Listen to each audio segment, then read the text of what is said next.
Naruto Altered History Chapter 24 Aftermath. Konoha was in chaos. Carefully controlled chaos, but still chaos. Rumors were flooding the streets, ninja were jumping at the slightest provocation. Still, the truth, at least within Konoha, was known. Not a full 24 hours ago, the entire Uchiha clan had been slaughtered. Inside their own clan district. Much of Konoha's infrastructure had been made up of Uchiha. The military police were the best-known example of this, but there were other positions such as the shinobi Haryoku Tashu, who did roughly the same job as the Umbu commander, except he did so for the regular ninja forces from Genin to Jonin.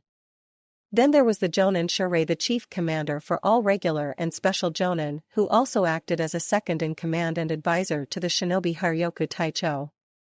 Thankfully, not all of the infrastructure was dependent on Uchiha. The Hyuga held even more positions, and were already stepping in to help fill such key points. Unfortunately, this did nothing to help the village's morale or the panic that was seizing it. The military police were beyond hope. After the Unity incident, the majority of the remaining force had been Uchiha.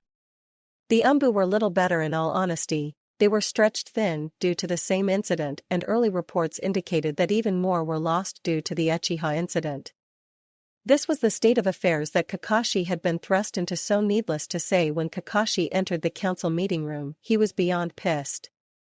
He was bordering on sociopathic, and when he strode into the room, he did so like an oni straight from hell. His gaze promised pain to any who so much as spoke before he was ready. He slowly circled the room and the round table. His eye roamed over each and every one in silent calculation, before finally stopping at the seat traditionally used by the Hokage. Glancing briefly at both Hamura and Koharu, he focused entirely on his acting successor Tenzu while placing his hands on its back as he spoke. "Well?" One of the council members started to say before Kakashi fixed him with a withering glare. Seeing the man choke his words, the acting Hokage fixed his steady gaze back on Tenzu.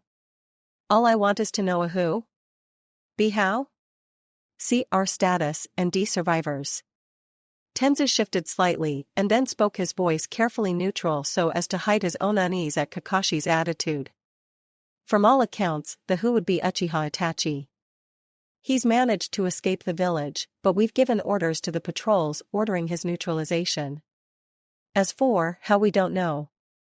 Evidence suggests that he began killing members of his clan for at least the last 6 months, starting with Shursui.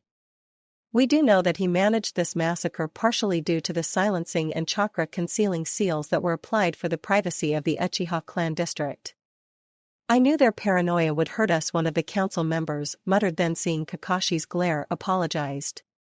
"So," Kakashi said after a moment, looking once more at Tenzu, "we had an unstable sociopath working within our own walls, planning to kill his entire clan for nearly 6 months. Apparently," Tenzu admitted, before continuing with his report. "As for our current status, we've managed to contain the situation. Nobody in, nobody out, a total communications lockdown as well. As I said before, we sent encoded orders to our patrols in the field relaying that all standing orders are to remain in place and that Uchiha Itachi is to be neutralized." "Good. At least now we don't have to worry about someone getting any funny ideas," Kakashi muttered, crossing his arms. "If word of this got out in their current disorder, every other Kage power would attack and Konoha would crumble. They needed to get a handle on this situation and repair their infrastructure as best they could, as fast as they could." As for survivors, Tenzu continued, and Kakashi focused on him once more. "There is only one confirmed survivor. Uchiha Sasuke. We're not sure why he survived either. From what we could tell, he attempted to fight against Itachi, exhausted himself, and is trapped in a very intense genjutsu. Genjutsu was always Itachi's specialty," Kakashi muttered, looking out the window over the vast village, unable to believe the situation they were now dealing with. It was like Orochimaru's betrayal all over again, only this time nobody had suspected a thing. "What is the current status of Uchiha Sasuke?" Hamura asked, his voice firm and determined. "Konoha Hospital ICU. Umbu guard level 2, last report indicated that he was still trapped in the genjutsu," Tenzu explained, tapping his finger against the table. I've got both the top Umbu Genjutsu expert and the top Jonin Genjutsu expert working on breaking it, but they both say they've never encountered this type of technique. A Genjutsu shouldn't be that hard to break, Kakashi said, frowning behind his mask. The two top Genjutsu experts in the village, and they were utterly helpless? Send for Inoichi-san, he should be able to break it if they're still unable to. If they do manage to break it before he gets there, I want Inoichi-san standing by to help Ibiki-san with questioning, since Sasuke is the only one who can give us a clear picture of what exactly happened. Of course. Kakashi nodded absently at the acknowledgement and then left the room. Let the council discuss the situation even further. It was all they were good for in Kakashi's opinion. It would be up to him to protect the village as best he could, at least until Tsunade turned up to take over the job. First things first, he would have to visit Sandaime and keep the man up to date.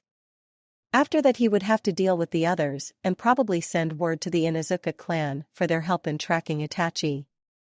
The burial of the bodies was also going to fall to him. He couldn't trust any of the clans to handle that.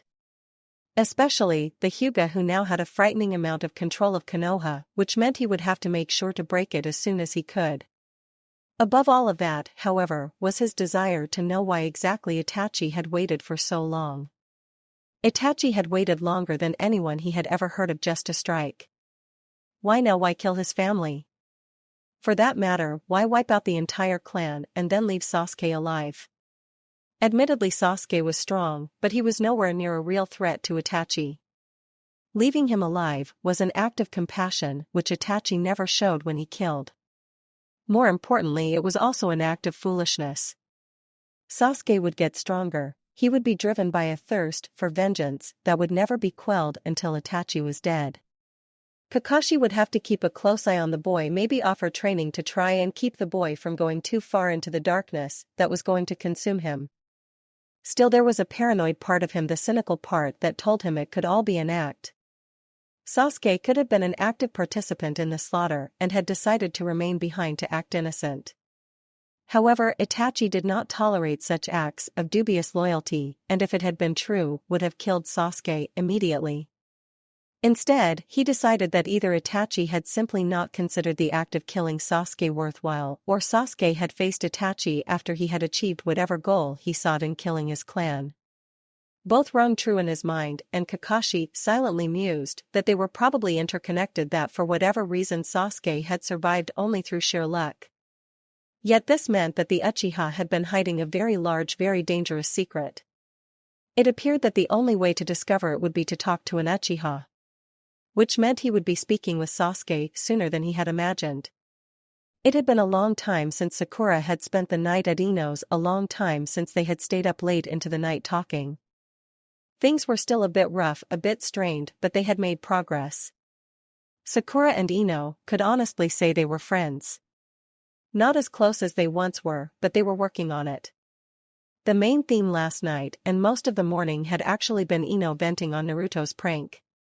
Sakura honestly wondered how exactly he had managed to pull it off while at the same time pitying Ino. Having a boyfriend who could do that to you was not an easy thing to live with. Still, Sakura had used every chance to tease the girl. Especially about the orange comforter Ino claimed had just been overlooked but had still slept under. Of course, all of that had happened before she was racing through the streets in a panic. 10 minutes ago, had seen the fracturing of her facade of strength and the near shattering of her world. An Umbu had arrived in the shop where both girls were giggling and working on flower arrangements and demanded to see Inoichi. Of course, the older man hadn't been there, but Ino's mom had. Ino's mom, who had asked what exactly happened that they needed Inoichi. 10 minutes ago, for the first time, Haruno Sakura heard about the Uchiha massacre. 10 minutes ago, Haruno Sakura had shoved Ino out of her way and bolted from the shop. 10 minutes ago, she had started crying as she ran headed for the hospital. Because 10 minutes ago she stopped being a kunoichi and became a 13-year-old girl whose world had suddenly shattered. Sasuke was strong. Kiba said it made him arrogant, but Sakura denied that. Sasuke was many things: confident, brave, fearless, her knight and savior, but he was not arrogant. He also happened to be the cornerstone of her world. Her inner self depended on his strength, on the fact that he would always be there for her. Without him, if he was gone or in serious danger, her world crumbled. Sakura of course knew that made her weak in the long run, and she tried not to depend on it. She couldn't help it though, her father had destroyed a lot of her strength and confidence. It hadn't been until Ino that she had found her confidence again. Her strength, however, that was still lacking, and without Sasuke, she would never be able to recover it. Shoving her way through a pair of ninja, Sakura quickened her pace, heart hammering in her ears. Sasuke. He was the only thing in her mind, hovering just before her mind's eye on his deathbed. She had to reach him. She wasn't sure what she could do, but she knew she had to be there for him. This time she forced her way through a knot of shopkeepers, and without a word of apology kept running. With each step her fear grew, and her heart felt like it was about to explode. Dimly, she was aware that she wasn't breathing as she ran. There was burning sensation in her lungs. Her eyes burned as well from unshed tears and the wind of her passage. Still she ran, heedless of the pain of the fear, because she had to get to Sasuke. Nothing was going to stop her. Nothing. Sasuke. Her legs churned relentlessly as she skidded around each corner, shoved people out of her way, raced to the building. As the massive building and its gates came into view, Sakura gasped for air, but didn't stop running till she burst through the admitting doors. Skidding to a halt on the marble floor, she felt her head spin. Stupid. Sakura forced herself to breathe to recover, and then fear about Sasuke's life emboldened her. Rushing to the admitting desk, elbowing her way through a pair of doctors, Sakura squared her shoulders and glared at the nurse sitting behind the desk. Sasuke-kun. Where is Sasuke-kun? Ma'am, you need to. Where is he? Sakura screeched, knowing without looking that everyone was staring at her. Listen girl, you can't just come in here, tell me where he is. Sakura shouted, uncaring about manners. All that mattered was reaching Sasuke. I'm going to have to ask you to, the nurse started to say before a new though familiar voice spoke up in a panic. Sakura. Kurenai-sensei? Whipping her head around, Sakura found Kurenai walking toward her, lips forced into a thin line. Behind her, looking equally serious, was a purple-haired woman dressed in solid black. Forgetting about the nurse, Sakura rushed toward her sensei, hoping and praying that she could help her see Sasuke. Kurenai-sensei, what's going on? What happened? They said the Uchiha. And Sasuke. And. Sakura SSH. It's okay, the older woman said, pulling her into a comforting hug. Everything's fine. I can't tell you everything, but Sakura. Kurenai suddenly snapped, shutting her down before she could even start. Listen to me. This is what I can tell you. You can't see him right now, but he's fine. Unconscious but fine. He suffered under an intense genjutsu. He'll be fine. So he's okay? Sakura asked, the tension coursing through her body fading. Of course he was. If Kurenai said he was, then things were fine. Genjutsu. Kurenai was a genjutsu expert, so there was no danger. It was okay, everything was okay. Yuhi-san, Yuzuki-san, we just got word, Inoichi's voice suddenly said, and Sakura looked around to find Ino's dad and the scarred man from the Chunin exams marching toward them. Ah, you're here? The genjutsu, we've never seen anything like it. No matter how hard we tried, we couldn't break through, and then it just suddenly went away, the purple-haired woman said, shaking her head. He's still unconscious. The doctors were checking on him earlier. So other than the genjutsu, what else happened? Inoichi asked tiredly. Chakra exhaustion, mostly, Kurenai said, letting Sakura pull away from the hug but keeping her underarm. There was a minor hint of his chakra pathways having been altered, but nothing very serious. Altered? Ibiki asked, his eyes narrowing. I know what it is, Sakura offered, then seeing all their attention shift to her, she braced herself. Sasuke had told her about the seal, he'd gotten it from his clan for the exams, but had asked her not to mention it to anyone. If it were any other situation, she would, but it seemed to be hurting Sasuke, and she had to tell. Well? It's the after effect of an Uchiha clan seal, Sakura said, using all of her training to keep her voice steady. He got it for entering the Chunin exams. It's a seal that's supposed to help the user access their chakra more effectively.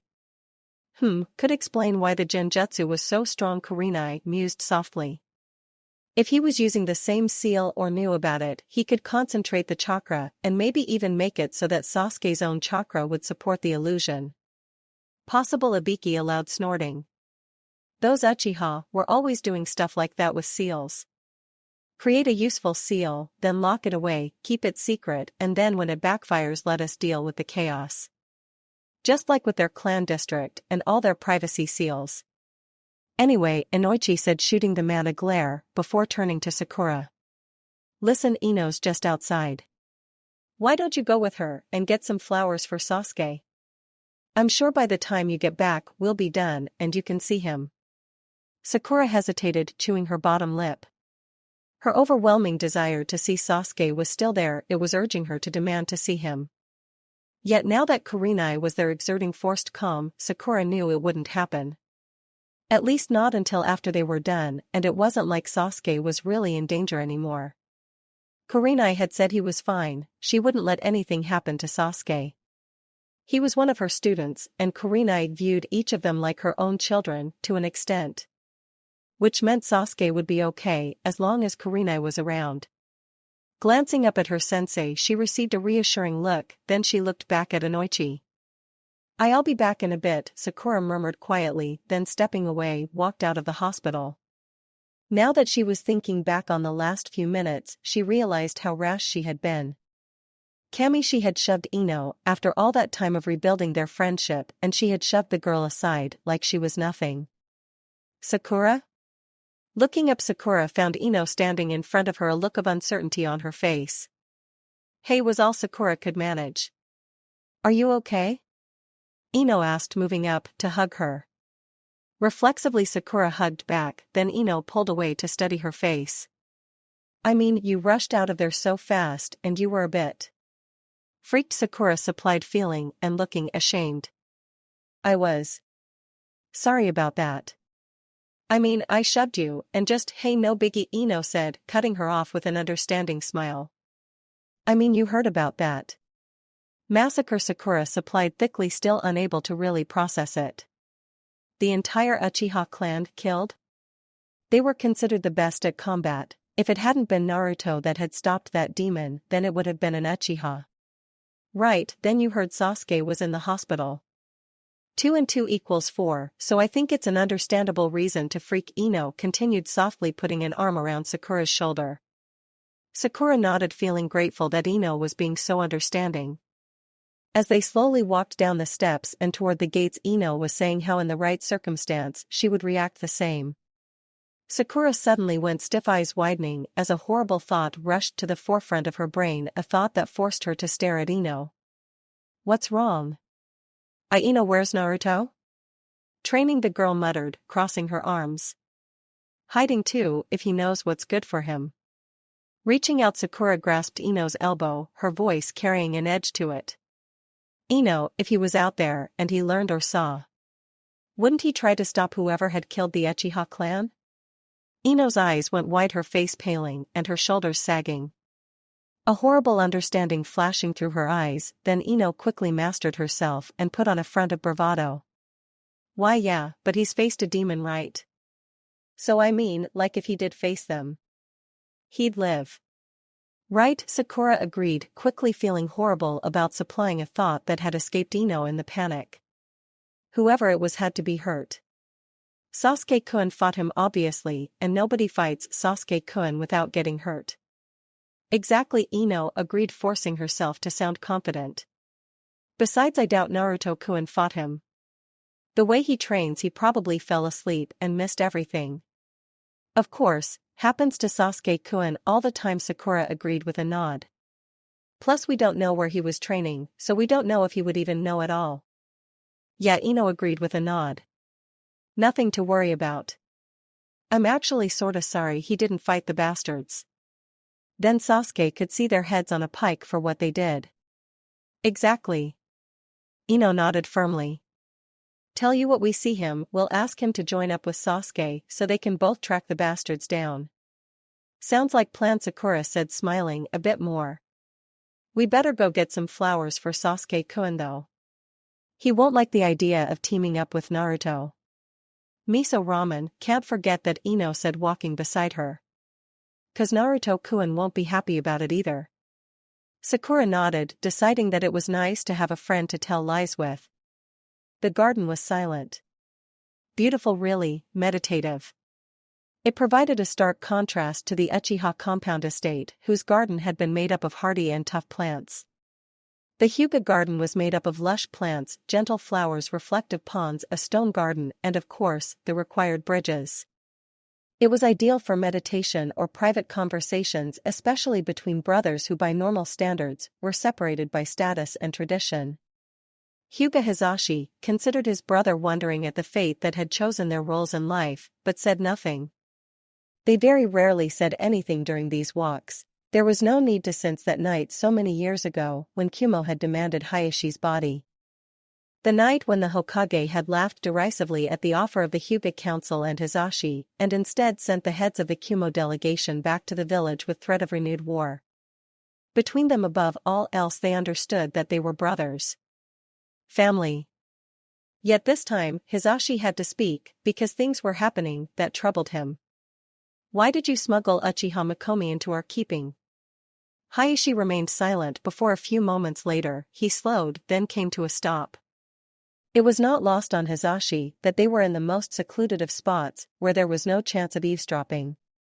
Turning, Hayashi studied him silently for a moment, then spoke in that firm tone he was known for. For safekeeping. Safekeeping? Yes, Hayashi said curtly with a slight nod. However, I must ask something of you, and more importantly of your son Niji-san. What do you require, Hyuga-sama? Not as the head of the main family, Hayashi said, a tone of warning in his voice. I need this of my brother and my nephew. Whatever you need, Hizashi said, meaning it and wondering what it could be. The Hyuga Council is seeking to increase our control over the village infrastructure. Which of course I can understand, we are the oldest of the Konoha clans. However, they are appointing lapdogs?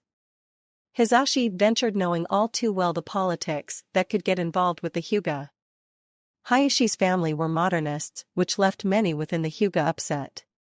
They could easily, if they gained the proper positions, frame Hayashi and by proxy Hizashi and Niji, which would in turn allow them to select a more traditional member of the male line to run the clan. Which would mean that any advances the Hyuga had made internally would be eradicated overnight. Yes, and I need people I can trust in 2 positions.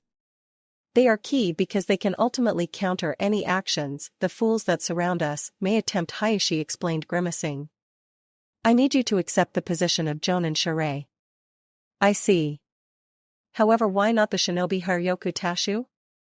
Kakashi-san has managed to place an Inuzuka into that position, Hayashi explained, seeming mildly put out. Then of course I'll take the Jonin Shirei position, Hizashi said, then tilted his head slightly. You said you needed my son for something as well? Yes, Hayashi said, lowering his tone. I need for him to accept leadership of the new military police. Kakashi-san is hurrying to fill positions, but he has to use Jonin for other key position. He has no one to spare for that position.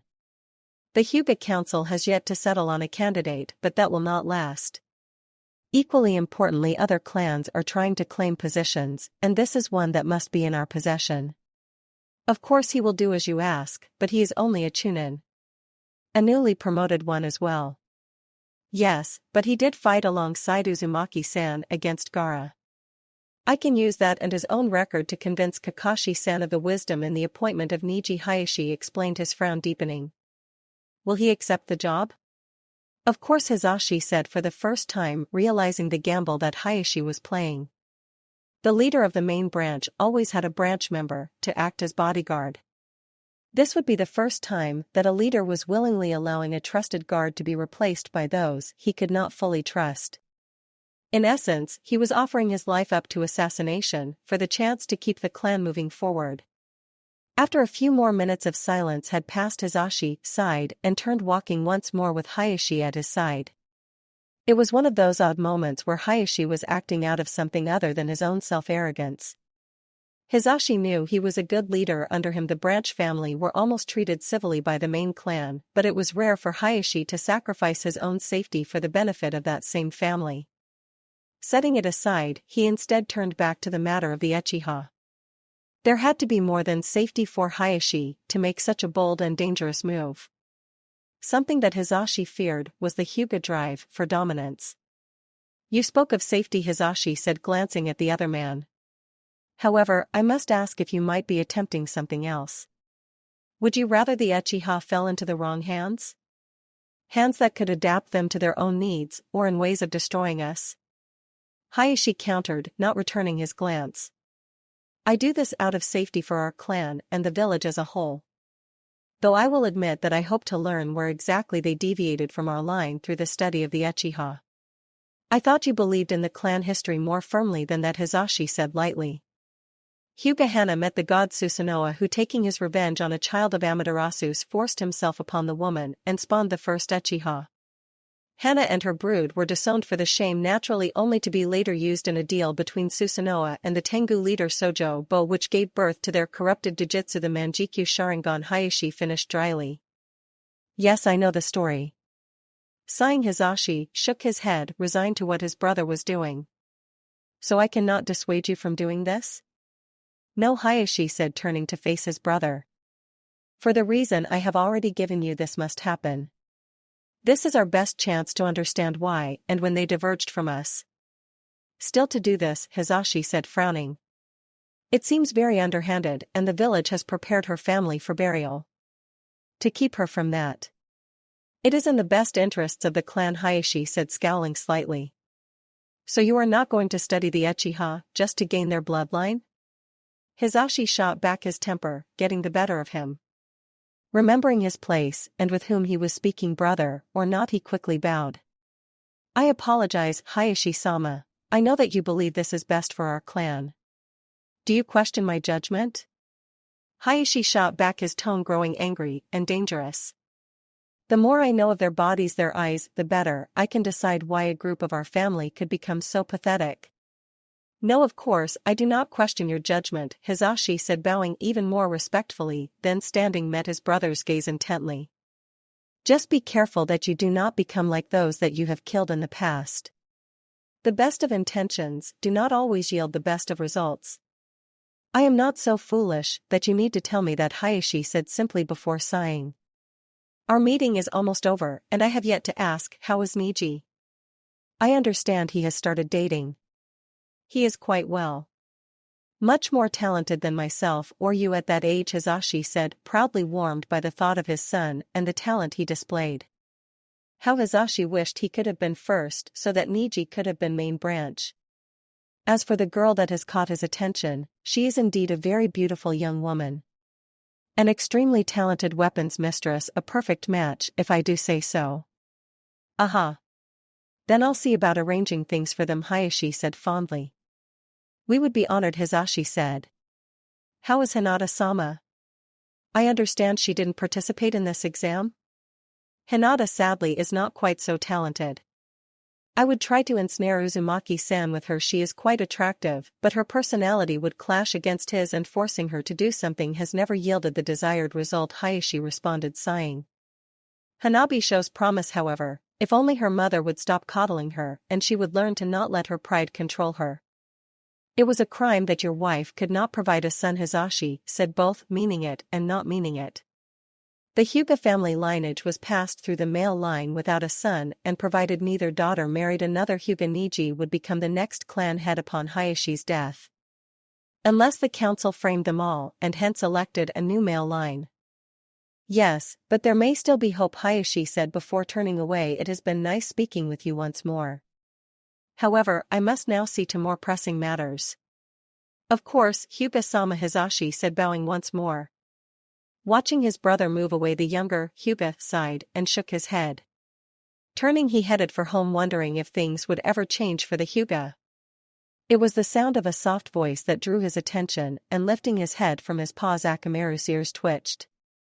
He couldn't quite make out what they were saying, but then again they were speaking human, and he wasn't quite as fluent as the older members of the pack. Still he picked out certain words, something about an attack and about pursuit. Yawning, he looked over at his nearest neighbor, a massive dog with a scar on his face, who looked extremely interested in what was being said. "Kuramaru, what are they saying?" "Something disturbing, pup," the larger dog said, getting to his feet, turning to stare at him and the others members of the pack. "Listen up. The Uchiha clan has been wiped out. The Hokage and Umbu are asking for the Inuzuka pack to help track the killer and bring him to justice." "Of course," another dog said eagerly as the others growled dangerously. "Who was the killer?" A man by the name of Uchiha Itachi Kuramaru said before looking at Akamaru.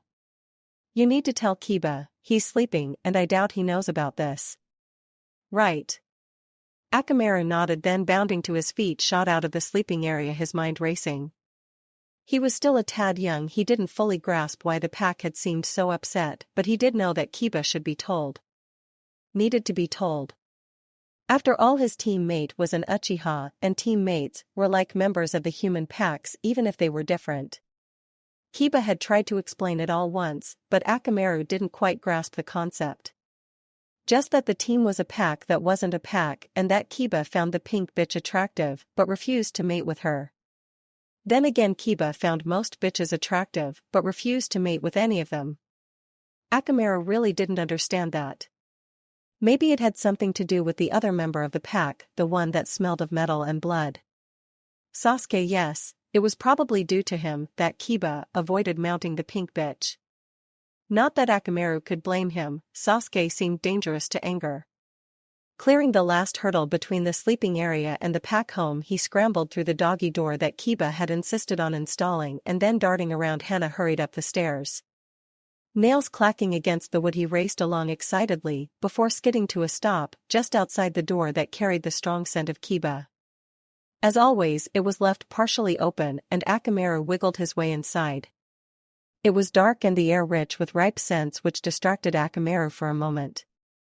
Sniffing and snorting, he poked his way across the floor, checking socks and shirts as he went. After a rather foul-smelling sock, he retreated and whined before remembering why he was there. Approaching the bed, he hunched down, shifting his weight as he prepared for the jump. Then ready, he leaped up and managed to catch the edge of the bed. Claws scrambling against the edge of the bed, he pulled himself all the way up and panted happily. Padding across the blanket, he paused staring at the lump in the bed, then hurried to Kiba's head and barked. The boy snorted and brushed him aside, sleepily muttering something. Growling, Akamaru hurried back and barked repeatedly. This time Kiba rolled over away from him and Akamaru growled before butting his head against the back of the boy. Barking, Akamaru retreated as Kiba rolled onto his back again and huffed. Frustrated by the lack of response, Akamaru jumped up on the boy's chest and as close as possible barked while jumping up and down. "Was it?" Kiba finally mumbled, not opening his eyes. "At you, Akamaru?" "Of course." Akamaru responded, then barked even louder, "Get up. There's a big emergency." "Emergency?" Kiba mumbled, opening his eyes before sitting up groggily and displacing him. "What kind of emergency?"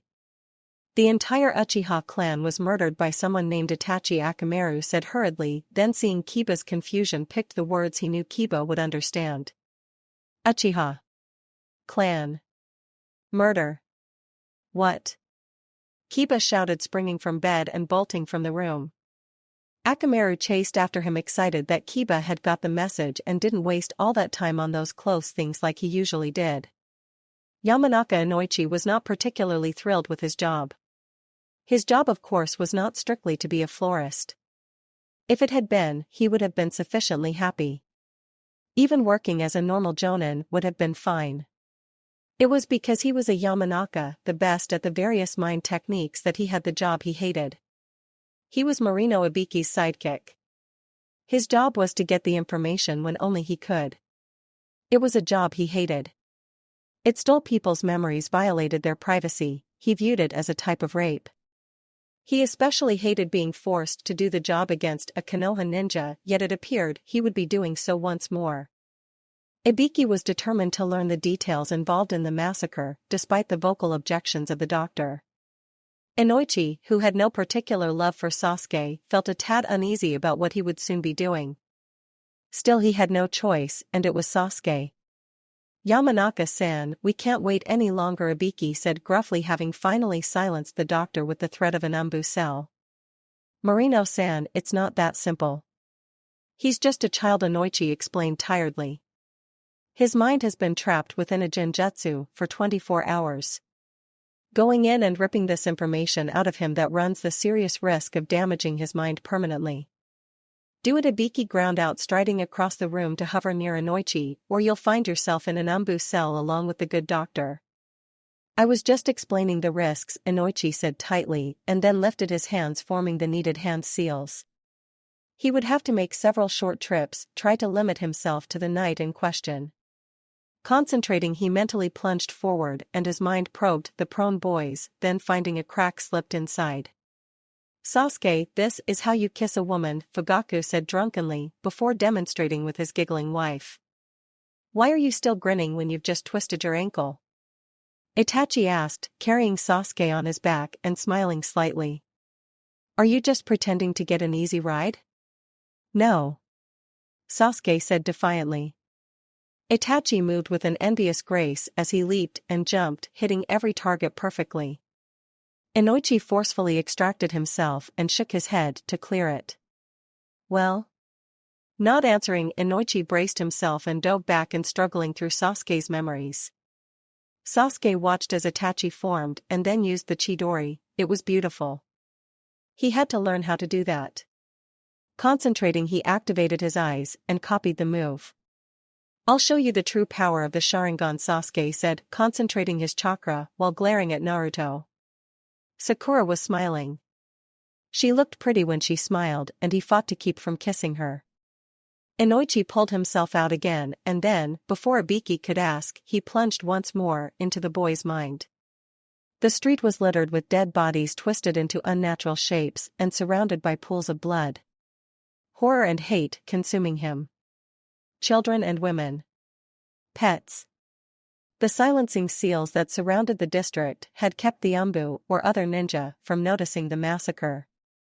The blood, his mother's and father's faces etched with despair and fear, they looked like broken dolls lying in the pool of blood.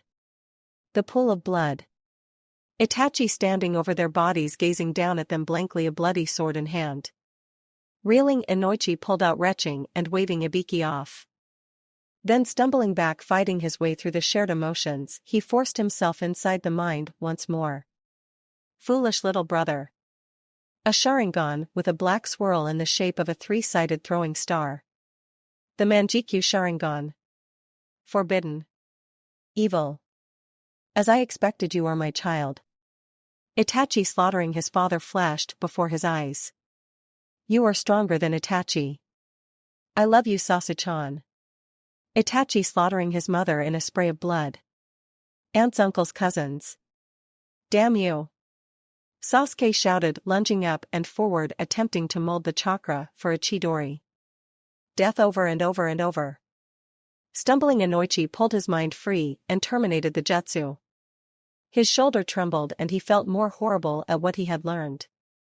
He shoved his way past Ibiki and sat heavily in a chair, taking the glass from the scarred man and gulping it down.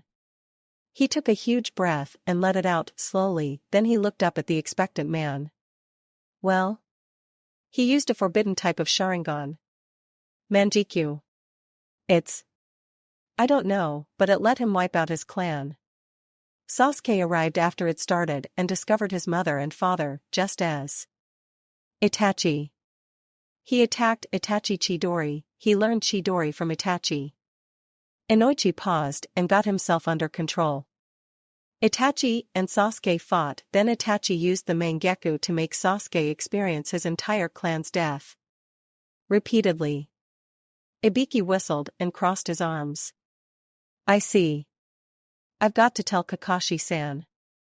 Could you find out anything else? No, Inoichi said, shaking his head. His mind, I guess the best word is shattered. It functions and it works, but trying to get a specific memory is like trying to find a needle in a haystack. Ibiki said, and then patting his shoulder headed for the door. Come on, we gotta get this information to the Hokage. Inoichi sat there for another moment, then quietly stood setting his glass down. For all his loathing for this boy, he couldn't help but feel sympathy. To see and experience all that, have your own brother, to have your entire family wiped out and be forced to relive it for 24 hours, it was horrible. I hope you find something to make you whole, Inoichi said, meaning it but still not liking the boy. Then turning, he walked out of the room. Crisp, clean linen. He knew without looking that they would be white and so neat you'd almost imagine that they'd been ironed into place. Training accident? Chakra exhaustion? He couldn't quite remember, but it would come to him. He opened his eyes, staring at the ceiling of a hospital room. He wasn't used to being there. Normally an Uchiha was taken to a clan physician.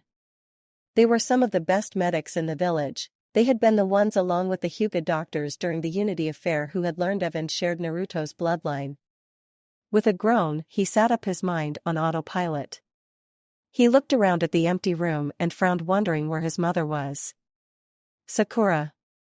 It was mildly bright outside, mid-afternoon obviously. Getting up, despite his body's protest, he quietly moved to the bathroom to take care of his body's needs. Finished, he paused to stare in the mirror. His eyes looked haunted. Reaching up, he briefly touched the seal on his neck. There was no pain there. Strange. Making a note to ask the Uchiha elders, he returned to his bed only to find a male nurse looking around, mildly panicked. HN Sasuke managed, then watched the relief and surprise flood the man's face. Uchiha-sama. The man said, hurrying over to him. You shouldn't be up, you've been through a lot. Taking his arm, the man tried to guide him back to the bed, and Sasuke went willingly enough, if only because it would take too much energy go do otherwise. You need to rest, I'll have to get the doctor. Marino-san and Yamanaka-san too, they just left, but they need to be told in case. The nurse was rambling as he helped Sasuke back into the bed. Why? Sasuke asked softly, his voice nearly gone. Seeing the man stop, Sasuke felt fear creep into him. Something was starting to nag at his mind. Something important. Because Uchiha-sama, don't you remember? It's all anyone's talking about. What is it? The nurse hesitated, then gulped, lowering his voice. Your clan. Things started to fall into place, and Sasuke's face turned stony. They were slaughtered, they were all slaughtered. As I expected, you or my child. His world fell apart. He could see it all. They were dancing before his eyes, confusing him. He felt empty and broken, like a puppet with its strings cut. He had lost his entire clan. His brother, the man he had admired most, had slaughtered them. For the same eye that Sasuke had been trying to achieve. An eye he had only recently learned was evil and forbidden. Manjikyu Sharingan. To test my capacity, Itachi said emotionlessly, and because they betrayed the true Uchiha purpose. How could the clan betray such a purpose? It was Itachi who had betrayed the clan. He had turned on the clan in his own need for that forbidden eye. He had taken away everything. Sasuke had taken away his entire clan. The true Uchiha purpose. To enforce the shinobi laws on other shinobi. To prove that the Uchiha were truly the most powerful. To protect and maintain order within the village. True purpose. What if that was all a lie though? What if they had betrayed the true purpose? No, father would never do that. Mother would not allow it. Itachi had betrayed the clan and killed them all. As a test. I hate you, Sasuke managed in a strangled hiss. Yes, Sasuke hated his brother. Hated him from the very bottom of his soul. He wanted Itachi dead. Wanted to see the blood pour from the traitor's mouth. Wanted to see those cursed eyes die away. He hated his brother and wanted him dead. Then he could start over. A new Uchiha clan without betrayers. Only the loyalist of the loyal. The strongest of the strong. No more betrayers in the Uchiha clan. Yes. After he killed his brother, he would give or do anything to see that accomplished. He would found a new clan. A better clan. Sasuke-kun, you're awake. He didn't need to look at the speaker. He knew Sakura's voice instantly. The relief in her tone. The hint of her perfume and flowers. He looked across weakly at the girl who flung her flowers aside and hurried to hug him. I was so worried I thought, and we didn't know. And I thought you were. Sakura rambled, clinging to him as tears welled up and she buried her face against his shoulder. Sasuke nodded dully but made no move to hug her. Indeed, after the initial moment of luxuriating in the warmth of her body against as he wanted her off him. He wanted her to stop touching him, to stop crying against him. He wanted her to go far away and leave him alone. She disgusted him. Weak. Loyal, but weak. Get off me, Sasuke said harshly, and at her silence, he shrugged her off and shoved her slightly. Go away. I don't want you here. Sasuke, go. Get out of here. I don't want you here. You're weak, you're pathetic, I don't need a weak girl like you. Sasuke shouted venom in every word. She tried to say something, but her eyes welled up and tears began to flow, choking back a sobbed sorry. She hurried out of the room. Sasuke sat there for another moment, feeling something inside him sicken. He ignored it though, he had more important things to do. He had to kill his brother. He had to get strong enough to kill his brother. But how? His brother was the strongest Uchiha. At the main temple of the Nakano shrine on the far right side under the 7th tatami mat is the clan's secret meeting place. Itachi said, his compassionless eyes never leaving him. You'll find what purpose the Jujutsu of the Uchiha clan originally served. Hate me and survive. Awaken the same eye as mine.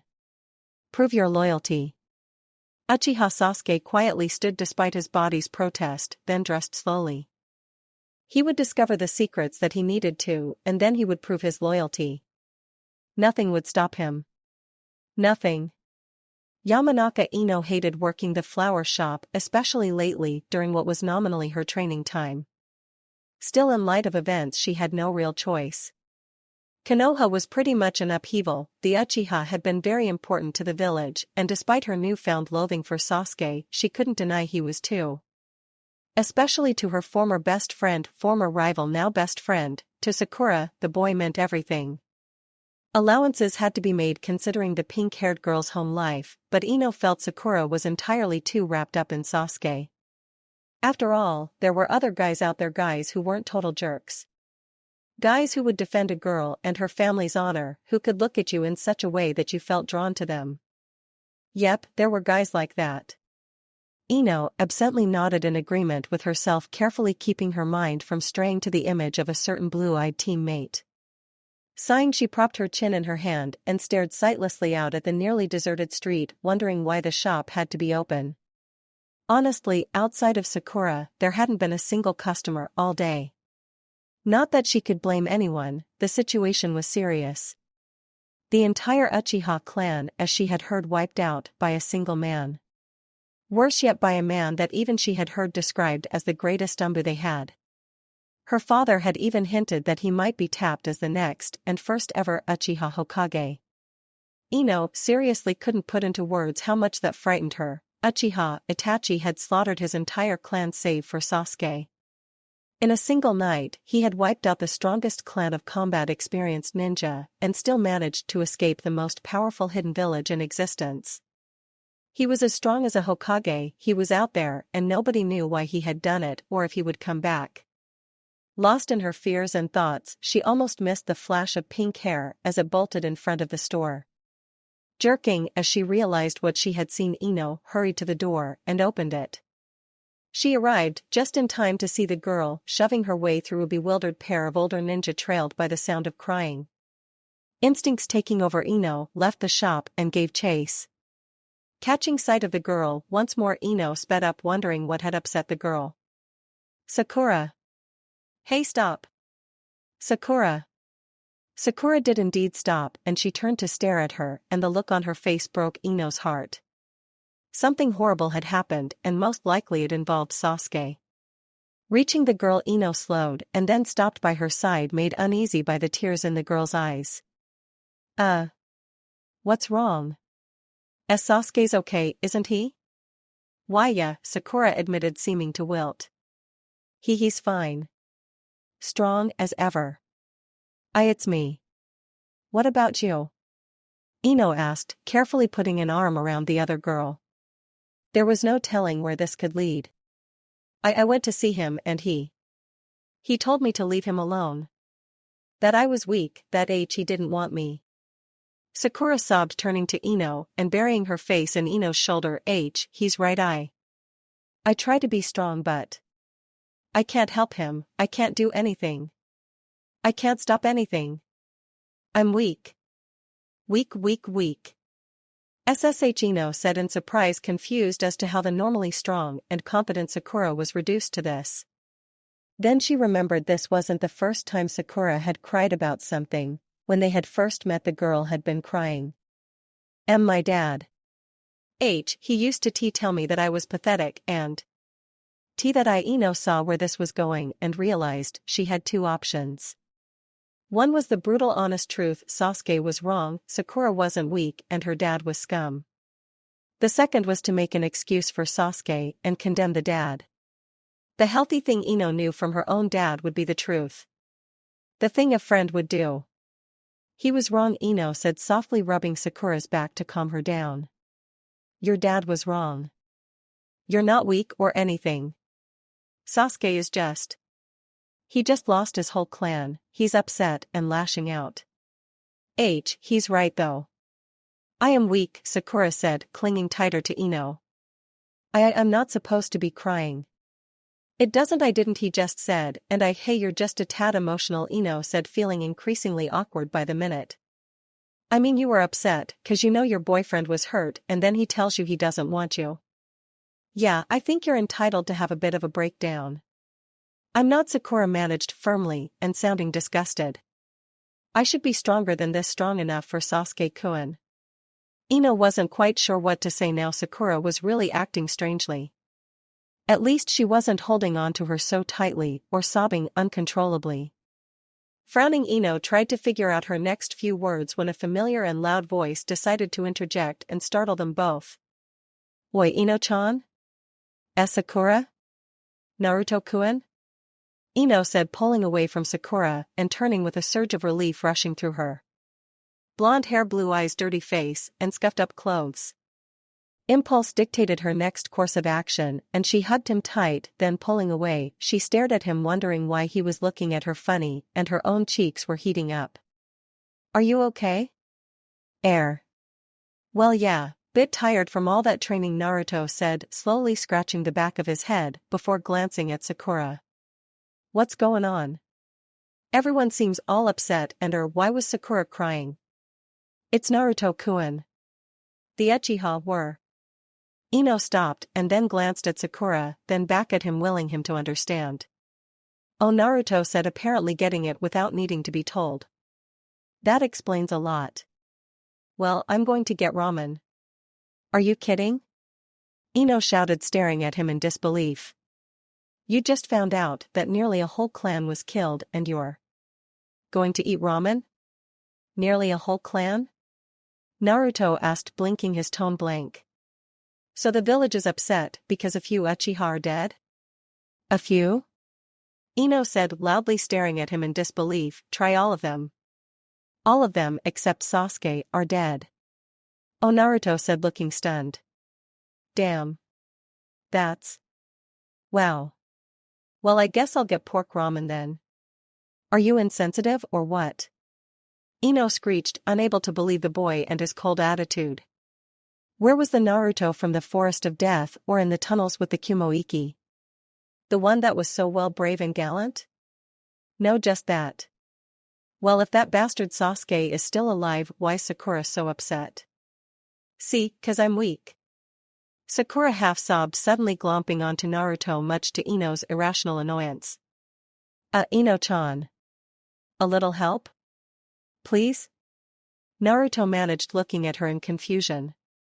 Sasuke called her weak. I told her it was just 'cause of the grief, Ino explained, managing to extract Sakura from Naruto. I was going to suggest we talk to him, but she's too upset right now. Naruto said, nodding slightly, and to her surprise, he latched back onto ramen. Then let's all go get some ramen, maybe some shoyu ramen for Sakura? I think I'll stay with pork ramen. Ino-chan, what kind would you like? Are you still stuck on Are? Ino started, then stopped, realizing that as callous as Naruto seemed to be, he was actually trying to do something nice for Sakura. Ramen was in Naruto's world a fix-all cure. I think pork ramen would be fine. Great. Naruto said, a grin appearing on his face. Then we'll all go talk to Sasuke, right? Well, you two at least. Wait, Sakura said, for the first time sounding more like her normal self. Sasuke-kun, I know him, he won't listen to us. No matter what, he won't listen to me or Ino. Sakura, what are you talking about? Ino asked, slightly confused, but pleased to see the girl pulling herself back together. I mean, me and Ino could talk to him, but he wouldn't listen. Not really, Sakura explained, wiping at her cheeks. See Uchiha, they're big on strength. Constantly proving strength, getting stronger, fighting strong people. Well, that's fucked up, Naruto commented with a slight scowl. So Naruto, you're the one that's gotta talk to him. Sakura said, as more command than suggestion. See your Sasuke, he knows you're strong. Kiba, he's strong too, but they can't stand each other. What, and I'm his best friend? Naruto asked incredulously. No, but you can talk to him as an equal, and you can defend yourself better if he snaps? Naruto supplied helpfully with a frown. Exactly, Sakura said, apparently grasping for something to make Naruto agree. Pete, please talk to him. Make him see that he's still got things, that he's still got me. That I'm not as weak as he thinks, that I can help him be stronger. So I'm supposed to convince that pricka you're still his B, that you're not weak, and see you can help him be stronger, Naruto repeated blankly. Yes, Sakura agreed, nodding firmly. I'm asking you for help.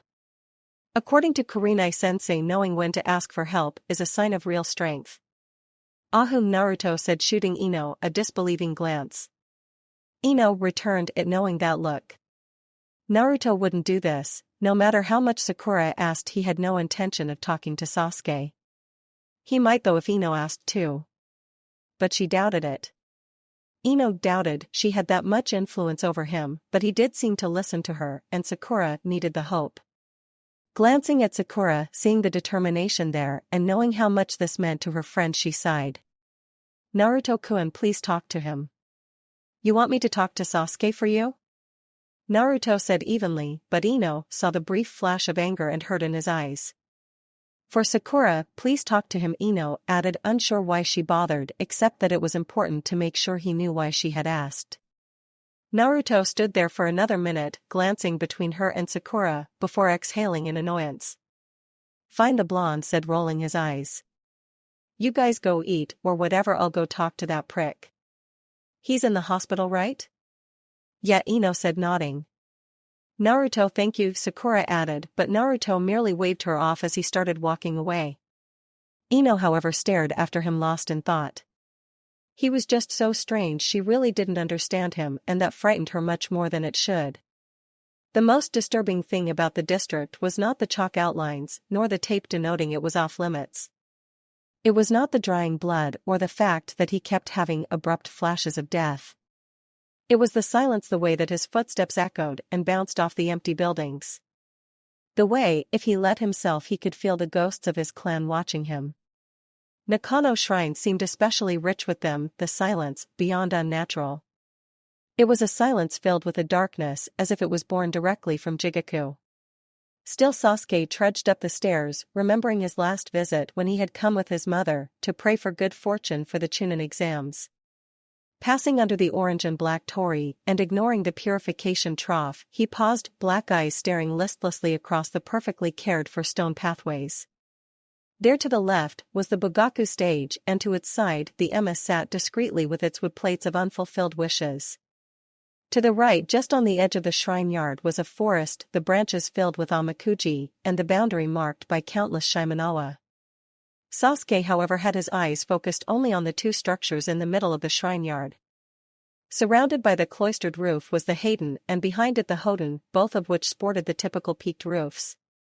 Following the path, Sasuke took in the wooden shusher, placed under the eaves of the buildings to ward off evil spirits. They gave the shrine a sort of haunted beauty in light of recent events.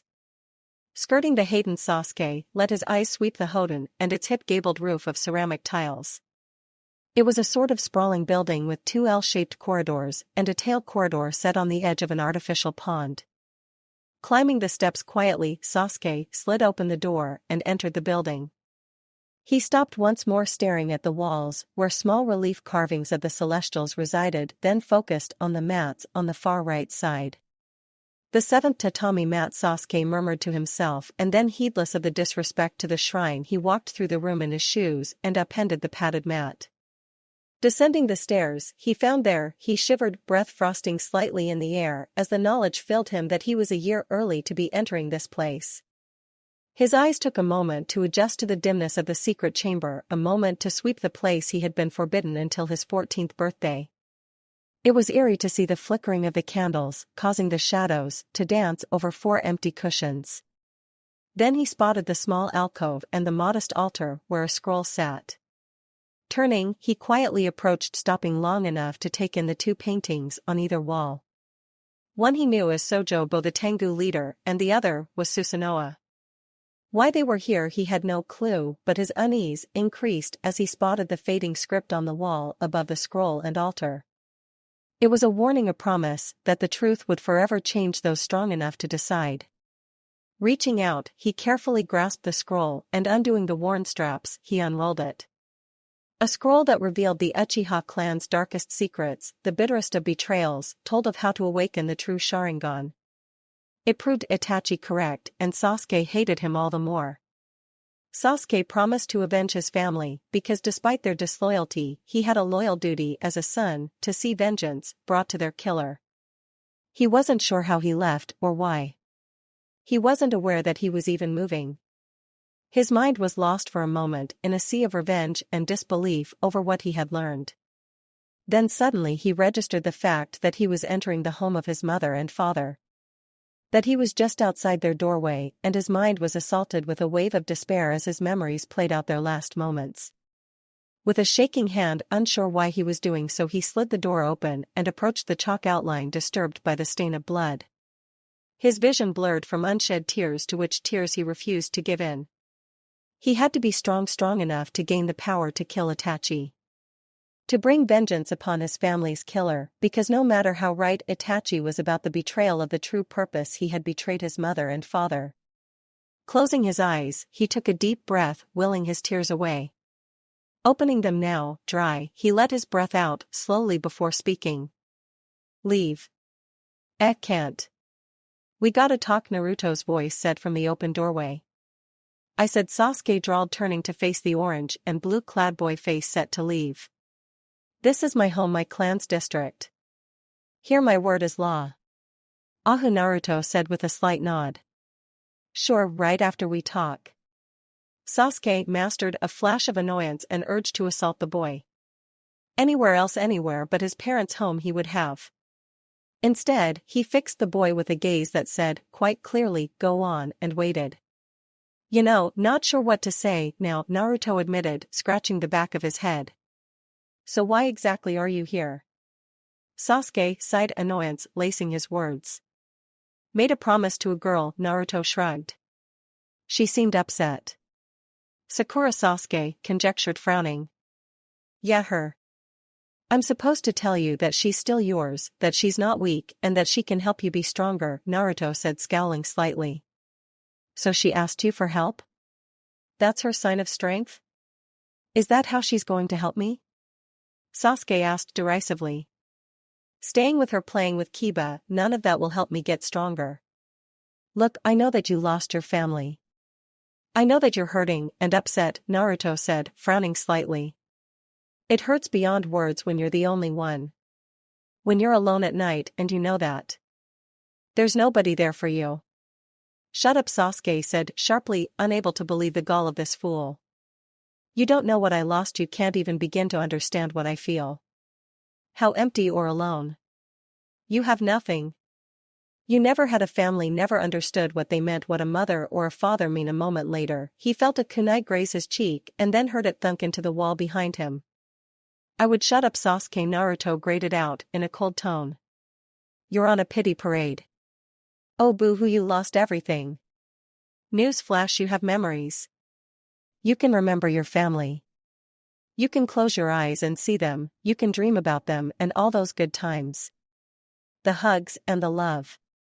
All I've ever had is nothing. I've spent my whole life on the outside, looking in at the families around me. That still doesn't mean you understand, Sasuke snorted. I don't understand? I don't understand. Naruto shouted, clenching and unclenching his fists. Imagine praying and wishing for a family, for a brother, a dad, or a mom for 13 years. Then one day, you find out about them, only you get them torn away because they're dead. I understand perfectly well what it means to lose your entire family in an instant. Is that it? Sasuke asked, glaring at the boy, willing him to leave. Wanting him and his I know everything and am more special than you attitude out of his home. When Naruto merely continued to stare, Sasuke increased his glare. Leave and tell Sakura that I don't need weak people trying to help me. Whatever, Naruto shrugged, turning to leave only to stop and glance back. But you seem pretty weak yourself, so maybe you should think about accepting her help. You think I'm weak? Sasuke said incredulously. How could Naruto even come to that conclusion? It made no sense. I am not weak. I am an Uchiha, I am the most gifted of ninja. Even compared to you who has some talent, I am better. Then prove it, Naruto challenged, turning partially around to glare at him, a frightening tone in his voice. A tone that betrayed his inner anger and turmoil, that planted doubt into Sasuke's mind about his own strength. Fine, Sasuke shot back, his own anger rising and his voice betraying all the emotions that Naruto had. The arena where we fought in the Chunin exams, I'll prove it there. Why should I fight you? Because, Sasuke said challengingly, a Hokage would. Fine. Akamaru, are you sure Sakura went this way? Kiba asked, rushing after the small white dog who was darting down the semi-deserted streets. They had just left the hospital from which Sasuke had disappeared, creating a mild panic in doing so. Kiba, being the instinctive person that he was, had set out to find Sakura. If anyone would know where the boy was, it would be her. Akamaru had easily picked up her trail, her perfume was very distinctive to the dog. Yep, the dog said before coming to a halt in front of the Yamanaka flower shop. She's in there. Ino. Kiba sighed, resigning himself to dealing with both girls and their insanity. He opened the door and entered, spotting both girls quietly talking and drinking tea. Snorting, he walked further into the shop. Kiba? Ino said, causing Sakura to turn and stare at him in surprise. Kiba? Is something wrong? Well, yeah, Kiba drawled, crossing his arms. I heard about the Uchiha thing, so I went to see Sasuke, figured you'd be there. I was, Sakura said, looking depressed. But he threw me out. What? Kiba exclaimed, eyes wide. While he didn't exactly get along with Sakura and Sasuke perfectly, they were his teammates, and he did consider Sakura a friend. When I find that it's okay, Ino said, sounding earnest. Kiba opened his mouth to berate the girl, but found Sakura nodding as well, and he wondered what they had done. We asked Naruto-kun to go talk with Sasuke. Kiba blinked, looked at Akamaru, then back up at the two earnest females across from him. He had to have misheard that, because it sounded like they had just said that they sent Naruto to talk with Sasuke. No, nobody could be that stupid. We knew it was just cause Sasuke-kun was upset and in turmoil, so we asked Naruto to go talk to him about it, Sakura explained, as if all was right in the world. They're equals, right? So it's best if they talk things through. Hold it, back up, Kiba said, staring at both girls in disbelief. You sent Naruto, a boy Sasuke hates with a passion, to talk about feelings? Yeah, Sakura said, nodding. Let me rephrase, Kiba said weakly, unable to believe their stupidity. You sent Naruto, who hates Sasuke, who in turn hates Naruto, to talk about feelings. Without supervision? Well, yeah. What's with that look? Wavering Kiba put a hand against a flower stand to support himself. Please tell me you two don't actually think this will end pleasantly. Hey! Sakura protested, eyes narrow. We are two of Konoha's best genin kunoichi. Yeah. Ino added just as firmly, but obviously startled at Sakura's words. And yet Kiba drawled, resigning himself to the horror unfolding before him. You're both so horribly deluded. Come on, Akamaru. I'm selling the tickets, and I want a good view for when they start killing each other. What makes you think they'll kill each other? Ino asked, sounding unsure of herself. You were unconscious for their fight during the Chunin exam, right? Well, I was a little out of it, but no, I saw it. Ino answered, scowling slightly. What does that have to do with then? What's your excuse, Sakura? Kiba asked, cutting the girl off. Well, they're both orphans now, right? They can bond over that. Kiba paused, then blinked as if seeing Sakura for the first time. For someone so smart, she could be awfully stupid. He could see the dawning fear in Ino's eyes, but Sakura looked utterly oblivious to the danger she had put the boys in.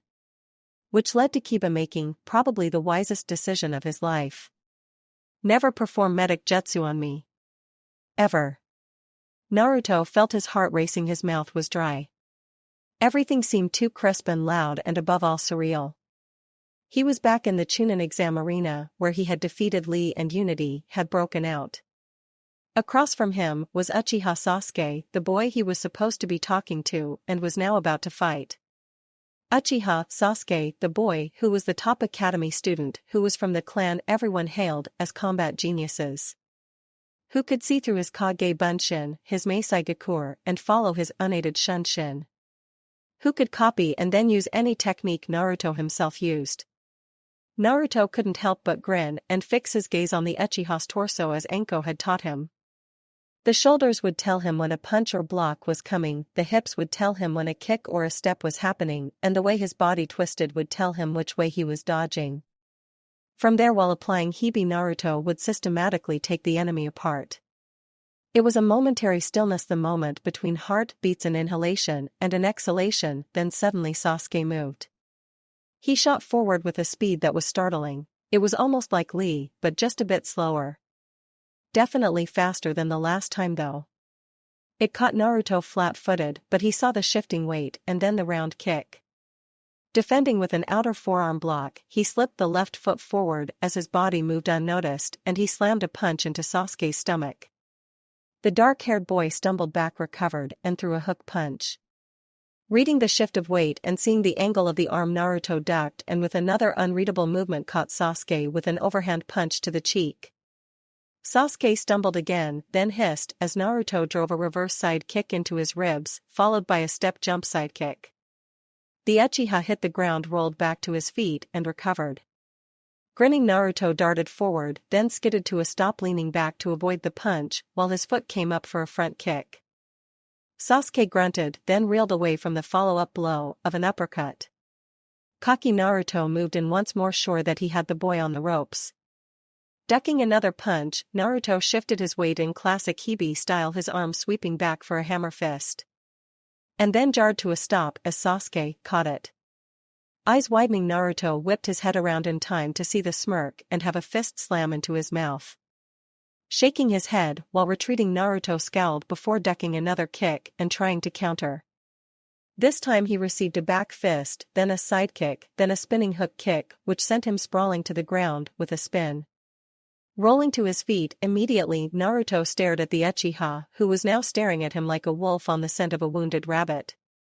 You know, Sasuke said, slowly moving in a wide circle, that style is very dangerous. Very deadly. Nobody within the Uchiha has ever figured out how to counter it.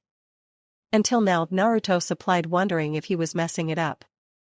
I'm sure you're wondering how, Sasuke said, coming to a stop behind him. It's not that I can follow your movements. You disappear utterly from my sight when you move. It's not because you're messing up, and it's not because I'm fast enough to react. So? It's because I can hear you, Sasuke gloated. The shift of gravel under your feet, the rustle of your clothes, the slight rattle of your weapons. Didn't know your hearing was that good.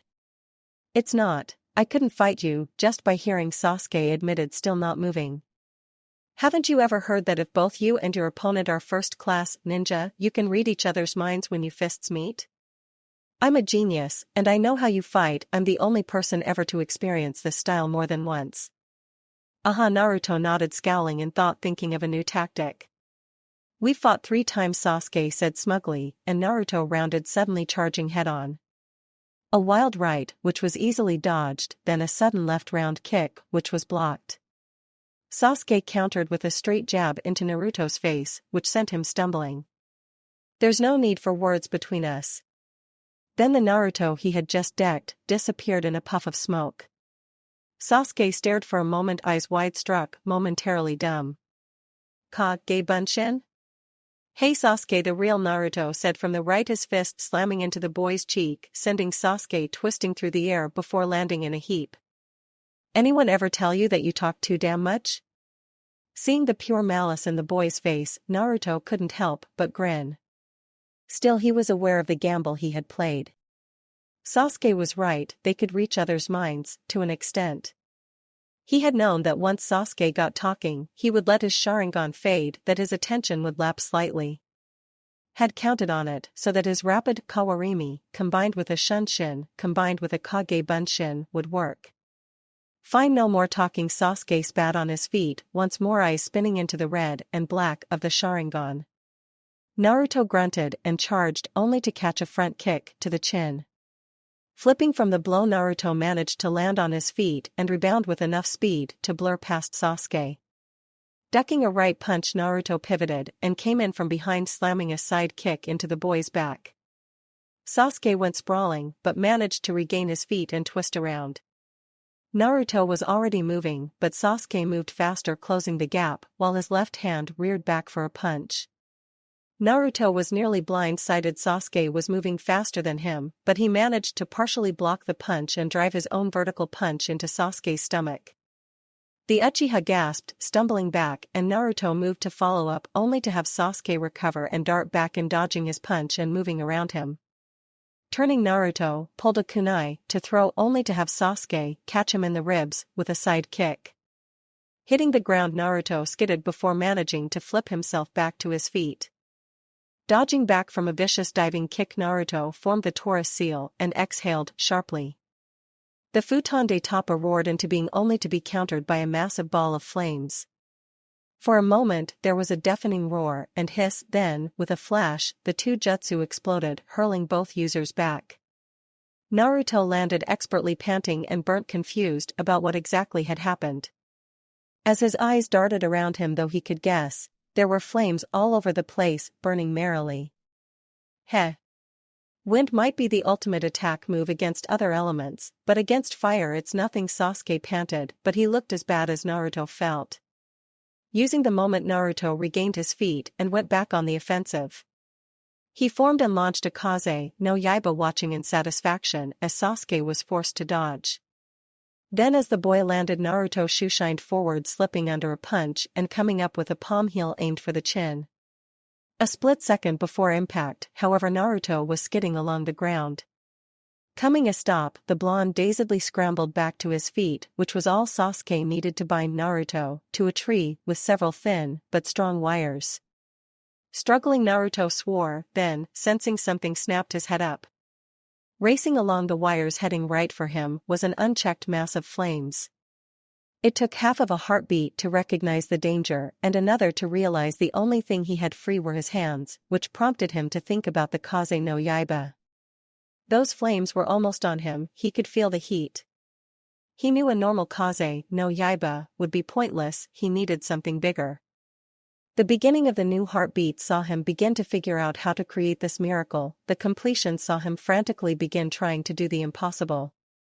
The result was spectacular. The Kaze no Yaiba that he unleashed utterly decimated the area before and around him, shredding the wires, toppling trees, and scattering the flames like leaves. He'd used his entire body as a medium for the blade of wind, and as he collapsed to his hands and knees, he couldn't help but gasp.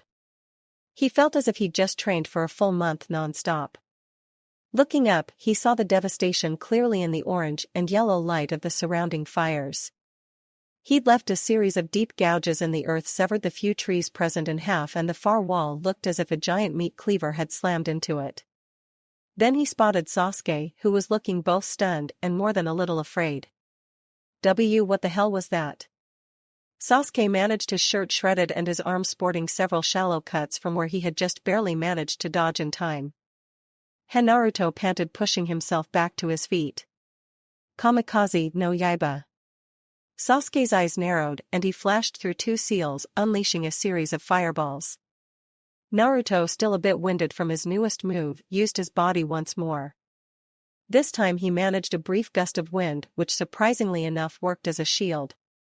Which only seemed to infuriate Sasuke, who shot forward with a shunshin, catching Naruto in the face with a sidekick. Sprawling to the ground with a spray of blood, Naruto shook his head to clear it and stared up at Sasuke.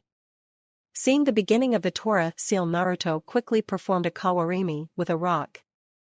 Reappearing hard, hammering in his chest, Naruto tried to clear his mind. This fight so far was in his favor slightly, maybe. Whatever Sasuke had been doing, it had definitely paid off. Hibi style was rendered almost completely useless. Naruto would have to work on fixing the flaws later. He still had his ninjutsu though. No matter what Sasuke said, they were almost even there. Actually, all things considered, Naruto started to see that he was actually winning this fight. Yes, Sasuke had figured out a counter to the Hibi, but big deal. Naruto had figured out a counter to the Sharingan, seeing through his shunshin. It was a matter of perspective, and Naruto was starting to see that no matter who won the most taijutsu exchanges, he was still stronger. Running away? Sasuke asked, apparently having taken the moment to calm down as well. A Hokage never runs away. Naruto shot back, forming one of his favorite seals while glaring at the Uchiha. Taju ka ge bunshin eno justu. Ra! The mob of Narutos roared as all of them charged towards Sasuke, who in what appeared utter boredom used Daitapa against them.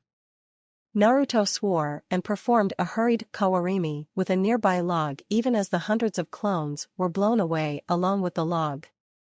Sasuke, however, wasn't fooled this time and shifted smoothly into an unfamiliar seal, which resulted in Naruto being swept away as the ground became a river of mud. Frantic, he struggled against the river even as Sasuke formed even more seals to create a dragon from said mud and send projectiles at him. Mud projectiles that Sasuke promptly ignited with yet another jutsu. Freaking Naruto did the only thing he could think of. He molded the largest amount of chakra possible and formed the Tora seal, unleashing a truly devastating futon Daitapa. The wind started as a gentle hiss, then turned into a full-blown roar reminiscent of a dragon. By the time the blast of wind was finished, Sasuke had hit a rock hard enough to create spider webs. The jutsus he had been using were scattered as if they were nothing, and Uzumaki Naruto was left standing, stooped but unbeaten. Panting, Naruto watched as Sasuke in a righteous fury regained his feet and glared at him with such murderous intent it was frightening. Still, it was obvious no matter how much Sasuke threw at him, Naruto was still stronger. Which meant he was nowhere near ready for Itachi, that he wasn't strong enough. Sasuke seemed to reach the same realization as Naruto did, but he didn't accept it. Instead, he seemed even more enraged, more incensed, and his Sharingan seemed to change ever so slightly. You want to see my strength? The strength of the true Uchiha? Sasuke screamed, forming a series of rapid seals before clutching his wrist. Naruto realized it was the same move as at the exam, and though he still didn't know what the jutsu did, as he watched that chakra form and began to crackle, he realized it was deadly. It was not a move to be used if you intended only to win, it was move for murder, plain and simple. Naruto felt the shift in his mind from his mask of normalcy and into his true self, and he created a Kage Bunshin. There was no hurry, no fear, just a simple knowledge that someone was about to try and kill him. Naruto wouldn't let that happen. He would meet this full speed, he would kill the enemy first. His Bunshin began molding chakra into his right hand, forming the minuscule hurricane of the Rasengan in his hand. Then Sasuke screamed and shot forward, little more than a blur. Naruto's clone grasped his wrist, spun and hurled him like a cannonball toward the charging boy. The Rasengan swirled in Naruto's hand and the Chidori crackled in Sasuke's. and with an ear-splitting screech the two moves crashed into one another. Light scattered. The sound of a deep rumbling filled the air, and for one brief moment the world went white. Naruto pushed strain, striving to push through the lightning and kill Sasuke. The ground seemed to tremble from the impact as the two forces continued to fight, continued to push against one another.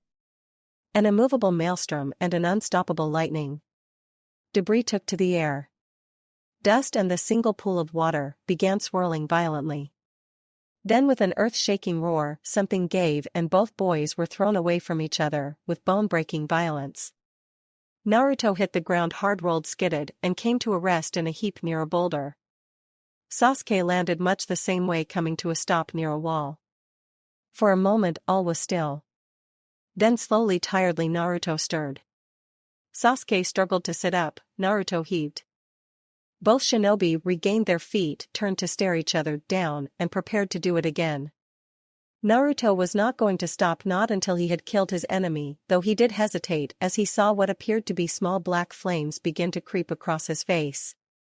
Sasuke-kun! Sakura's voice suddenly shouted, causing Naruto's attention to shift to her, and then he looked back at Sasuke, whose skin was now normal once more, and had collapsed to one knee. A second later Sakura had flung herself into the boy, nearly knocking him to the ground. Naruto frowned, watching the coldness on the boy's face as the girl cried against him.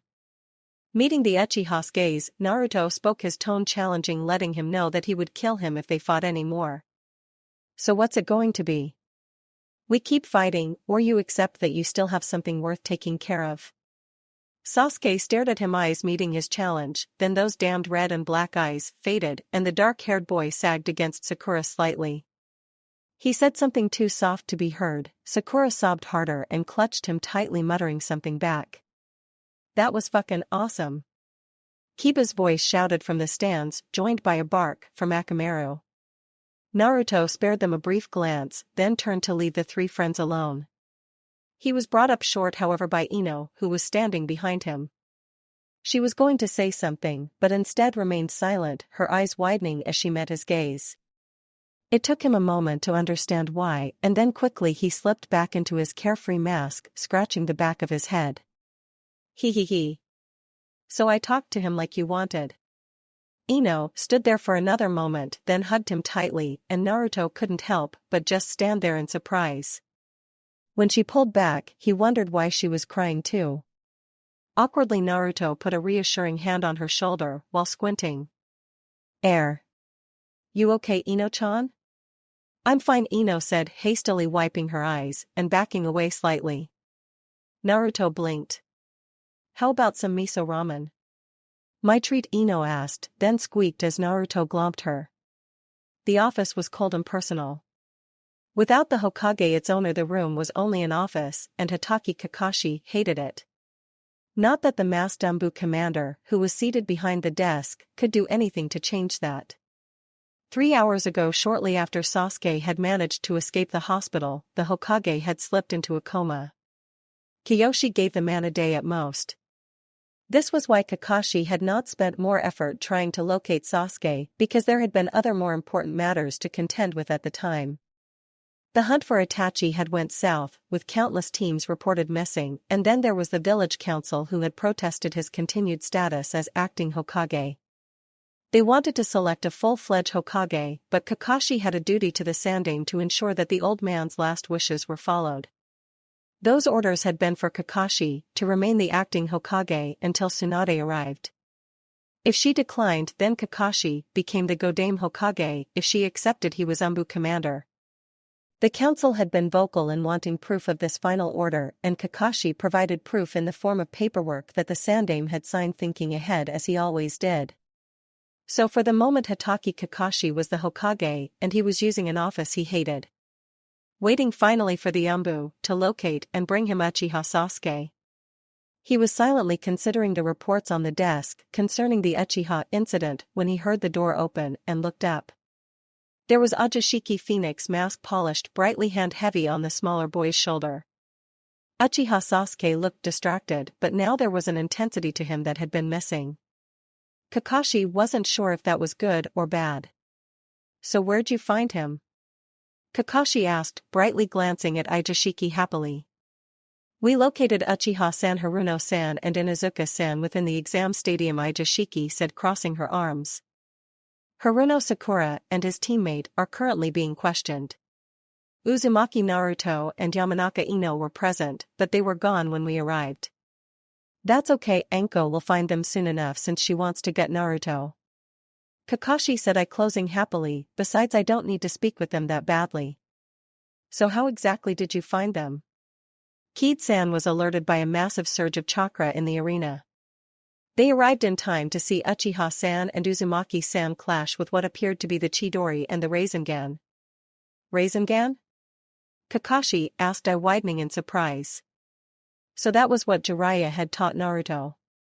It wasn't too surprising the Sannin had taught it to the Yandame's only living relative, but it was surprising to know that Naruto could use it so soon. So let me ask, Kakashi said, turning his attention towards Sasuke, why exactly were you two fighting? We wished to prove which of us would have won in the exam. Sasuke said curtly, so curtly that it was obviously a lie. Of course, Kakashi said, nodding slightly at the Umbu, who with a bow, left the two alone. A moment of silence filled the office as Kakashi studied the defiant and annoyed Uchiha. Sasuke reminded him vaguely of himself, arrogant and cocky. It was time to put things into perspective for the boy. Do you realize that lying to me could get you tossed in an Umbu cell? I'm the Umbu commander, I can tell when a genin is lying. Kakashi said sharply, but I don't care about why you two fought. I've known young ninja, you fight over stupid shit.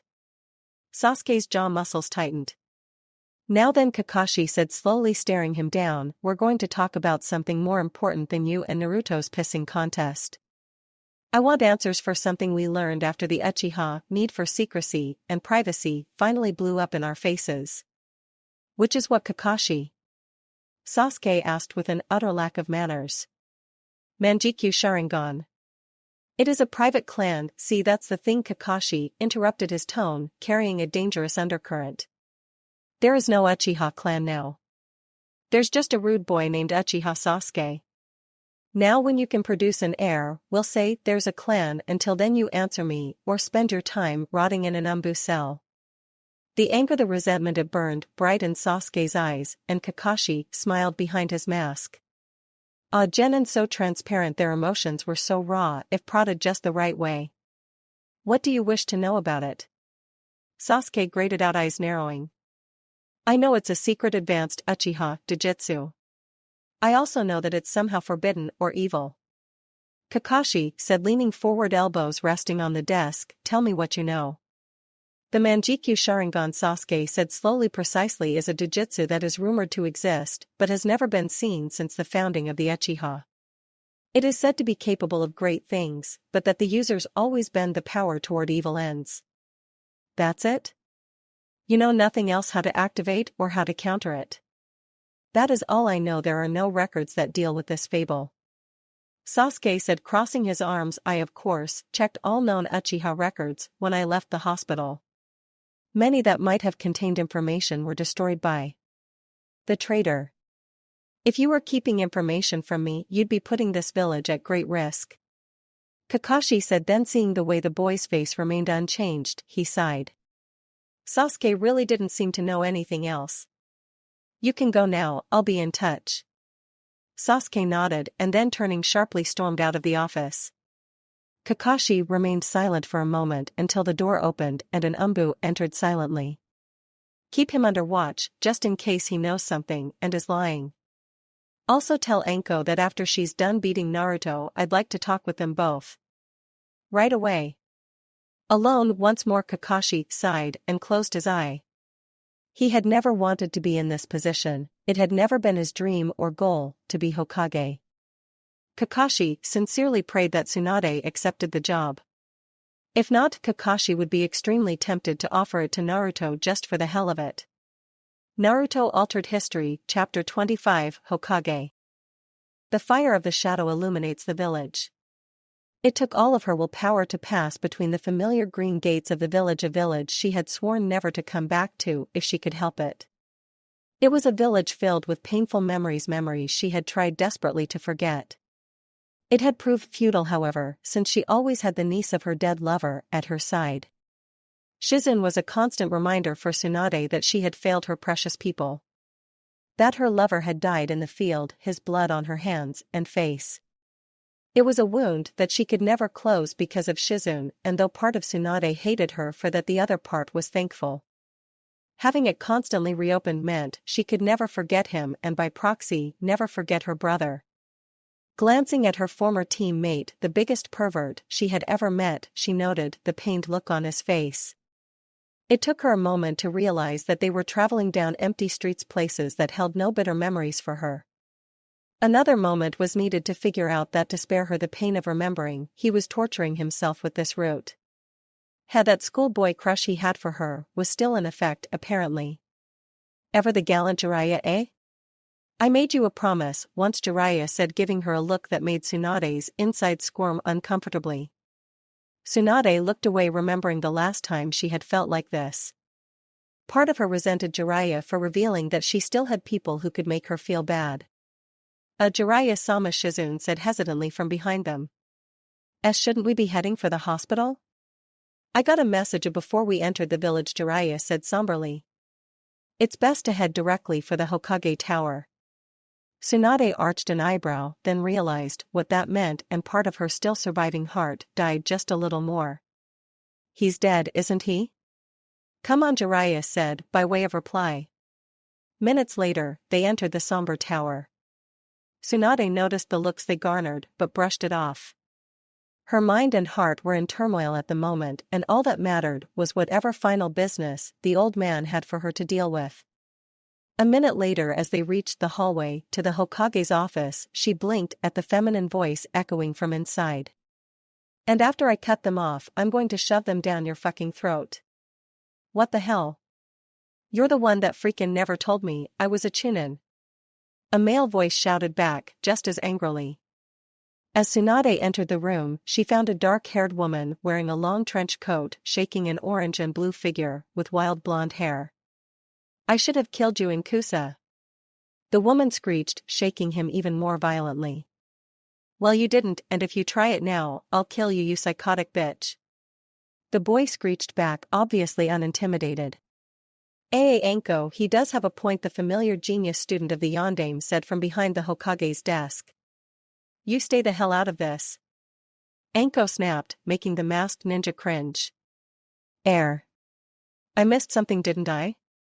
Jiraiya said, speaking up for the first time. Yeah. Anko shouted, rounding on him as she tossed the blonde boy away from her.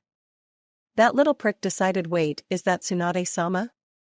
Yeah, Jiraiya said, blinking. You actually found her? What was she working off her gambling debt, in a brothel or something? Tsunade. Brothel. Jiraiya said, sounding wistful. Ahem. Kakashi said, standing up and attempting to assume command over the office. I think this can wait. We have other business to discuss. Oh no, don't mind me, Tsunade said with a snort. After all, you only sent the world's biggest pervert to drag me back to a village I loathe with a white-hot passion to save a sensei who died before we even got in the gates. Sighing, Kakashi sat back down, eye dropping slightly. So I suppose offering you the job of Hokage is out of question? Gee, let me see, Tsunade drawled sarcastically. Do I want a job that has 100% death rate? Hell no. If that's it, I'm leaving now. Tsunade-sama, Konoha needs your strength, Kakashi said, anxiously rising slightly. What Konoha needs, Tsunade said, fixing him with her glare, is to realize that no matter what pretty words they use, there will never be peace. Every Hokage has been a fool for risking their lives stupidly for an impossible dream. Tsunade-sama, you encouraged the Yondaime, Kakashi said, sounding reproachful. Surely you couldn't have changed so much in so little time. Age changes people, Jiraiya offered, sounding bored, and sometimes not for the better. Whatever, Tsunade snorted, crossing her arms. Being a Hokage is bullshit. No one but a fool would do it. Well, at least stay and take over the medical, Kakashi tried to reason before a loud irate voice interrupted him. Just let the bitch go. Blinking, Tsunade turned to stare at the blonde runt she had initially overlooked as just some random chunin. For him to be speaking like that denoted a lot of confidence, and when no one started berating the boy, Tsunade realized there was more to him than just being a chunin. Naruto, this is Tsunade, the legendary medic. Kakashi explained, instead of berated, even if she's not willing to be Hokage, we could use her to help bolster our medical care. Fuck that, Naruto said, glaring at Tsunade, arms crossed. I wouldn't want such a cold-hearted bitch in my village, Hokage or not. Saying all of that, I don't know or care why, but I want her out of my village. Heh. Arrogant little bastard, Tsunade remarked to Jiraiya, who was palming his forehead before focusing on the blonde. What the hell do you think you're doing talking? This isn't any of your business, like hell it ain't. Naruto shouted, stalking up to her head, craning back to stare at her. I more than anything want to receive the Hokage name. So this damn well is my business. So get the fuck out of my village before I kick your goddamned ass. Tsunade opened her mouth, prepared to thump the little bastard with her finger and rip his head off. But that look, the sheer determination, it made her hesitate. It struck her hard, reminding her painfully of two others. She could see a reflection of Dan there and of Nawaki, and it felt like a shard of glass dug itself deeper into her heart. She wasn't sure how long she stood there staring at him, but suddenly she realized he was gone and everyone was staring at her. Looking at Jiraiya, the only one she could stand to speak with, she raised an eyebrow. Who the fuck was that? Uzumaki Naruto. Jiraiya was a legendary ninja. More than that, he was an expert on women. That was why he had gone to retrieve Tsunade, because only he could convince her to come back. Just like how it was only him that knew just how pissed off and confused Tsunade was now. Naruto had spoken up, told her the truth, and had done it in such a manner that had forcibly reminded the slug tamer of two ghosts in her past. Ghosts that she would never be able to banish, no matter how much sake she drowned herself in.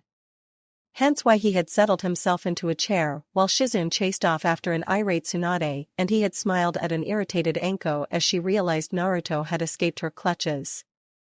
Now alone in the office, with the masked man, the Sannin was feeling marginally better. It was no longer his burden to care for the village, his debts now almost entirely paid off. All that remained then was to make ensure the protection of Minato's son. Jiraiya-sama, I need to, Kakashi started to say, before the Sannin interrupted him. I know the Sandame died this morning, but this place feels like it's got Oni as well as a Shinigami prowling the streets. Jiraiya paused and gave Kakashi a pointed knowing look that clearly ordered he be told the exact state of affairs. It's a very tricky thing to explain, Kakashi temporized before leaning back in his chair. Of course you know about unity and the state that's put us in. Well, we also have the subtle fact that one of our own Uchiha Itachi turned on us. He wiped out his whole clan except for his younger brother, though there were rumors about another survivor, but they turned out false. Jiraiya said with a slight nod, knowing that things had to be extremely bad for the village at the moment. But really there's nothing to be too concerned about, Kakashi said in a falsely cheery tone. Kakashi, Jiraiya snapped warningly, needing to know and not appreciating the way the man was trying to hold back information. You're like sensei, always able to tell when I'm holding back information. Well, I did teach your sensei, so it shouldn't be a big shock, Jiraiya said with a wary smirk. Good point. Kakashi allowed his shoulders sagging. With the death of the Sandame village, morale is at an all-time low. Our strength is severely depleted thanks to Itachi and the fact that he slaughtered his entire clan and numerous Anbu teams. Oh, and also thanks to Unity and its little soiree during the Chunin exams. Paranoia and distrust is running high between the various clans' regular forces and the governors. So basically we're lucky none of the other villages have realized just how easy we'd be to annihilate right now. Exactly, Kakashi said with a slight nod, though at least then we'd have a common enemy to draw us all together again. Still, there's no avoiding the fact that our forces are compromised and nearly non-existent. Of the Anbu and Jonin lost during the Unity battle, those who died fighting against Unity easily outnumber the dead Unity members 5-1. Meaning that Unity effectively shrunk those Anbu and Jonin that you can trust and then melted back into the crowd, so now you have no way of knowing who is who. Exactly, and with the numbers shrunk along with now being the official Hokage, I have to appoint new people to key positions, and I'm risking the chance that their unity. Kakashi shook his head, reaching up to run a hand through his hair. The military police is under the control of the Hyuga, aided by the Inuzuka, so at least there's that. Still, you have a Black Ops force you can't entirely trust. Kakashi nodded, looking at him in almost desperation. I have no idea what or where this could be heading, and I can't completely trust a military police weaker than ever ran by a Chunin, having to bolster our ranks by promotions that are too early and then lowering the graduation age for the academy to increase our genin numbers. The more things change the more they stay the same. Jiraiya mused, staring off into the distance, silently remembering back during his childhood. Back when the minimum graduation age for the academy had been 13, only to change to 10 as war broke out. Jiraiya-sama, please, Kakashi said, drawing the toad hermit from his brief trip into the past. I don't have the energy to be the leader our people will look up to. If Tsunade-sama won't do it, please take the title of Hokage and lead us. The Sannin stared at the man, and admittedly, he was tempted to take the offer. His dream at one point had been to be Hokage, despite Tsunade and Orochimaru's ridicule. As Hokage, he could do a lot of good. He could also enact a law that required all hot kunoichi to wear bikinis at all times, but ultimately he rejected the idea. He was too old, too jaded. He trained Hokages, but he could never be one himself. The bitter truth about being a Hokage was not for him, and he knew it. Sighing heavily, the Sannin heaved himself up and then shook his head. I've been out of the scene for too long. The people need a leader they already know. One that they trust. Jiraiya paused, a small grin on his face. For better or worse, you're the Godame Hokage now. But do you have any idea how hard it is to get 5 minutes alone to read my precious Aika?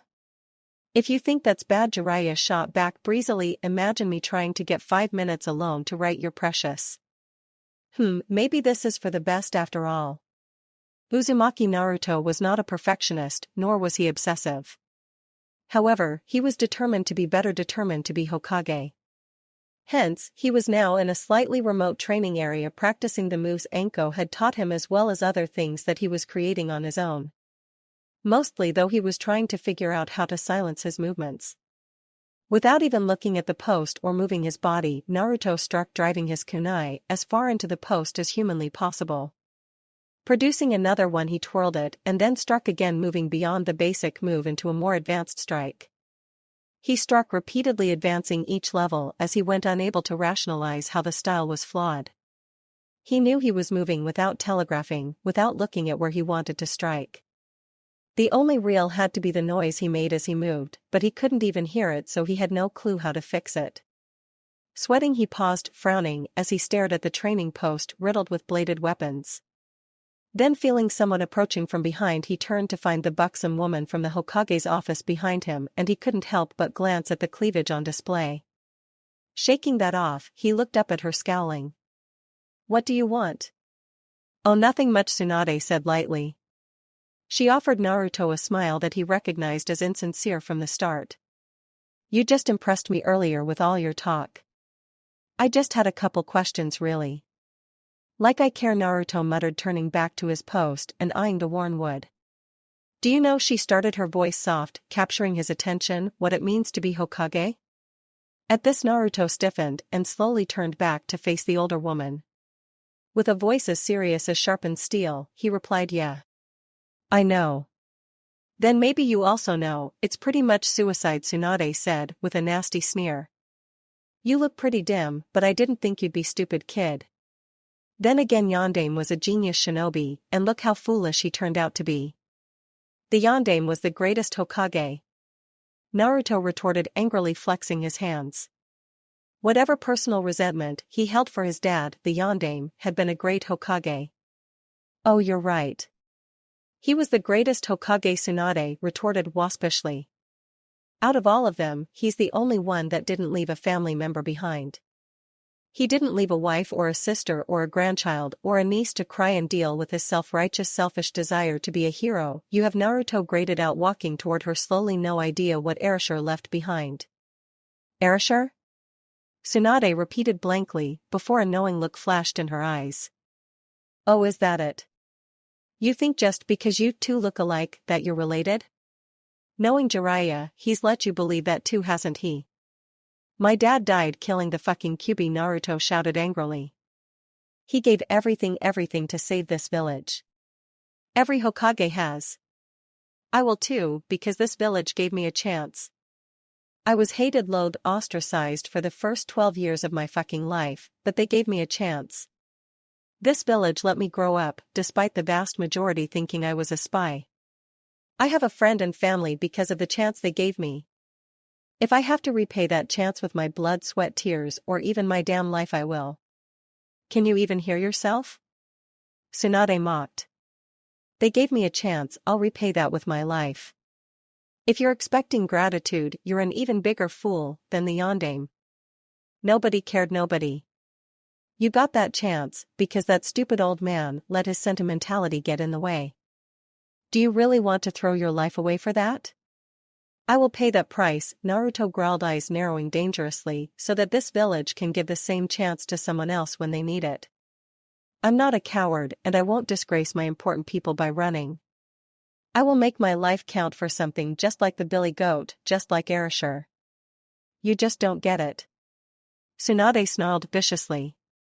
No matter what pretty words you use, that dream of yours is stupid and suicidal. I don't care, Naruto growled, slamming his fist into his hand, what you fucking say. Being Hokage is the greatest thing anyone can do.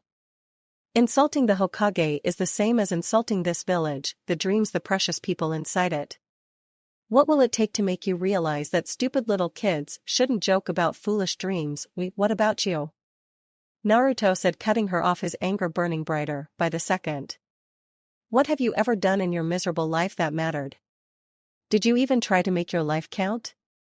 Or did you just run away the first chance you got? My life, you can't even understand my life. I've lost more than you'll ever understand. Tsunade said, glaring at him.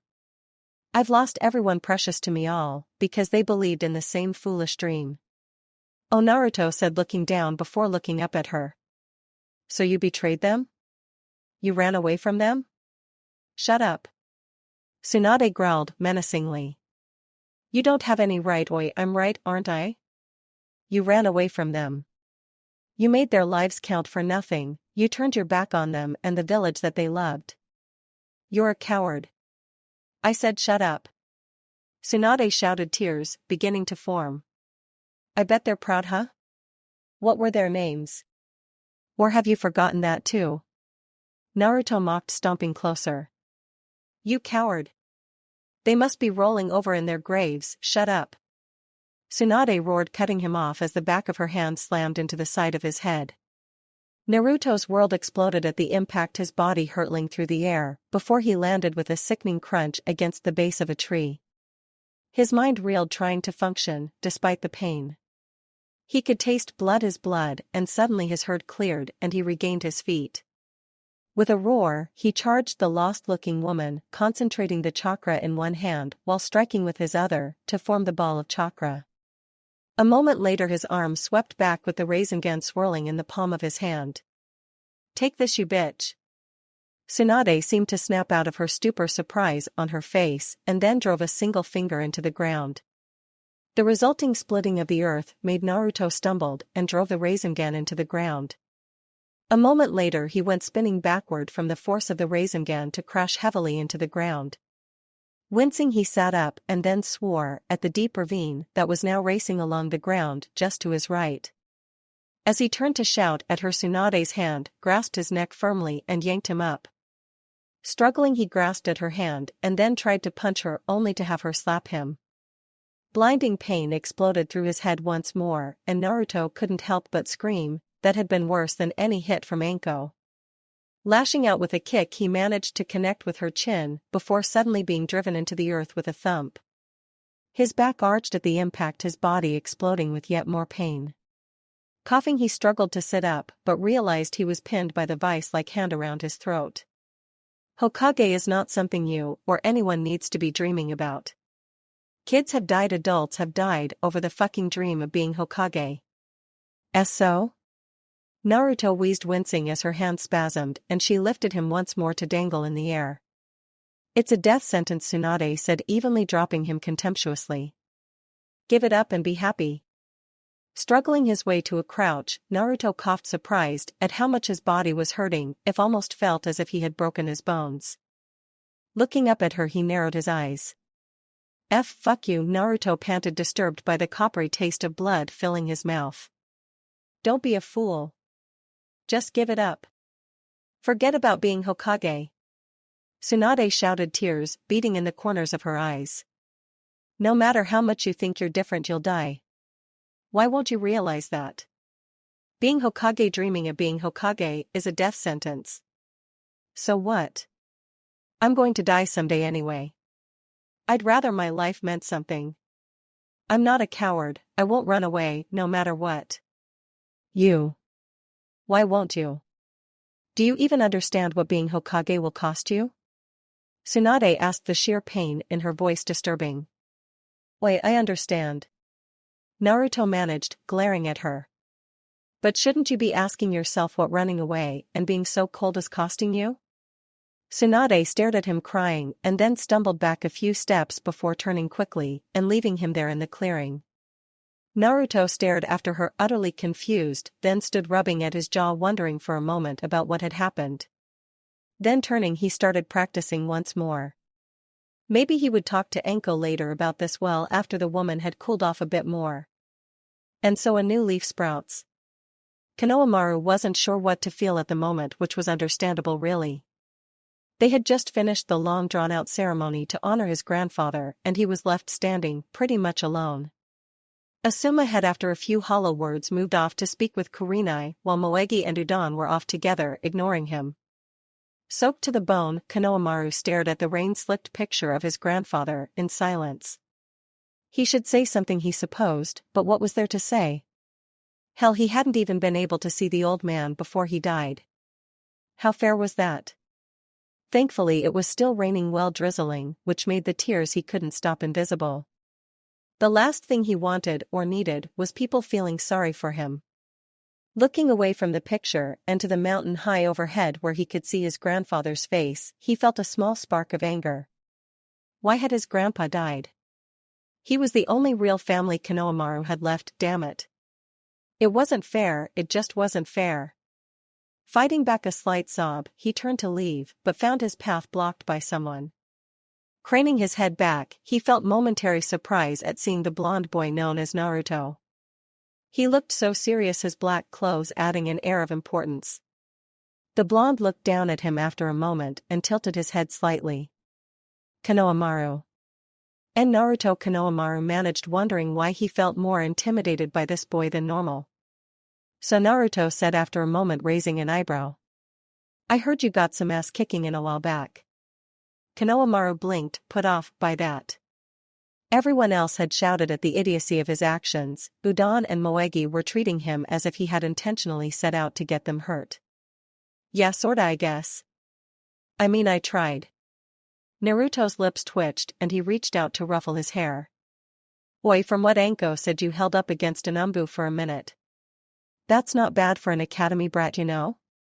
Brat? Konohamaru repeated blankly, before glaring. I'll have you know I'm the best in my year. I guess that's impressive, but remember there's a difference between being first in school and being first in the field, Naruto intoned wryly. So don't you normally have those two other brats hanging around? Konohamaru winced, then hesitantly explained the situation. About how his decision to fight that Umbu had gotten them hurt, how they had told him they wanted nothing to do with him. It wasn't long after that he was talking about his own thoughts on the fight and how he had wished he could have done better. Naruto remained silent through everything he had to say, then blinked as he finally came to a stop. Konohamaru took a breath and let it out, feeling a bit better now that he had actually talked to someone.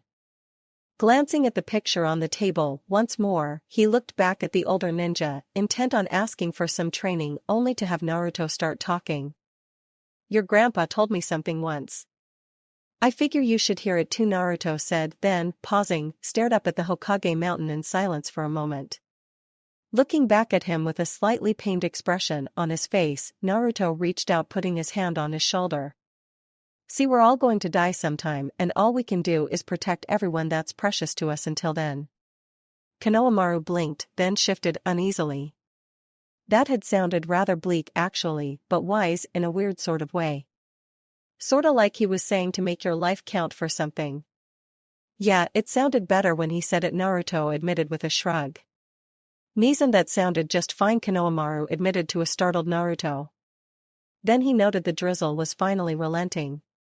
Sighing, Ino closed her umbrella, relishing the ability to quit looking so stupid.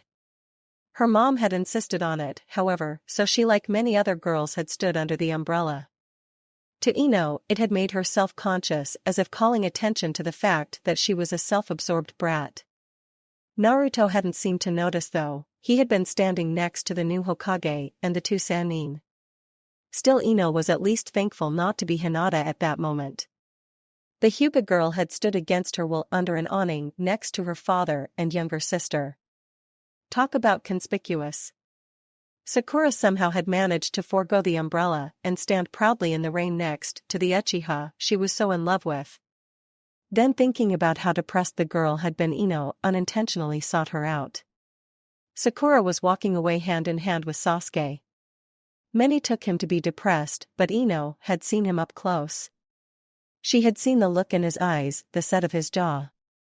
He had withdrawn, but he was a storm brewing. There was danger written in his countenance that everyone else seemed oblivious to. Despite that, Ino felt a stab of jealousy as she watched the two of them. Not because of Sasuke, but rather for the fact that Sakura and Sasuke both had someone to comfort them. Someone to help them through things, to simply care, because Ino knew that Sasuke did care in some way for Sakura. So while Ino had her family, it wasn't the same, and she was jealousy. It would never be the same as when Sasuke would seek and hold Sakura's hand. Or the possessive way Sakura would hug Sasuke and not let go. Ino? Turning at the sound of her mom's voice, she blinked, staring up at the reproachful woman. Can I say something? Sure, Ino allowed, turning slightly to jealously watch Sakura and Sasuke. No Uchiha ever actually loves anyone, her mom said softly, moving closer. At least not as we love people. It's pointless to love him if he can't love you back. Mom, Ino started to say before her mom continued undaunted. If you love him, it's because he's safe. We Yamanaka are never satisfied with being safe. I'm not in love with him, Ino said with a note of pain. I just want someone to care about me just a bit, and not like you and Dad care for me. Why, you okay? Naruto's voice suddenly interjected, prompting Ino to turn and look at the blonde. You look like the old man at the restaurant whenever I mention not being hungry. I'm fine, Ino admitted semi-distractedly. I'm just, like really sad and thinking. Yeah, well, I'm going to Ichiraku for some ramen, Naruto said, sounding dejected as he glanced from her to Sasuke and Sakura, then back. Thought I'd see if you wanted to come along, but I guess not. Ino blinked, confused at his actions. That had been so unlike the Naruto she knew. She considered going after him and asking what was wrong, but ultimately decided against it. Sighing, she turned to say something to her mom, but froze at the slightly disappointed look on the woman's face. What? Dear, it's not wise to ignore a granted wish. The Amatsukami might not appreciate it, her mom said with a slight reprimand in her tone. What are you talking about? He came over here to check on you, her mom responded, nodding at the retreating Naruto. I think that qualifies as caring. Mom, Ino said in annoyance, then paused. Actually, her mom had a point, which was scary. Ino didn't like it when her parents were right. It upset the natural order of things, and it was annoying as hell. Oh well. I have to get back to the house and start dinner. Your great aunt is coming over for supper. At least if Inoichi can get her to agree, but I don't know if he can. From what I hear, Tsunade-sama is very fickle. Ino nodded, absently staring at Naruto's retreating back. He was her friend. Definitely not her boyfriend or even a crush, Ino was sure of that. But Ino could also admit she was a bit infatuated with him. It was hard not to be after all considering the time she had spent with him. She was still the only one he trusted with the truth about his family. He had helped her cope with her first kill, he was an okay guy, and he had defended her several times. More importantly, he seemed to care. "Do you think I could invite someone?" Ino asked after a moment, glancing at her bemused-looking mom. "I suppose so." Nodding, Ino started after the boy, muttering to softly, "I knew I was right about the black." Shizune had searched the village as unobtrusively as possible, searching for her sensei. Tsunade, however, had somehow managed to disappear, and the only logical place that the Sannin could be at was the gates, waiting to slip away in silence. Approaching the massive gates leading out of the village, Shizune hugged the pig in her arms, just a tad tighter. There was a lump forming in her throat at the mere thought of leaving. Shizune didn't want to leave, but she couldn't just let Tsunade go off on her own. She owed her Uncle Dan. Shizune was responsible for keeping Tsunade from getting out of control. Though Shizune had to admit that she had not always done that job for the first few months, all Shizune had done was torment her mentor. This woman had let Dan die, and Shizune had clung to that rationalization for a long time. Until she realized that Tsunade was already torturing herself far worse than Shizune could ever hope to. After she realized that Shizune realized that Dan had loved her and that she should not be torturing Dan's love. She should be trying to protect it, trying to help it heal. But Shizune was a clueless child, she had no idea how to do that, so she had settled on keeping Tsunade grounded. Sighing, the medic Nin looked at the gates and then blinked, realizing that they were sealed. Slowing to a stop, the dark-haired woman looked around curiously, wondering where Tsunade was. By all rights, the Sannin should have been her. She was a creature of habit, and this was where they had left from last time. "Tun Taunton." The pig squeaked softly, wiggling in her arms. "Taunton?" Shizune whispered, looking at her pet, then lost her grip, letting the pig fall to the ground. A moment later, it went skittering away off to the left, past the benches, and into the park, where Shizune remembered a lake being. Running after the pig, Shizune wondered why, until panting she came to a halt just at the edge of the park. Sitting against a tree overlooking the moonlit lake was Tsunade, who was now cradling the pig in her arms. Shizune noticed belatedly the open sake bottle and saucer nearby. "Ah, a Tsunade?" "Shizune, you know I came here once when I was younger," Tsunade said, staring at the lake absently. "I was a genin and Jiraiya was trying to be on Jiraiya-ish. I called him on it." Asked what the hell he was thinking would happen. "You know what he told me?" Shizune blinked and then brushed her hair behind her ear. She wasn't sure why her master was saying this, and it was a bit unnerving. "No. He told me," admitted he was a pervert, Tsunade said with a perfectly straight face. "He always would be, but he wanted me to know that when it mattered, he'd be gallant for me." "So?" Shizune prompted gently. I laughed in his face and said, "The gallant Jiraiya? Stick to peeking up skirts, you pervert." Tsunade said sourly, before sighing. "But he always kept that promise. Every time I needed someone to be gallant, Jiraiya kept his promise." Shizune nodded silently, wondering what was going on inside the older woman's mind. Was it just a trip down memory lane before leaving? Or was there another reason, perhaps related to that dinner with her distant family or the blonde boy they had met in the Hokage's office? "This village is filled with nothing but bitter memories for me," Tsunade said distantly, looking up at her. "He was gallant again today, and I realized that he was the last one I should ever lash out at." "I don't understand," Shizune said, shifting her weight, wanting to know and be on their way. "Tsunade-sama, aren't we leaving? We'll be staying for a while. I've agreed to take over as the director of Konoha's healthcare program." Tsunade said, glancing away. "So we're staying?" Shizune asked, blankly stunned by the turn of events. "Yes, until I know," Tsunade said, sighing, "if he deserves the cursed necklace." Shizune nodded and sighed, feeling a bit relieved. It looked like she would be staying, like she had wanted to. But then she realized what Tsunade had said, and she wondered who he was. "I'll have to see Kakashi about arranging a mission to escort me. I have a lot of work to do before we can really settle down." "Wait, mission? What mission?" Kakashi couldn't help but sigh, settling into the chair silently. He still felt like he was intruding on the Sandaime, kept expecting the old man to show up and claim his place. But Kakashi knew that wouldn't be happening. The Sandaime was dead and buried. He was officially the Godame Hokage, and as a glance at the clock on the wall, confirmed it was nearly midnight. Nearly 72 hours into his official reign, and he was seriously considering letting Naruto just take over. Shaking his head, eye drooping, he instead looked at that stack of paperwork on his desk. Studying the papers, he glanced at his so far unread Ika Ika book. Looking between the two, he wondered which he should choose. On the one hand, he could handle the paperwork, which was mostly pointless red tape, or he could read his precious. The responsible thing would be to handle the paperwork. The Kakashi thing would be to read his book.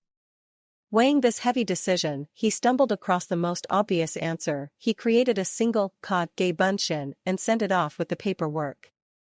Chuckling at his ingenuity, he picked up his precious and, flicking it open to his bookmark, began to read. At least until he felt a presence in the office. Snapping his head up, he found one Mitarashi Anko standing in front of the desk munching on her trademark stick of dango. A sudden chill swept over him as he realized what this meant. He was in an empty tower with a woman that not only had a proven unstable personality, but whom he had also slept with. Anko? Is there, a reason you're in my office so late? Well, Anko said, a grin that didn't reach her eyes on her face. I was sorta hoping to discuss a few things with you, Hokage-sama. Ahaha. Kakashi managed, reaching up to scratch the back of his head, his eye closed in nervousness.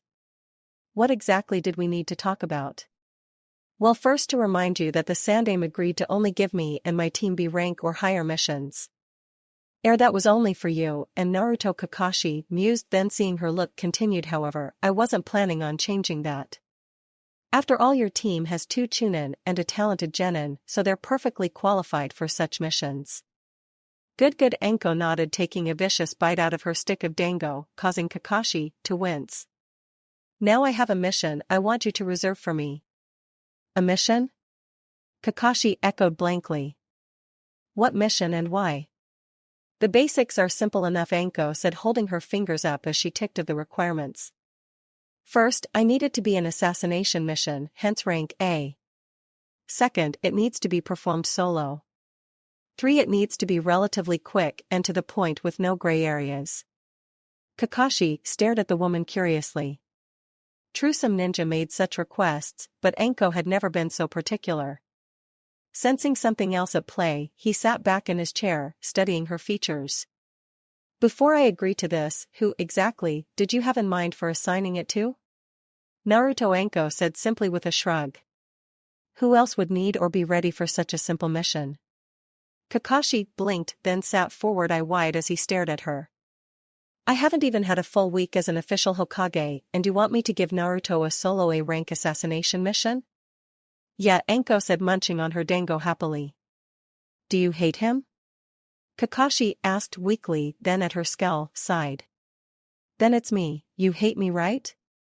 This is to get back at me for using Sasuke as a messenger during the exams. No, that's just a perk, Anko admitted, sitting on the edge of his desk, rubbing the finished dango stick suggestively against her lips. I was just thinking he needs to do at least one. Kakashi managed, his visible eye widening at the suggestive image. I'd be really grateful, Anko purred before flicking the stick with her tongue suggestively. Kakashi managed, then, as her coat slid down her shoulder, revealing a lack of fish netting, he gulped audibly. Oh, of course. Just as soon as we get one. Anko grinned at that and winked, hopping off the desk and tossing her dango stick away. That's a good Hokage. Kakashi nodded numbly, watching as she sauntered out of his office, and then, sitting back in his chair, let out a frustrated sigh. She knew just how to get him to do what she wanted. More frighteningly, Kakashi knew that now that she had him committed, he couldn't back out for fear of her retaliation. Anko was both very seductive and very, very frightening. Naruto sneezed once more, setting the small box of items down on the bed amid a cloud of dust. It was filled of all things with the various items he'd received while in the hospital. Rubbing his nose, he sighed. Overall, the house wasn't too bad, but it was definitely dusty. Pausing, he mentally took stock of the house once more. It had an entrance area, which required opening another door to enter the actual house, a large living room with a modest kitchen located to the right of it, 2 large bedrooms, a bathroom that had to be expanded with seals since it had 2 separate showers, a bathtub that he could almost swim in, and 2 sinks, and to top it all off, a storage room. The storage room was bugging him though. As of yet he'd been unable to open it, but Kakashi had warned him about things like that. As for the second floor, he hadn't been up there just yet, but he'd found the trapdoor ladder that he could pull down to climb up there. Naruto was actually more concerned with trying to find some way of being comfortable here. Sure, he'd been alone in his old place, but now he was really isolated. He was 30 feet off the ground on the side of a mountain. That was isolation if he had ever heard of it, plus, that was another reason he had yet to spend a lot of time in the place. Feeling his 2 Kage Bunshin expire, he sighed, feeling a slight stab of pain behind his eyes. Ero Sennin had warned him about using the Kage Bunshin to relay information for the next 6 months, but Naruto had things to do. Namely, finish setting up his selected bedroom, which he considered the only enjoyable perk of owning a house. He could now look out over the village with a breathtaking view while denying the sun a chance to peek in at him during the mornings. Best of all, the few windows on his house were one way. The yondaime really was a smart bastard. Chuckling, he left the box where it was and strolled out of the second bedroom/current storage area and into the kitchen, where he collected an already prepared cup of instant ramen. Kami bless the Kage Bunshin. And a moment later he was outside. Pausing to take in the impressive view of a forest waking up in the early morning, he sat down on the edge of the walkway that wrapped around his house and began eating. In a rare moment of introspection, he mused about how much things had changed, how different the world seemed. The burdens he was carrying, the responsibilities, Enko his team, Jiraiya the Kyuubi no Yoko being sealed inside him. Kakashi as Hokage. Now that just so strange, he almost couldn't believe it. Shaking his head, he set his now empty cup of ramen aside and leaned back on his hands, kicking his feet in the air. A moment later he nearly fell as a voice spoke up from behind him. "Morning, brat." "Gah." Naruto screamed, panicking, and then, assuring he wasn't about to fall, turned to glare up at the grinning white-haired Sannin Jiraiya. "What the hell are you thinking, you pervert?" "That you'd make a great big red splat," Jiraiya remarked, casually sitting down beside him. "So Kakashi gave you this place, huh? How do you like it?" "Sakai, I guess." "A bit empty though," Naruto admitted with a shrug. "I grew up alone, so it's not really a big deal, and I mean it's great having a family house, but it's not the same as a family technique. I don't really feel like I belong here or anything." That's understandable," Jiraiya nodded. "The yondaime didn't stay up here too much. It was his getaway spot, I suppose, but he sure as hell didn't live here." Naruto said with a nod, then after a moment of silence glanced at the older man. So what brings you by?" "There's not a swimming hole or bath around here, so you can't be here to peek." "You really are getting smarter," Jiraiya said fondly before sighing. "Anyway, I'm here to see if you'd accept an offer to come train with me. We'd have to leave the village, even the country." "Huh? Why?" Naruto managed, startled. "I'm a Sannin, plus I know a lot more than anyone else in this village. I could read underneath the underneath of the underneath in the report concerning Itachi. We need to get some control over it quickly. Plus, if my sources are right, Akatsuki is going to start actively hunting for you." "Akatsuki? Why?" "Itachi is joining them and Orochimaru has abandoned their ranks. The only reason he's not dead is because he spilled the beans about you. They won't move openly, they never have, but they will move, they've wasted too much time not to. This village wouldn't survive that sort of assault at the moment. Each one is as powerful as any Kage, plus with Itachi on their side they'd especially have no problems getting in here and taking you." "Damn it," Naruto said loudly, glaring at the village, knowing that he was putting them in danger by remaining. "Naruto, what I'm asking is hard, I know. If you stayed here, kept training with Anko, you could get strong enough to be Hokage. You wouldn't have to give up everything you've fought for. But staying is a luxury you can't have." "I know. If I stay, those maniacs will come after me, and I'm not strong enough to stop them. I'd never be strong enough in time, Naruto said, lowering his gaze. They may not, they might need to catch other demons first. That could buy you some time. I can't risk that. I can't risk the village, because I'm selfish. I have to do what's best for the village, Naruto said haltingly as he pictured all his important people. And everyone inside it. Even if it means your life? I'm going to be Hokage, Naruto said firmly, staring at Jiraiya, daring him to deny it. I have to protect the village no matter what. Jiraiya was silent for several long minutes, staring at him, then he grinned. Hey, you know what? I've known 3 Hokages in my lifetime, and I've never met one that dressed in orange before. Getting up, the old man groaned. I'll inform that brat Kakashi before I leave. I have to clear up a few things with my publisher, so a month or so from now I'll come back and we'll start training. I'm pretty sure Akatsuki will wait for things to calm down around here before they start moving. Yeah, right, publisher. Naruto snorted in disbelief. You just talked to Anko and that girlfriend of yours, what's her name, Ino? Jiraiya responded with a knowing smirk. What? She's just my teammate. Naruto protested, despite the heat in his cheeks. Ahu. Face it, you like that green-eyed girl. Ino-chan's eyes are blue. And thank you for proving my point, Jiraiya said with a twisted grin, before disappearing in a cloud of smoke. Gah! Naruto shouted, grabbing his head in frustrated disbelief. The name Hokage is a promise to die to protect the village. Naruto Altered History, Chapter 26, Missed Unity and Gambling Debt? Uzumaki Naruto was not having a good day. Then again, considering the past few days, it was not a surprise. First, Ichiraku had been closed for renovations, and then he had discovered his serious depletion of weapons and other items a ninja needed. Then, because she couldn't kill him, Anko had apparently decided to torture him. She had done something unforgivable. Mitarashi Anko had burned nearly all of his jumpsuits, leaving Naruto with only his Chunin vest, the various shirts he had scrounged over the years, and the tattered jacket he was currently wearing.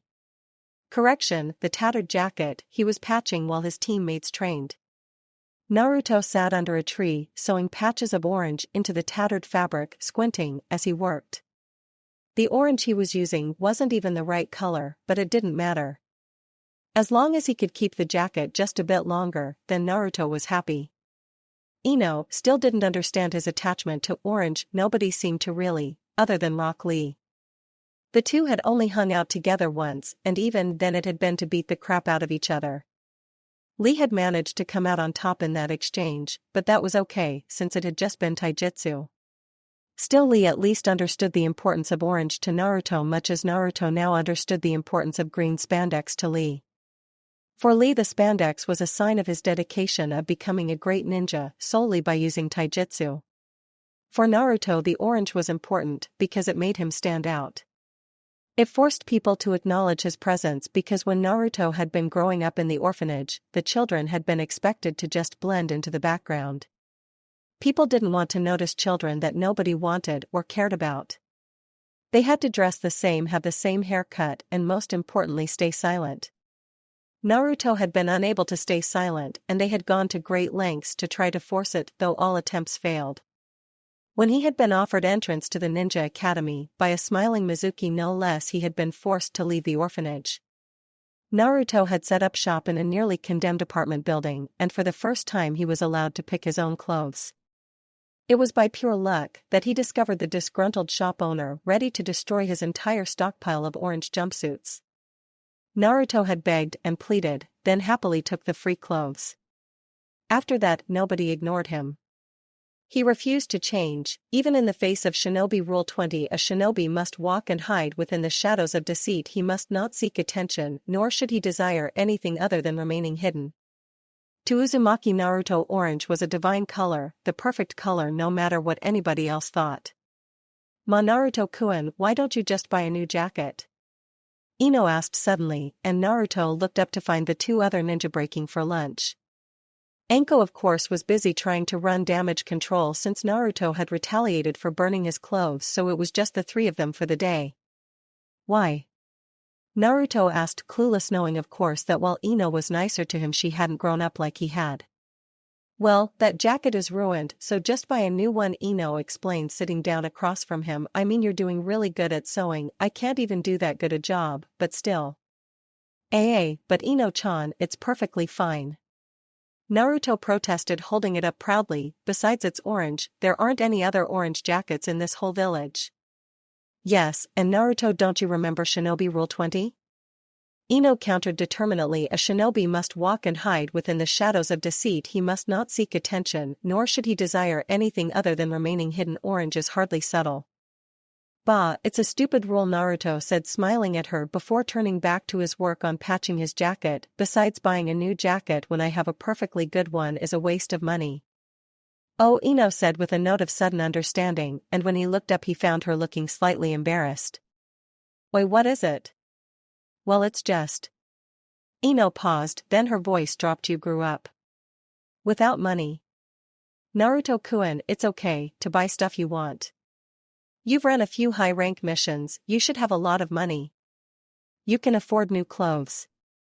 Naruto stared at her for a moment, unsure whether to feel hurt, angry, or touched. Apparently she saw what he was feeling, because she suddenly looked awkward and opened her mouth to say something when he beat her to the punch. Why, Ino-chan, it's not that I can't or think I can't afford stuff. I love orange like you love purple. To me, it's the perfect color. If I have a perfectly good orange jacket, I see no reason to buy something I hate. But Ino stammered with wide eyes, why do you like orange? You know, as riveting as this discussion is, a new voice interjected, and the two ninja looked around to find Kiba and Akamaru standing on the edge of the clearing. The Hokage wants to see you three. Kiba? Ino asked, blinking. Wait, what's that masked pervert want? Naruto asked, not moving from where he was sitting. The dog boy blinked before Sakura, Sasuke, and Kurenai arrived. He sent your whole team just to find us? What are you guys, just messengers now? No, Kurenai said, eyeing him darkly. I requested this as a training exercise in tracking. Whatever, Naruto said, springing to his feet and throwing his jacket on, before picking up his nearly empty weapons pouch. Kurenai-sensei, did the Hokage happen to mention why he wished to see us? Shino asked, walking over to join his team. Wei probably wants to give us an A-rank mission. Naruto said, brightly overriding the now openly irritated Kurenai. More likely he wants you three to clean up the shit in the Inuzuka kennel, Kiba said with a smirk while we're doing the high-rank mission. No, I'm pretty sure that's what your sister does, Ino shot back. No, she doesn't. Kiba retorted angrily, his smirk fading. Oh, then why else would she spend her time in a dog kennel on her hands and knees? Ino asked with mock innocence. Naruto blinked as her innuendo crashed through his brain and turned to stare at a smugly grinning Ino, then turned back to the other team. The look of shock on Kiba's face was priceless. The sheer horror on Kurenai's was beautiful. Sakura's blush was interesting, and Sasuke's wide-eyed surprise was perfect. He turned back to Ino and said the only thing he could think of. Sweet Kami, you're perfect. Took you this long to figure that out? Ino said, lightly smiling at him. If you two are done flirting, Shino said, walking between them and past the frozen team, the Hokage would like to see us. We weren't flirting. Naruto and Ino shouted in unison and then hurried after him. Tsunade-sama, I still don't see why I or Kiyoshi-san can't be allowed to go, Shizune said, handing the buxom blonde a pack of scrolls. Tsunade paused, a frown marring her features as she fixed her apprentice with a glare. Honestly, Shizune should have known by now not to argue with her over something like this. Then again, Shizune would be afraid of Tsunade trying to escape. As if Tsunade had accepted the position as head of the healthcare system in Konoha, she would not just abandon things after that.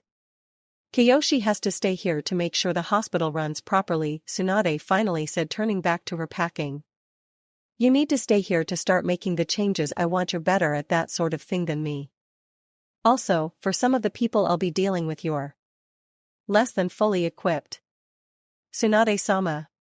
Shizune squeaked, arms covering her modest chest that was hidden away by the formless black kimono she always wore. Just being honest, Tsunade said, turning to grin at her apprentice now, then just make sure things run smoothly, and if they don't, feel free to ask Kakashi to kill someone. He's gotta be good for something after all. Tsunade-sama, you shouldn't speak that way about the Hokage.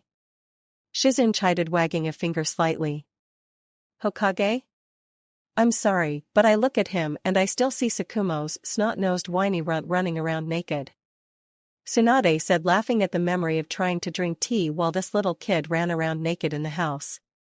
Sakumo had been so embarrassed, but the Sannin had assured him it was a relief to see a semi-normal kid, though Orochimaru had made a comment later about genetics. Chuckling, Tsunade picked up her furoshiki and the suitcase of money at her request. They had paid her for a year in advance. Tsunade had figured if she would be making this trip, she should try to pay off her more outstanding debts. Shizune had been thrilled at her decision until discovering that Tsunade would be leaving without her. Tsunade-sama, please let me come along. Shizune tried one more time before the Sannin stopped and turned, glaring at her. I'm over 50 years old, Shizune Kohai. I think I can pay off my own debts while I get what we need for Konoha without getting into trouble. Tsunade snapped, then seeing Shizune quail, smirked. Now you have fun, and keep in mind that Hitaki genetics are very generous. Then with that she left the small apartment, the door closing behind her with a thunk. Whistling in amusement, the legendary strolled down the hallway, ignoring the looks of awe she received, and then out to the street. Oh, to be free, Tsunade's soul sang, at least 2 weeks without Shizune nagging at her constantly. Though she would never admit that to the young woman's face, after all Shizune was Tsunade's favorite student. Plus the girl had been there for her through some hard times, so they were friends. It was just that Shizune could be bitchy at times. Part of Tsunade actually hoped that the girl ended up spending a night with the Hokage, maybe getting laid would loosen her up.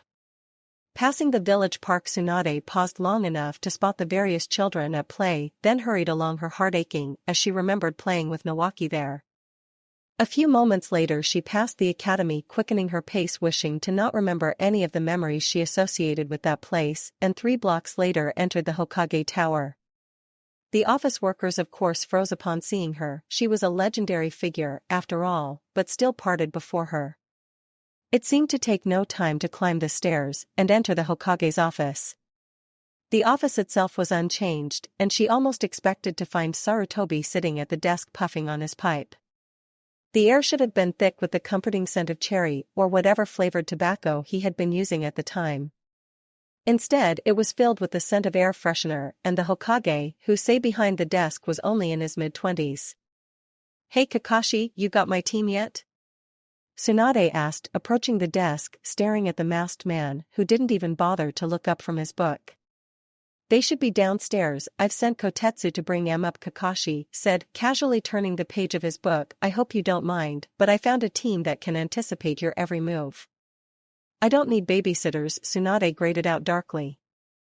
Oh no, Kakashi said, finally looking up and his eye close happily. They're not your babysitters, just the ones best suited to drive you crazy. Eh?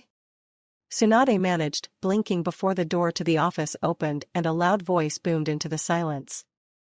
Why, we're here, masked Pev, whatcha want? Turning, Tsunade found Uzumaki Naruto, Yamanaka Ino, and what was obviously an Aburame standing in the office doorway. Naruto spotted her a second later and, eyes widening, pointed, Hey, it's. He stopped, however, and scowled, crossing his arm, going into deep thought. I am amazed, he has yet to find a nickname for you, the Aburame said stoically as ever. Wait, I know, Naruto suddenly boomed, pointing at Tsunade, it's the Kupioni. What did you say? Ino asked, slowly, a tad too sweetly, turning to glare at the boy. I said it's the Kupioni. Naruto answered, scowling in thought. Never say that. Ino shrieked, grabbing the front of his jacket and shaking him like a rag doll. Okay. Naruto squeaked, and when she released him, huffed, she's Kupabeba. Naruto. Ino screeched. Tsunade blinked, half amused and half offended. It was something that her brother might have shouted, then again it was also something Jiraiya might have said while leering. It was then that Tsunade realized just how painful having him on this mission would be. He reminded her too strongly of so many people that she had lost or known. I'm happy to see that you've kept your sense of humor, Naruto, Kakashi interjected over the squabble. I'm sure you'll need it when Anko gets done with smoothing out the chaos you created for her this morning. Hey, it was her fault. Naruto said defensively, though his eyes belied the worry he felt. What exactly did you do? Tsunade found herself asking, fascinated with the boy and what he could have done to piss off Anko even more. Well, she burned my jumpsuits, Naruto explained with a frown before grinning slightly, so I used this sexy no jutsu variation to appear like her. It lets me mimic a person right down to their chakra, and it doesn't fade until I let it. And you pretended to be her, Tsunade summarized, impressed with the jutsu he had just described. It was like the henge, only 20 times more potent. Yep. A naked Anko who ran through the streets hugging random people claiming to love them. Naruto said, laughing. The best was when. Haha. Kurenai got hugged and I ha ha ha ha ha ha. Made Anko kiss her on the mouth. You did. What? Kakashi asked, startled and sounding far more interested than would be expected for a Hokage response. Yeah, so Anko spent the whole morning trying to convince everyone it wasn't her. Naruto gloated, hands behind his head. So that is why Kurenai-san was glaring at you. Shino said before shaking his head. Naruto, if you were a few years older, Tsunade said, staring at him in amazement, I would kiss you. For what? Naruto asked, clueless about the glare Ino was sending Tsunade. Because I've always wanted to see Anko in a panic, and any guy that can do it deserves a kiss. Tsunade answered, ignoring the glare, which she found more amusing than intimidating. Seeing his surprise and tiny smile, Tsunade turned back to the Hokage and cleared her throat. So are you going to brief them or keep picturing those two kissing? Right, Kakashi managed, keeping his voice level as he addressed the team. I'm assigning you a B rank mission not out of difficulty, but because it is of utmost importance. You see, this is a mission to help bolster our village healthcare. Tsunade-sama requires an escort, and I selected your team since you're comprised of 2 talented chunin and 1 highly talented genin as the best for this mission. Wait, so all we get to do is just walk around with? Naruto paused and, seeing the look on Ino's face, changed whatever he was going to say. That lady? There was a moment of silence as all of them, including Tsunade, were taken back by his choice of words. From what Tsunade had gathered, it was a lot nicer than what he would normally use. Maybe her great niece had some promise after all. Essentially, yes, Kakashi said, nodding slightly. Tsunade-sama will be carrying a large amount of money to help settle old business she has, so you'll be guarding it mostly. As a Sannin, Tsunade-sama personally doesn't need a team to watch out for her, though. After the debt is paid, you'll still act as honor guard. Well, that's okay, then, Naruto said with a grin. We can leak word about the money and fight the bandits. That'll keep us entertained while we work. You know, Tsunade muttered to Kakashi, he reminds me an awful lot of Anko. I know. Daifu-sama, yes? Daifu said softly, his pen paused and just barely looking up from his paperwork at the man in the doorway. Abaku-san is here, the man said, motioning with his head slightly. He has information that he says you should hear. From Konoha.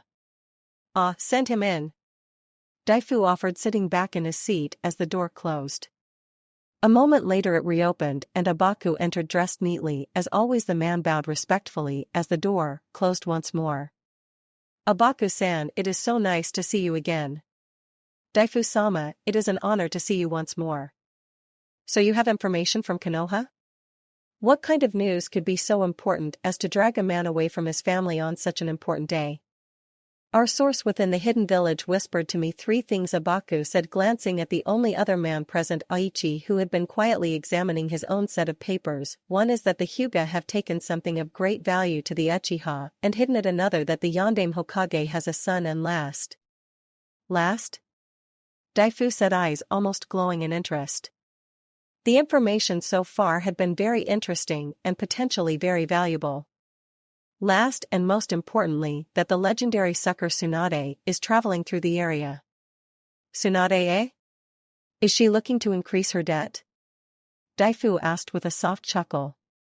No, Abaku said, she is traveling to gather supplies to increase Konoha's healthcare, first here to Edioto and then to Crater City. She is also carrying a great deal of money to pay off her debts in Otafukugai. So then she has money but does not think to pay us? Daifu said sadly, sitting back in his leather chair. We who fronted her a great deal of money. We who bought out many of her former debts from the other Yakuza families? Wasn't it us that kept her dear friend Shizune from having to work in a brothel to pay off such a debt that even a minor shinobi village would go bankrupt? Yes, Daifu-sama Abaku agreed, equally saddened. She has apparently forgotten us, her best and dearest of friends. Obviously, Daifu murmured, standing, slowly and moving, to stare out the blinds of his window, watching the bustling village below him. It was time to collect at least partially upon the debt she owed them. Tsunade needed to learn Sannin, or not nobody cheated the Yakuza. Turning, he swept the dark room with its patterned shadows and then settled his iron gaze upon Aichi, who was his most trusted lieutenant. Aichi-san, I wish for you to contact Isaribi-san. I would ask of him to please retrieve the money for us. Of course, Daifu-sama, Aichi said, climbing to his feet and bowing politely, leaving in the company of Abaku. Oh my dear Tsunade-chan, Daifu intoned softly, turning back to the window alone. Once more I weep for the steep price you will pay. Within Konoha, there are places, dark and forgotten places, deep under the ground of the village, and even the Umbu integration cells. These places were created for various functions: escapes, food storage against siege, forbidden weapons, and at least one had been where a traitorous Sannin had performed his more ghastly research. Within these places of darkness was an average-sized, utterly unremarkable room, bathed almost completely in darkness. 3 men currently resided within this room, unfazed by the darkness that filled it. 2 of these men stood professionally before the third, who was seated against the wall, between 2 bookcases, and behind a desk covered haphazardly with folders and papers. The only noise in this utterly unremarkable room was the sound of subtle breathing and the scratching of a pen on parchment. Sir, we have confirmation that the messages were delivered to Daifu. The man on the left said, his voice that of one from the grave, filtered though it was through the mask he wore. Good. The man behind the desk said, his attention shifting to the 2 that stood before him. Then Hiryu can proceed with his mission. Hi. The man on the right said, standing even more rigid. What is the final decision? Make contact. The man behind the desk said, turning his attention completely to Hiryu. After the elegant monster of the mist withdraws, offer him the deal we made to Z-san. Tell him that if he would help us in our great cause for unity, that we will in return repay his kindness in whatever manner he wishes. Hi. And if he accepts? Then you are of course to ask humbly that he removes Daifu from control of that family. If he inquires as to why we wish for this, you are to explain that we have other agents working toward an understanding with the esteemed Tsunade. The removal of Daifu, along with the solemn agreement with Asan to forget her debts when he assumes control, will greatly help us. Hi. Hiryu said, then bowing turned and disappeared into the darkness, disappearing completely. Sir, shall I contact Z-san now? The other man said, bringing the man behind the desk's attention back to him. Before that, D-sama has orders that he can only give you his most loyal of subordinates. Whatever D-sama asks of me, I shall perform, the man responded, kneeling respectfully before the desk. Very well. The man behind the desk said, D-sama would like for you to contact the remaining brother who is to deliver this message to O-san, who resides in the field. We are endeavoring to help you as you have requested at the meeting within the boundaries of death. We have located 2-1 under heavy watch by both us and your agent. Another is hidden away by the clan of the Sun we are endeavoring to locate. Upon discovery, we will await your decision and hope that the agreement between our 2 parties can be achieved prosperously as we both wish. High Second D-sama requires that you ensure to send a message to H. Dono saying all things are proceeding as agreed. The CV of both H and K have accepted that any action beyond the wall should not involve the country. The rain and those whom you decide may be dealt with as it has been decreed.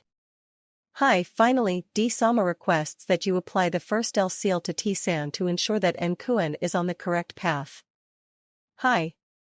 The kneeling man said sharply, standing once more. What of Z-san? Is there any particular method or way of approach preferred for this objective?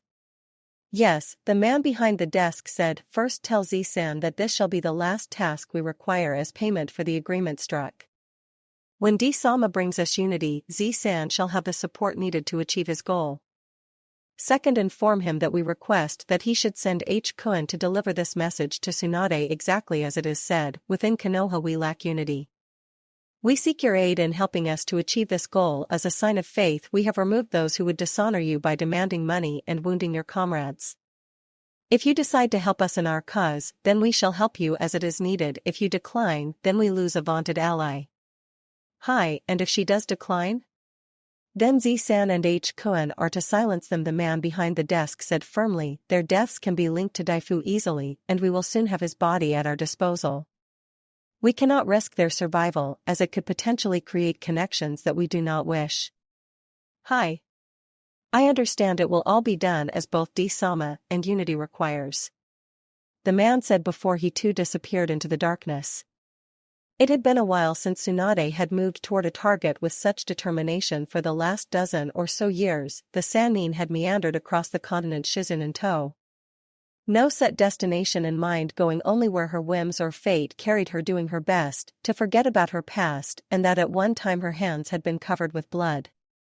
Yes, it had been many years since she had traveled with determination toward a specific goal. It had also been many years since she had been without Shizun, who had been a constant companion for Tsunade. A sort of relief from the solitude when it became too much, a trusted friend and comrade who was a hell of a lot quieter than her current companions. Shino wasn't so bad. Tsunade knew his father since he had at one time tried to ask her out. The boy was quiet, kept to himself and focused entirely on his bugs. Most surprising was the fact that despite his teammates, he seemed perfectly balanced. No, Tsunade had no problem with Shino, rather it was with Ino and Naruto who were less than quiet. The two blondes alternated between bickering and chatting about everything under the sun. Which might have been amusing except for the fact that they never shut up and talked in tones that set her teeth on edge. Naruto-kun, about your sexy no jutsu variation, Ino suddenly said, her voice inquisitive. Can you really become anybody with it? Well yeah, Naruto said with a nod, hands behind his head. Well, I gotta at least see them first. Hang out for a bit if I really want to copy them perfectly. Ino said, silent for a moment. So have you used it to ever become me? Well, not yet, Naruto offered, his tone teasing, but when I get around to it, I'll see about your lack of tits. Ino naturally screeched at this, her kodachi slashing through the space he had been occupying. Naruto of course dodged and a minute later led Ino on a merry little chase, before ultimately being beaten to the edge of unconsciousness. Tsunade, who had watched the whole thing, shook her head. Kami, don't they ever stop? You get used to it, Shino offered from beside her. That was not, however, the last argument, since Naruto had recovered amazingly fast and launched into a spiel about how abusive Ino was. After another 3 hours of the two arguing, Tsunade called an early lunch and threatened to sever their vocal cords if they spoke. Naruto had protested, naturally, and Tsunade causally reached over, numbing them. As Naruto freaked out in amusing pantomime, the others laughed and started preparing their meals. It wasn't until near the end of lunch that Naruto's voice started to return, signaling the start of another 6 hours of torture. Sighing, the legendary medic closed her eyes and leaned her head back against the tree, musing about her life and how smart she had been to ensure there was a team to keep the money safe. Tsunade could already feel the urge to take the money and visit a gambling hall, but with it safely in the hands of Team 10. Well, she could still take it, but it would be marginally harder. Ino, her niece, which was a concept she was still trying to grasp, was not a pushover. Nor was Shino, from what she gathered, and with Naruto, who had held of Orochimaru for a few minutes and defeated a Jinchuriki without help, it was more trouble than it was really worth. Obasan? Ino asked, and Tsunade jerked slightly at the address. Yeah? Tsunade replied, forcing herself to banish the strangeness of being called that.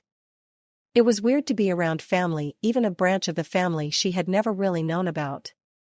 It was even weirder to have a member of that branch address you so humbly or with such familiarity. Well, I was wondering where exactly we're going.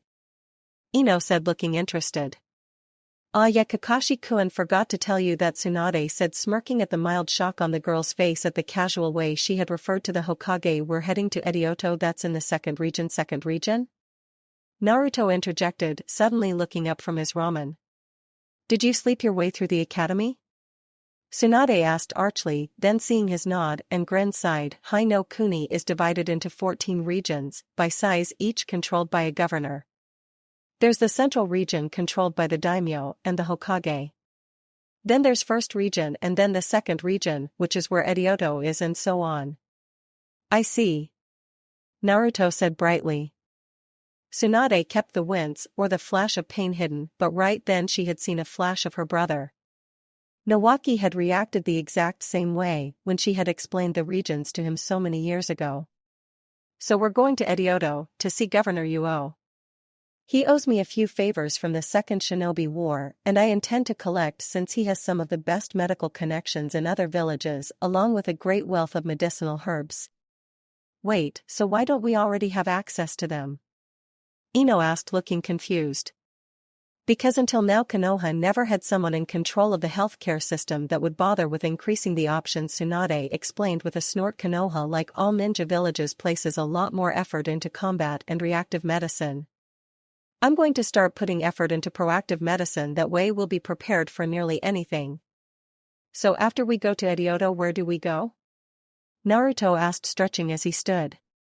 Back to Central Region, first to Otafukugai, so I can deal with my personal business. Then we'll head on to Crater City. They have a surplus of civilian doctors and materials that we can use even if they are normally sneered at by shinobi. Tsunade explained with a frown, but sometimes they're more useful than shinobi methods. Even medical jutsu can do so much, so the more options the better. Asu Edoto, here we come. Naruto shouted, and Tsunade felt a migraine beginning to form. Yamanaka Ino was feeling good, her arm finally free of the cast. Thanks to both Sakura and her great-aunt, she was on a decent mission, and she was getting to know her great-aunt even better. Most importantly, she was entering the famous city of Edoto, home of some of the most famous flowers in the country. Like the Oka no Namida, a flower that tradition said originally sprang from the blood of a heroic daimyo's tears. Primarily it was used for funerals of very important people. Edoto, Tsunade said blandly as they rounded the bend and came to a stop on a slight rise overlooking the city. Edoto was a sprawling city arranged around an impressive castle, directly in the center. The area immediately around the castle is made up of mansions for high-ranking samurai and court nobles. Just beyond those are several temples, and beyond that a massive market area. It's bigger than Konoha, Ino admitted, eyes wide, a lot bigger. Of course it used to be the seat of power for Hai no Kuni, Tsunade said, setting off leading the three toward the massive city. The urban sprawl has gotten better over the years, more pleasant homes and rustic shops. That river is a nice place, it's got a few nice restaurants, and even a nice place to walk alongside and think. Tsunade Obasan, Ino said, glancing around impressed by the sheer number of people around them, but spotting the massive gate towering over the area to the left. What's that gate for? Oh, that, the Sannin said dismissively with a vague wave of her hand, it just marks the center of the city's commercial center. Many fishermen, craftsmen and retailers operate there, along with large shipping companies. Edoto might not be the seat of Hai no Kuni's political power, but it's still the center of the economy. Tsunade-sama, Shino asked softly, making the Sannin jerk, slightly, having apparently forgotten he was there. I have noticed ninja marking our progress. They do not seem overly hostile, but they do not seem to hail from Konoha. Eh? The Sannin said, then glanced and snorted, oh them. I think they're called Hai no Kuni ninja, basically state-controlled ninja. But I thought Konoha was the source of ninja, for Hai no Kuni, Ino said, thoughtfully, glancing at her aunt. They were, if I don't all the details, but a governor has been trying to form them into his own private army. But where would he get such people? Shino asked, his interest apparently piqued, and surprisingly it was Naruto that answered the question. The smaller ninja academies throughout Hai no Kuni failed Konoha Academy students and former samurai. The blonde paused, scowling off to the side. They do lack even the basic stealth skills of academy students, Shino allowed with what seemed to be disdain in his tone. Ino, however, was more interested in how Naruto had figured out the source without stopping to give it serious thought. Not as dumb as you look, eh? Or you listen to Enko when she talks. Tsunade said offhandedly to Naruto before bringing them to a halt before a massive statue outside the streets where the mansions resided. Okay, you three go do whatever, I need to see Uo alone and we'll meet up later. That is not standard procedure, Shino said, an eyebrow rising up. Maybe not, Tsunade returned, glancing at him, but when I'm a Sannin, 2UO is an old friend who also happens to distrust most ninja, and 3 your mission is to guard the money, not me. Still, it would be better if you took one of us with you, Shino said firmly, his tone letting Ino know that he was not about to drop this. Ino, however, saw the slight tick in her answer that hinted at annoyance. She'd seen the older woman react the same way after a few of Naruto's nicknames. Hence Ino knew exactly how violent things could become, so she did the most obvious thing. Shoving the briefcase into Naruto's hands, she covered Shino's mouth with her hand. Of course, Obasan. Please forgive him, he was just trying to do the right thing. Tsunade offered a fleeting smirk, then turning left them standing there. Releasing Shino, Ino took a step back as a soft buzzing noise filled the air and Shino turned toward her. Sorry, but remember what she did to Naruto? Why, she just caught me by surprise. Naruto protested loudly.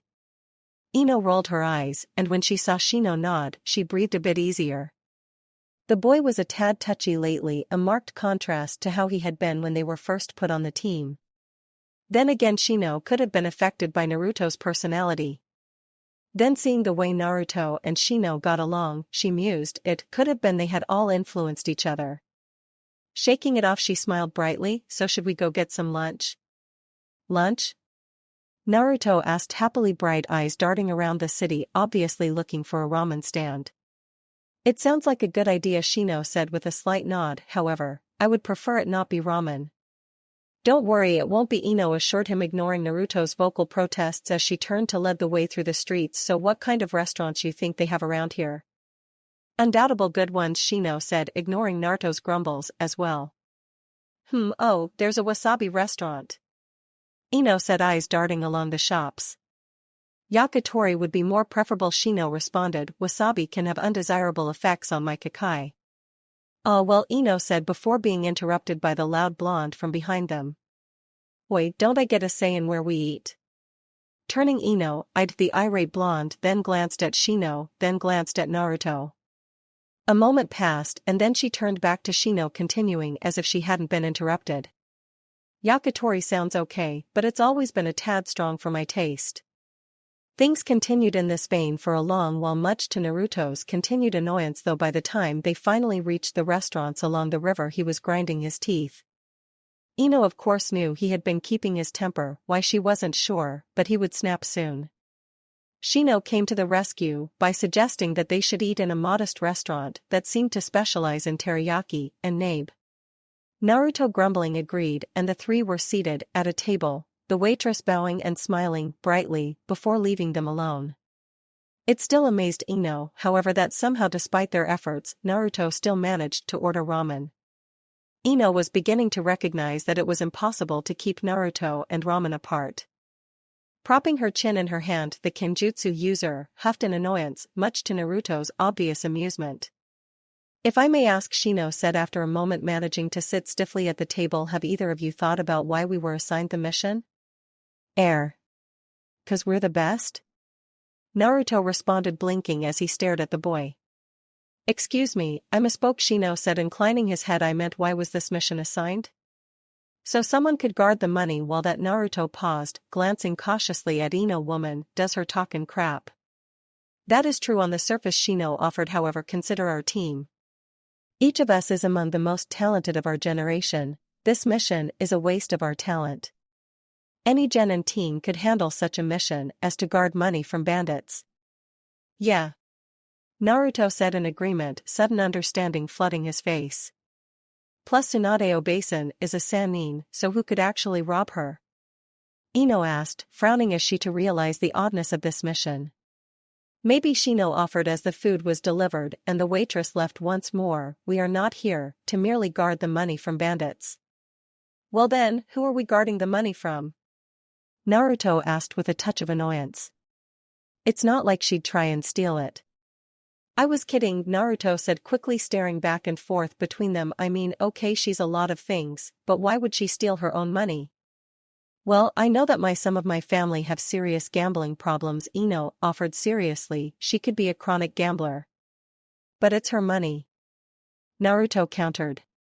That is destined to take care of, Shino said calmly, Tsunade-sama's old business.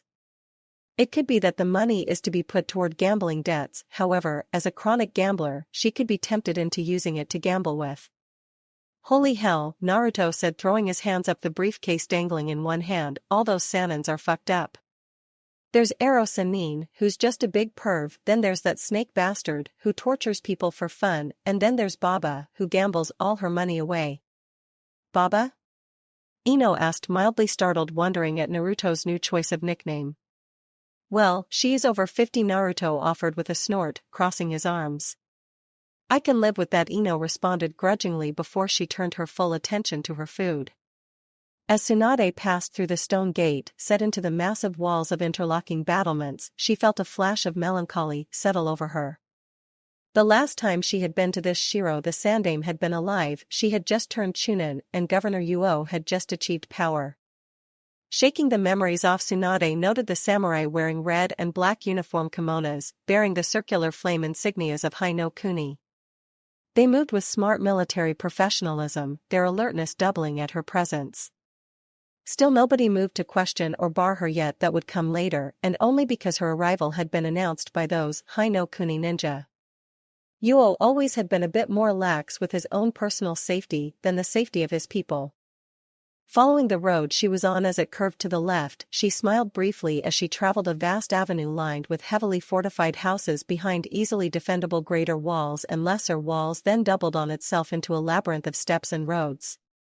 So maybe Uo wasn't as lax as he had been in the past. These would be a serious deterrent to most threats.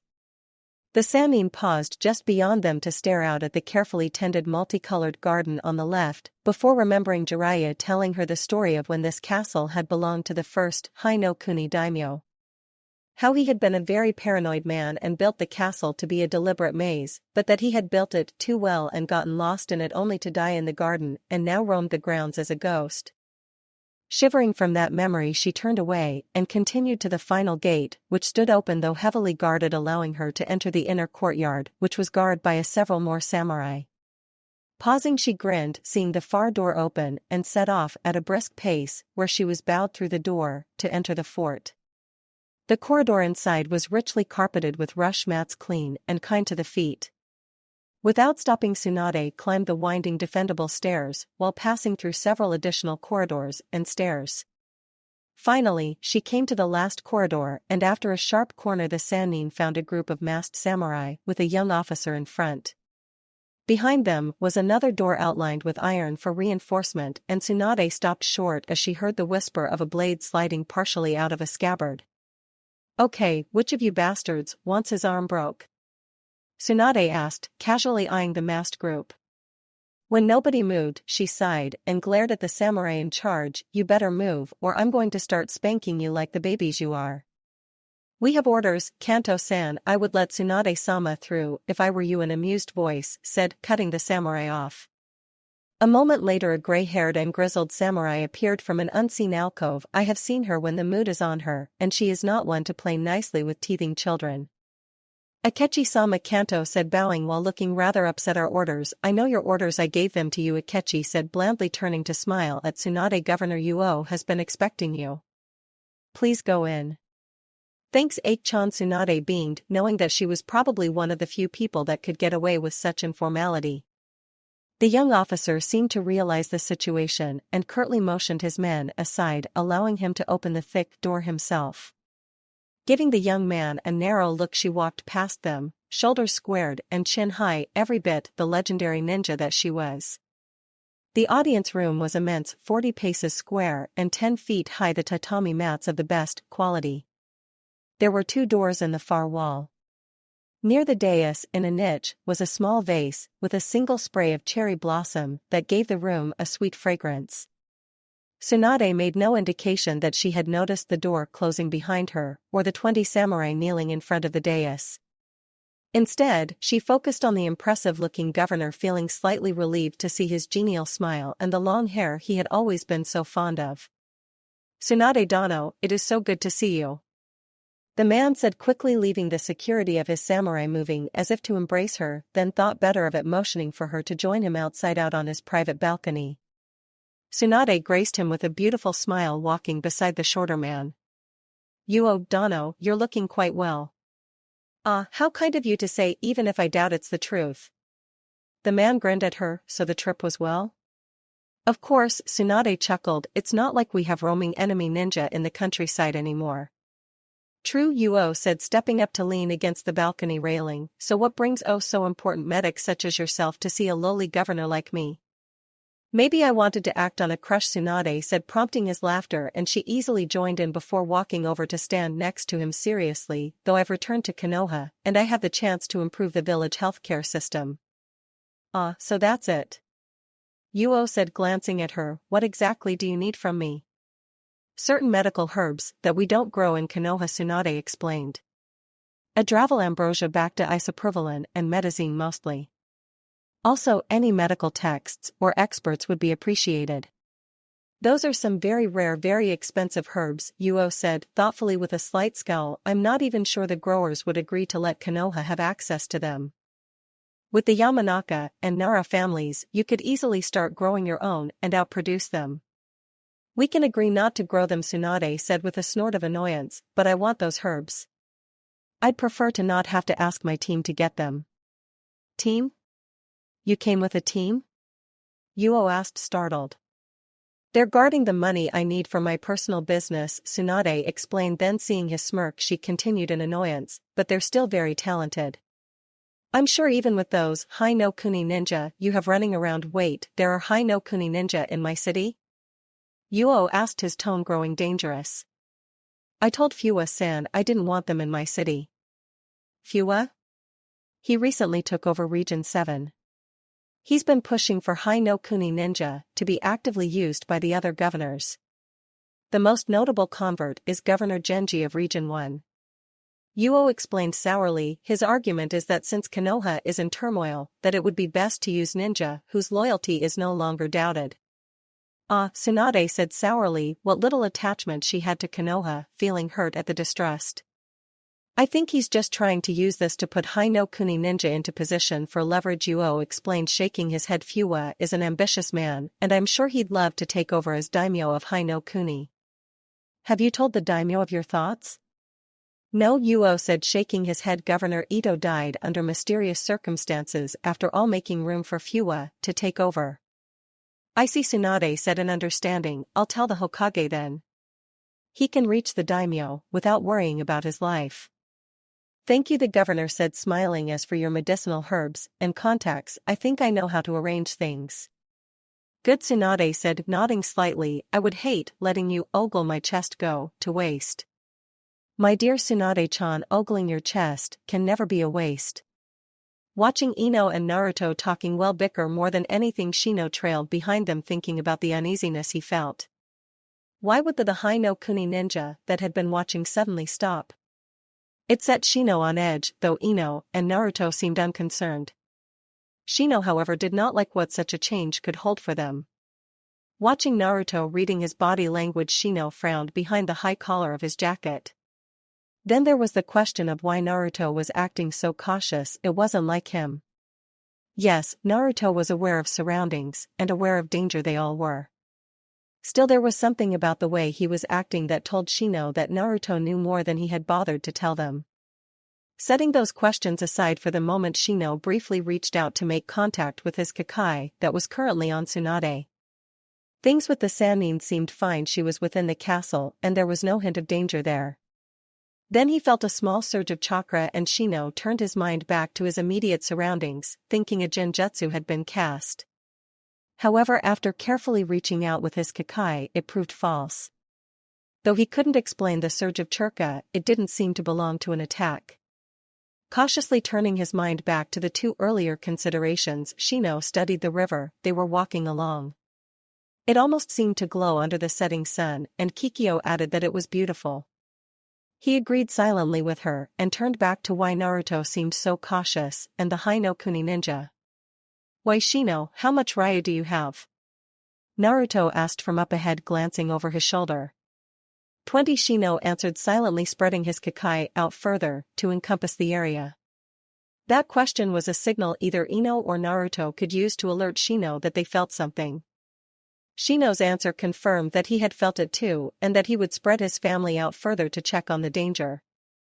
So have you ever been to this city before?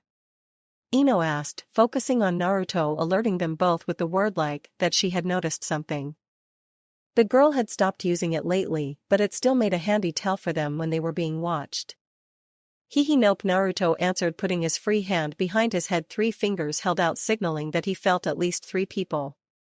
Shino remained silent, concentrating on the report his Kakai had discovered, then spoke. I have been curious, do you think our Jonin-sensei will be upset that the 3S assumed this mission without her permission? Of course she won't, the Hokage assigned it, what can she say? Ino said dismissively, but confirming that they were all now aware of at least 3 Jonin around them. Why, you guys ever been to another hidden village? Naruto asked, causally asking subtly that he wanted to know if either of them knew where these ninja were from. I went to Kusa once, it was really strange, you know. Really? I didn't know that, Ino said, wide-eyed. I too was unaware of that. Shino said, both having now confirmed that they did not know where the ninja were from. A second later, they were spared further subterfuge when 3 identical men appeared on each side of them. They were all dressed in elegant and simplistic white tops and pants with black detailing. They each were also carrying black-bladed naginatas. Ino-chan, take the ugly one, Naruto offered, glancing at the other 2. No, you take the ugly one. Ino shot back with a snort, drawing her kodachi with a flourish. Fine, I'll take the ugly one, Naruto relented, drawing a kunai and tightening his grip on the briefcase. So which one is the ugly one? If you are done with your routine, Shino said, throwing a pair of kunai, embedding themselves in the ground in front of the closet ninja. A second later the explosive tags flared and exploded, providing cover for the 3 Konoha ninja to scatter and engage their own enemies. Shino was immediately forced to dodge as the ninja he had attacked lunged forward, his naginata spearing through the air where he had been. Twisting in the air, Shino landed adroitly and producing another pair of kunai backpedaled, defending against the flashing blade that was seeking his blood. Shino of course knew that fighting a naginata with kunai for any length of time was suicide, but all he wanted for the moment was for the man to focus on him while a small swarm of his Kakai moved to land on the ninja and drain his chakra. Sadly, the man seemed utterly unconcerned with such a tactic, as he wasn't slowing down and seemed to be moving even faster. Dodging a particularly vicious slice, Shino started forward, then skidded to a halt, the naginata already arching up and dropping down in a chopping motion. Shino brought his weapons up, the kunai crossing overhead to halt the descent. That proved sadly ineffective, and Shino had to throw himself to the side while taking a deep slice in his jacket. Rolling to his feet and spinning around, a swarm of bugs flooded from his jacket to descend on the man. The mysterious ninja in response twirled his weapon, the rippling as bubbles of water encased the swarm heading for him. Funny thing about bugs, they don't do much when they're trapped in water. The man said, smiling politely at him. Shino prepared for another attack when suddenly he took a water attack from behind. Pitching forward, his head crashed painfully into the ground, and a second later he was out cold. Ino charged forward, her kodachi coming around in a precise arc aimed for the mysterious man's ribs. With a dull thud, however, the blade met tempered wood as the man blocked her swing. With a sharp exhale of breath, Ino pivoted her momentum, swinging her back around with a noticeable whistling sound. Her blade gleamed as it whipped up at the man's face, only to have it also blocked by the staff portion of the naginata. The man shoved her weapon away, and Ino went with the momentum, spinning around before coming to a stop in a ready stance, her kodachi held parallel to the ground in front of her with both hands. For one so young, you have a very good grasp of the basics, the man said politely before spinning his weapon around overhead while slipping into an even deeper fighting stance, the blade snapping into position pointing at her. However, it will take more than the basics to defeat me. Ino hesitated for a moment, realizing he was being serious, and then darted forward. The blades clashed with a scraping noise as kodachi clashed against the naginata blade. They paused briefly, then Ino backpedaled, slightly unnerved by the look in his eye, her kodachi struggling to block his slashes. Skidding to a stop, Ino resettled her nerves and darted back and aiming for his stomach, only to have him spin his naginata counterclockwise and pin her sword to the ground. A second later, Ino released the weapon and fell back as the blade sliced through the space where her head had just resided. Rolling to her feet, Ino dodged backward to avoid a spearing motion from that weapon. Coming to a stop, she found herself breathing heavy, eyes wide, gulping. Cammy, he was faster than anything she had ever faced, and worse, he was actively trying to kill her. No, this won't do, the man said, and with a flick of his naginata tossed her the lost kodachi, which Ino caught out of reflex. There, that's much better. Now let's try this again, shall we, dear? Gulping, Ino shifted her weight, deciding to use her most powerful techniques. Channeling as much chakra as she dared into her kodachi, Ino dropped to a knee, driving the tip of the blade into the ground. Dance of the Crashing Dragon. The earth rumbled and then with a loud crack exploded upwards in a hail of rock. Ino, however, was already channeling even more chakra into her kodachi, and slipping it from the ground, slashed out at him. Dance of the Midnight Tornado. A moment later, a decent-sized tornado joined the earlier attack, obscuring her enemy even more. Ino wasn't taking any chances and moved to use her newest technique, Dance of the Setting Moon, which was B rank. Channeling chakra into her legs, and to reinforce the blade, Ino jumped as high as she could while her sword quickly rose over her head. A moment later, she came back down, the blade slashing down with unbelievable force, for her size, attempting to slice the man in half.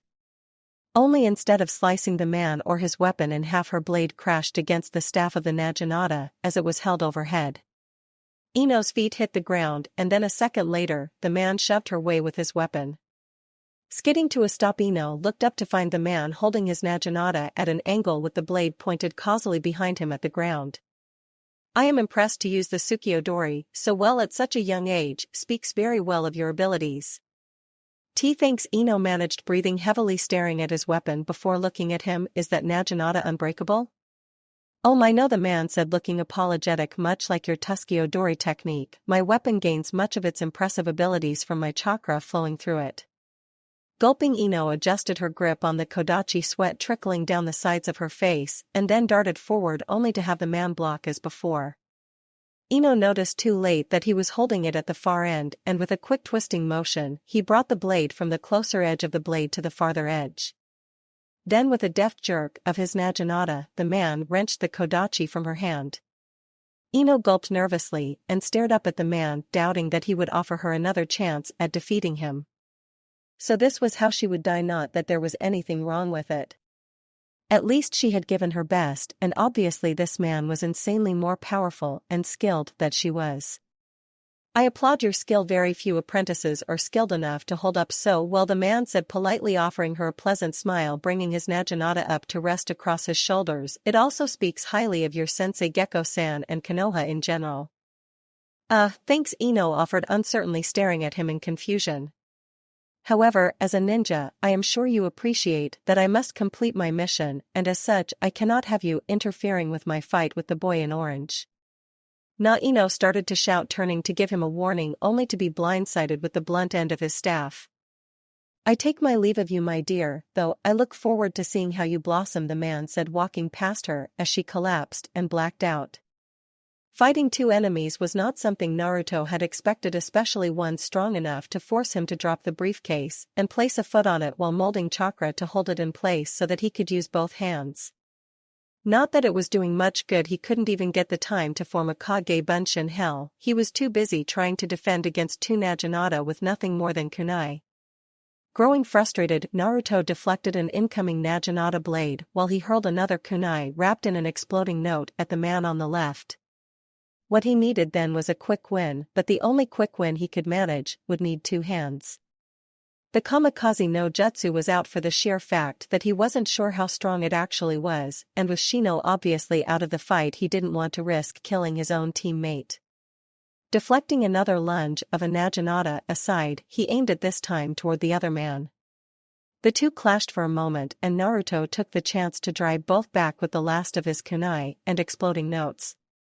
That would buy him enough time to form the Taurus seal, which he did, filling the small area with a gust of wind that uprooted several trees. It also, much to his surprise, caused both men to explode into puddles of water. That. Okay, I was fighting watermen? Naruto asked in surprise, staring at the two puddles of water. Talk about unexpected, but damn, those guys had been freaking strong. A second later Naruto sensed an attack from behind and realizing he had forgotten about the third man spun. His eyes widened as he found a Naginata plunging directly for his chest. A wordless roar of surprise escaped Naruto as he brought his hands around and grasped the shaft of the Naginata, holding it at bay even as the tip dug ever so slightly into his flesh. "You caught it," the man said, eyes widening in surprise, his arms straining to push past, but he only succeeded in causing Naruto to slide backward, the briefcase firmly trapped beneath his foot. Not bad," Naruto said, meeting his gaze, struggling to keep the blade from going any further. It seemed the battle had come to a temporary halt as the two of them strained against each other, but Naruto knew this was no just a pathetic bandit or even your typical Ronin.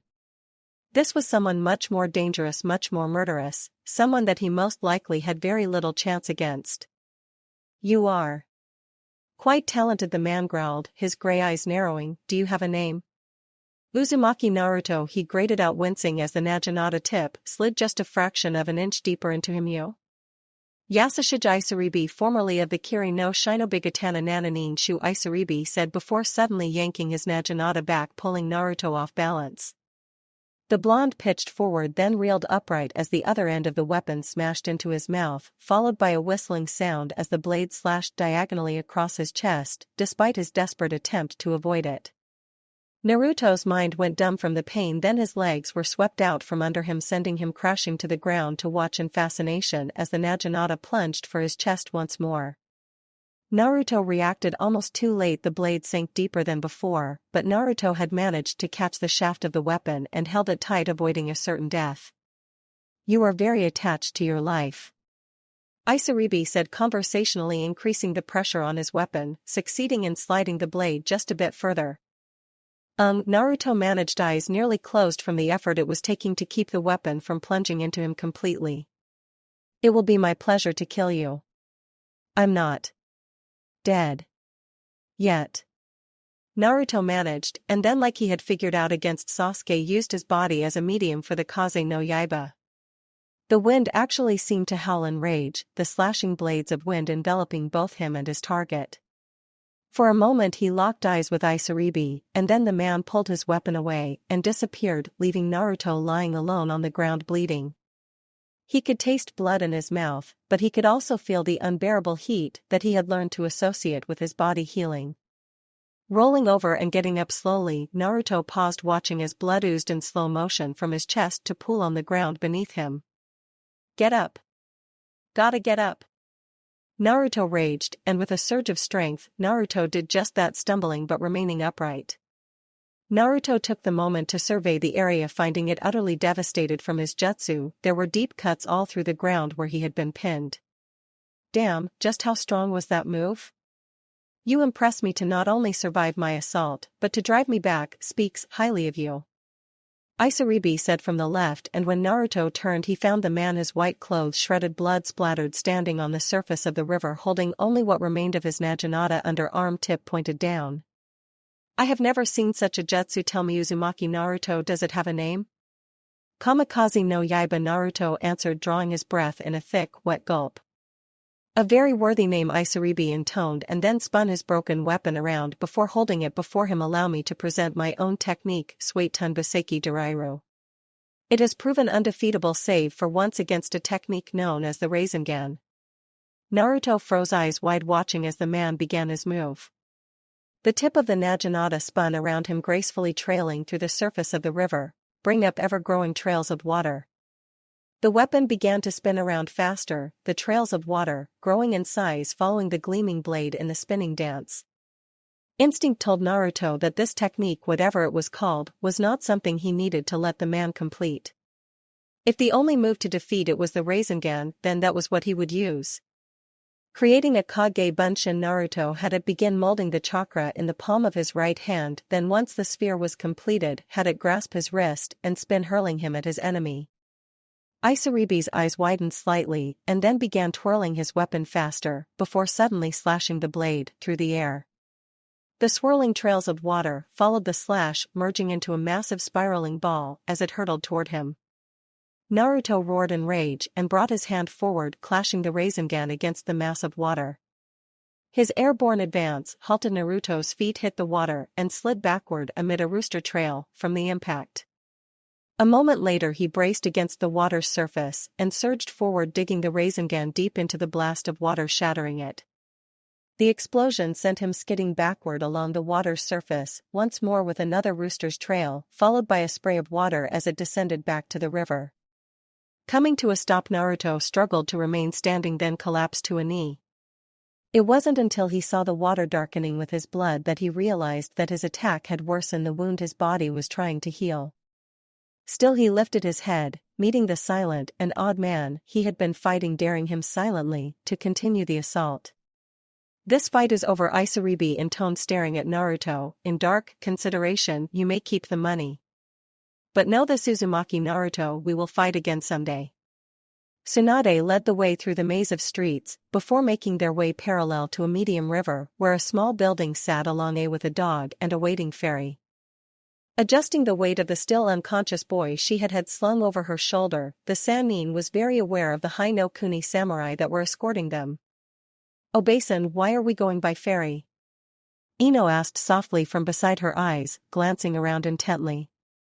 "Well, considering the fact that you three were assaulted by a mist ninja wielding a naginata, I'd say it'd be faster than walking."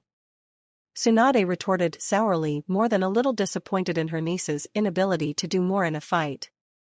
Though she was also disappointed with Shino's and even Naruto's stupidity over taking such blows. "Right," Ino said, scowling, "so why are we going to a place he'd be at home attacking?" "Tsunade-sama, Ino is correct. The ninja used water-based attacks," Shino said quietly from beside her, carrying the new briefcase of money courtesy of the governor, since Naruto had inadvertently destroyed the first one. "He therefore is at home attacking from the water. Because it's the last thing he'd expect. Now stay here and keep an eye on him." Tsunade answered, setting Naruto down before moving forward alone to the building to speak with the owner. "Is the ferry ready to go?" "Yes," the man said, a quick glance over her shoulder and then back at her. The governor stressed the importance of being ready. "Are all of you going?" "No, just 4 of us will be using it," Tsunade said sourly. "Me 2 weaklings and 1 idiot." "This ferry has a private area, right? I'll need to scan the idiot for poison." "Of course," the man said, slightly indignant. "The crew's already on board and waiting. The governor's covered the expense, so whenever you're ready, just go." "Great," Tsunade said, turning to glare at the 2 other ninja hovering near Naruto. "You two get that runt on board. Then set yourselves up as lookouts on the front and rear of the boat, and this time, try not to get blindsided." Ino's face flushed, but bent, and with the help of Shino pulled Naruto to his feet and dragged the limp body to the boat. Snorting in annoyance, Tsunade slung her furoshiki over her shoulder and followed them aboard. Nodding to the captain, she checked to find Shino already at the forefront of the ferry, then headed for the cabin, only to find Ino standing in the doorway. "Tsunade Obasan, I will save it," Tsunade said, sourly glowering at the guilty-looking girl. "I heard you and your team were good. Oh, Shino, he's top-notch at thinking ahead, and there's Ino, one of our top kunoichi genin, and Naruto. He's held off Orochimaru and saved the whole village single-handed. He's a hero." "That's all true though," Ino protested. "No, the only thing true is that Naruto is a hero," Tsunade said, her gaze darkening. "He's a tragedy waiting to happen." "Oba, will you stop calling me that?" Tsunade snapped, her temper breaking and forcing the girl to shrink back. "I couldn't possibly be related to someone as pathetic as you. Kami, you got your asses kicked by a group of Mizu Bunshin and let a friend, someone important to you, get seriously injured. Naruto-kun has the Tenkichiu though," Ino protested weakly, "and he healed quickly, didn't he?" "He'll be fine. Girl, rapid healing has serious side effects, even a bloodline. Besides which, that weapon most likely was coated with a strong and high concentration of poison." Tsunade snorted, shaking her head in annoyance, pulling the girl out of her way. "Now, leave me alone, so I can see if I can keep the hero from dying just yet." But Ino started to protest before Tsunade slammed the door behind her. Letting out a deep breath, the medic dropped her furoshiki in a corner of the dim interior. Crossing the cramped cabin, she sat down heavily on the small chair beside the cot, pausing as she noticed the forehead protector on the small table and a damp rag on Naruto's forehead. Obviously an inept attempt by Ino at tending to an unconscious Naruto. Snorting, she removed it before allowing her fingers brush through his bangs. He looked so much like Nawaki and the yondaime. He also looked odd without that forehead protector. Gathering her while Tsunade removed his blood-stained jacket, at least it was dried blood so her hands didn't shake that badly. Then when he was bare-chested she frowned. Admittedly she didn't know the exactly details concerning this Tenkichu ability, but there should have been scars. According to Shino, the Naginata had struck Naruto repeatedly, and even healing abilities, her Suzusaze included, had to leave a faint sign. Instead, there was nothing, just smooth and unblemished skin. Well, enough about his flesh, it was the poison she needed to take care of. Flashing through a series of seals, her hand began to glow a greenish blue, and she placed it on his body. Tsunade was expecting to find a system fighting a very high level of poison, but instead, she found nothing. The medical jutsu she was using to check Naruto's body reported that he was perfectly healthy. That of course was impossible since nobody was perfectly healthy, especially a boy that had by all accounts taken several Naginata attacks to the chest, rapidly healed both wounds and poison. Even with an advanced bloodline that allowed for healing like Ino claimed, there should have been mutations to his cellular structure.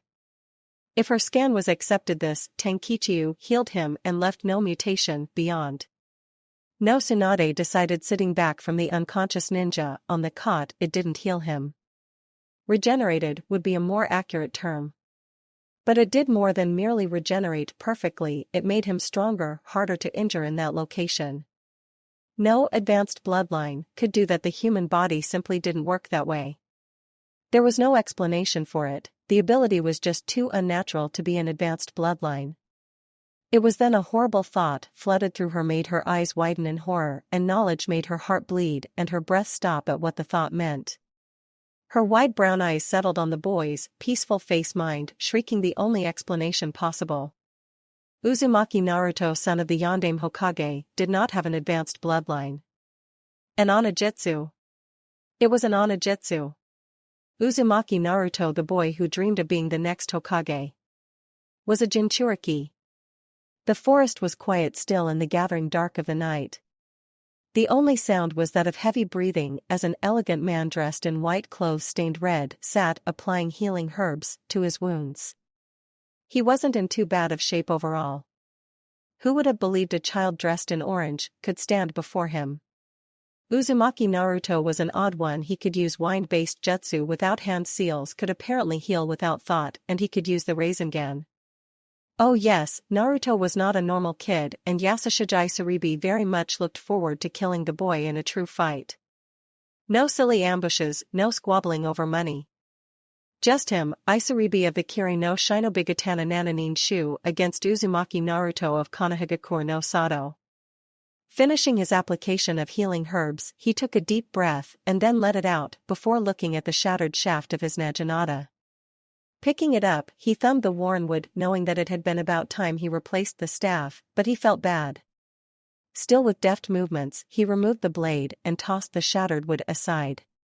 Before anything, he had to find a fitting replacement. Climbing to his feet, the swordsman looked around the forest curiously. Mostly, it was Kashi which traditionally was selected for its strength, durability, and the fact that it compressed slightly at the point of impact to ensure it did not bend, crack or splinter. Isaribi, however, preferred Senuk, which had all the same properties as Kashi, but was slightly heavier and denser. He strolled silently among the trees and roots, looking for just right piece of wood until startled by a voice from a few feet behind him. Isaribi-sama, it is a pleasure to see one such as yourself. Turning quickly, prepared in case it was a mist hunter, Nin, he instead found someone dressed in the typical Konoha umbu outfit. Except for the mask, it looked odd, a normal face with 6 simple marks over each eye. There was also a lack of emotions, a total blank spot, and Isaribi knew this was not the typical Black Ops ninja. Bonsawa, are you? The former mist ninja said politely, watching for any sign of attack. I am afraid you have me at a disadvantage. You know who I am, but I cannot say the same of you. So sorry, my name is not important, the figure said, but you may call me Hiryu. Very well, Hiryu-san, Isaribi said politely. What exactly brings you out here so late at night? Better still, where are you from exactly? I am a member of an organization, I cannot say which, within Konoha. I am here of course to speak with the elegant monster of the mist and to make an offer that you may find beneficial. Isaribi kept his immediate reaction to attack and then flee in the confusion in check. After all, if this man was on the up and up, which he seemed to be, then this could be a good thing for him. With a subtle move that Hiryu didn't miss, he motioned for the man to continue. I work for a group within Konoha that seeks to bring unity to the land. To do this, we are willing to offer you an alliance if you will help us. Hiryu paused, then seeing the lack of objection continued, we have many enemies opposed to our efforts, enemies that we may not be in a position to properly neutralize at the moment. So we ask humble, that if you would lend us your strength, then when the time is right in exchange, we will repay your kindness in whatever manner you wish. So in other words, Isaribi said, slowly considering the offer carefully, if I remove these obstacles that you are unable to at the moment, you will repay me with whatever I ask for? Hi, is there something you would ask for? Yes, Isaribi said slowly, eyes almost glowing in anticipation, I wish to fight Uzumaki Naruto alone in a proper fight. If you can grant me that, I will happily remove whatever obstacles you place before me. I believe an arrangement can be made. Hiryu said, then reaching into the cloak he wore produced a scroll, offering it to Isaribi. If you do not mind, this is the matter we need handled now. We are in delicate negotiations with a very important figure within Konoha, and this could greatly help us. Taking the scroll, the former mist ninja read what was written inside and then nodded, looking up at Hiryu. Let me repair my weapon and you'll have Daifu's head on a pike by the morning. Naruto Altered History Chapter 2017-10. Naruto woke up with a throbbing in his temples and a slight stiffness in his left arm, most likely from where he had been sleeping on it. Grunting, the blonde rolled onto his back, staring up at the dingy ceiling. He couldn't quite remember everything, but he knew that he was alive and hence apparently in friendly territory. Scowling, Naruto flashed back to the fight against that Isaribi guy. He had the impression that not too much time had passed between then and now, but rather than start jumping about, he instead thought of the fight. It had, in all honesty, not been one of his better fights. Hell, he had only just barely managed to keep from being killed, and it had taken a random jutsu to drive the man off. Who the hell was that Isaribi? Who were the Kiri no Shinobigatana Nananin Shu? Why had that guy backed off after Naruto used the Rasengan when before that he had been so excited every time Naruto countered him? Shaking his head, a bad idea, Naruto sat up to take in the room. Obviously it wasn't the most lavish of places, but wasn't meager more comfortable than anything? Still, he was slightly worried about the lack of signs of his team, which instantly put him on his guard. He was just contemplating his lack of weapons when the door opened and an oblivious Yamanaka Ino entered carrying a tray with 2 steaming bowls. The scent, however, made his mouth water. It was unbelievable. She had miso ramen? Gah! Ino shouted, nearly upsetting the tray, before steadying it and glaring at him. Geez, don't scare me like that, Naruto-kun. Sorry, Ino-chan. Naruto offered, scratching the back of his head. Ino paused, stared at him and then blinked. Naruto, sensing the sudden change, watched as the girl knelt and set her tray aside. She stared at him for a few more minutes, then carefully reached out to poke his forehead. You're awake? Well, yeah, Naruto said, blinking. I mean, sure, I took some of those stupid cuts, but I heal fast, remember? I know, but well, Tsunade Obasan said that the weapon might have been poisoned, Ino explained, looking more relieved by the minute. I was worried you would die in your sleep. Bah, I gotta be Hokage before I'll die, Naruto said, flashing her a smile before blinking. So where is Shino and Baba? Why, plus where the hell are we? Edioto? No, we're an Otafuku guy.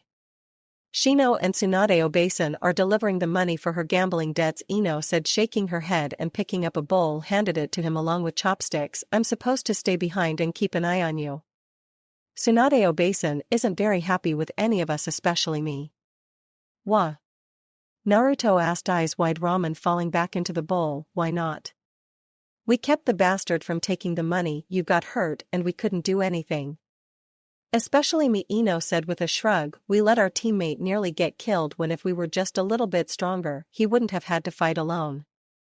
That stupid Naruto said with a scowl. That guy was crazy strong. No, she's right, Ino admitted morosely, picking at her ramen. I was never meant to be a combat type. Infiltration and information is my specialty. Yeah, but we didn't have a chance for that, Naruto argued back, glaring at her. There were 3 of them and we each had to fight one. Naruto-kun, I appreciate what you're saying to do, but I couldn't get close to him. I shouldn't have been placed on this mission without my sword. I'm mostly useless. So learn how to fight without your sword, Naruto said, unable to believe this was the Ino from the academy. That Ino had always been sure of things, confident in her abilities and talent. This one seemed to doubt the usefulness she served on this time in a fight. Oi, if you want, I can show you a ninjutsu Anko taught me. What good would that do? Ino asked blankly. Well, it's called the Kanashibari no Jutsu, Naruto explained, excitement creeping into his voice as the idea he had took shape. It freezes a person in their tracks, and I think if you concentrate hard enough you can use it stop someone's heart. I haven't tried it yet, but you could give it a shot. Ino blinked, then set her meal down. Naruto-kun, I appreciate the thought, but I'm not sure I could learn that. Oh, come on, Naruto said, brushing her protest off, before stuffing ramen into his mouth. Aber lunch, okay? When she nodded, he focused entirely on his meal, trying to remember all the details he could about the technique. After the first few times of using it, Naruto had gotten to the point where it was pure instinct, like all his techniques now. Still, he could vaguely remember the details, and he'd make up the rest as he went. Turning back to his meal, he grinned at her, slurping his ramen up as she rolled her eyes and began eating as well.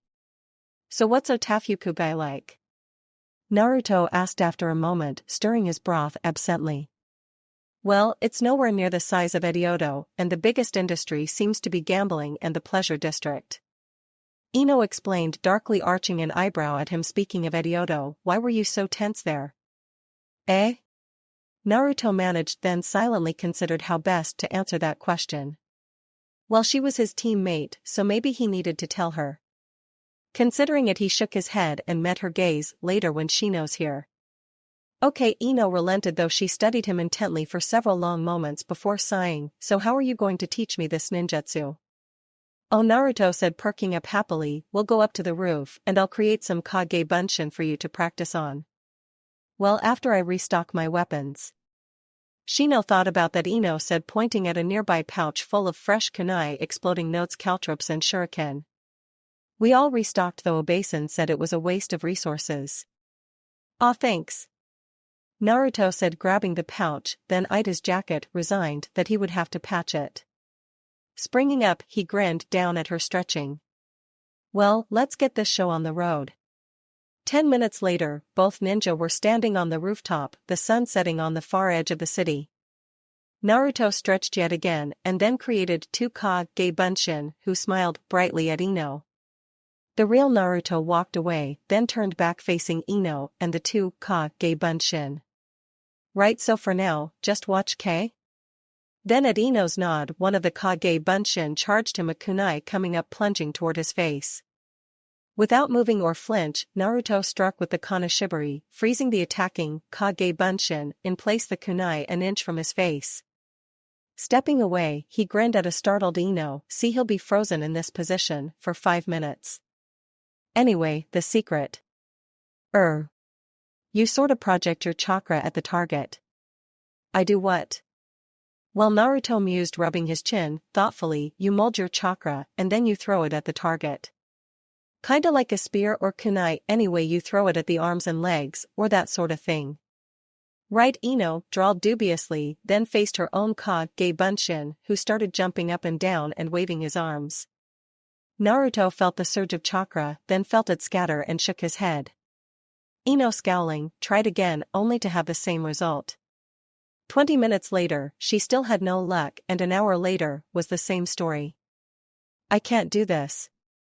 Ino huffed, crossing her arms and glaring at a bored Naruto who was busy practicing with his kunai and the second Kage Bunshin.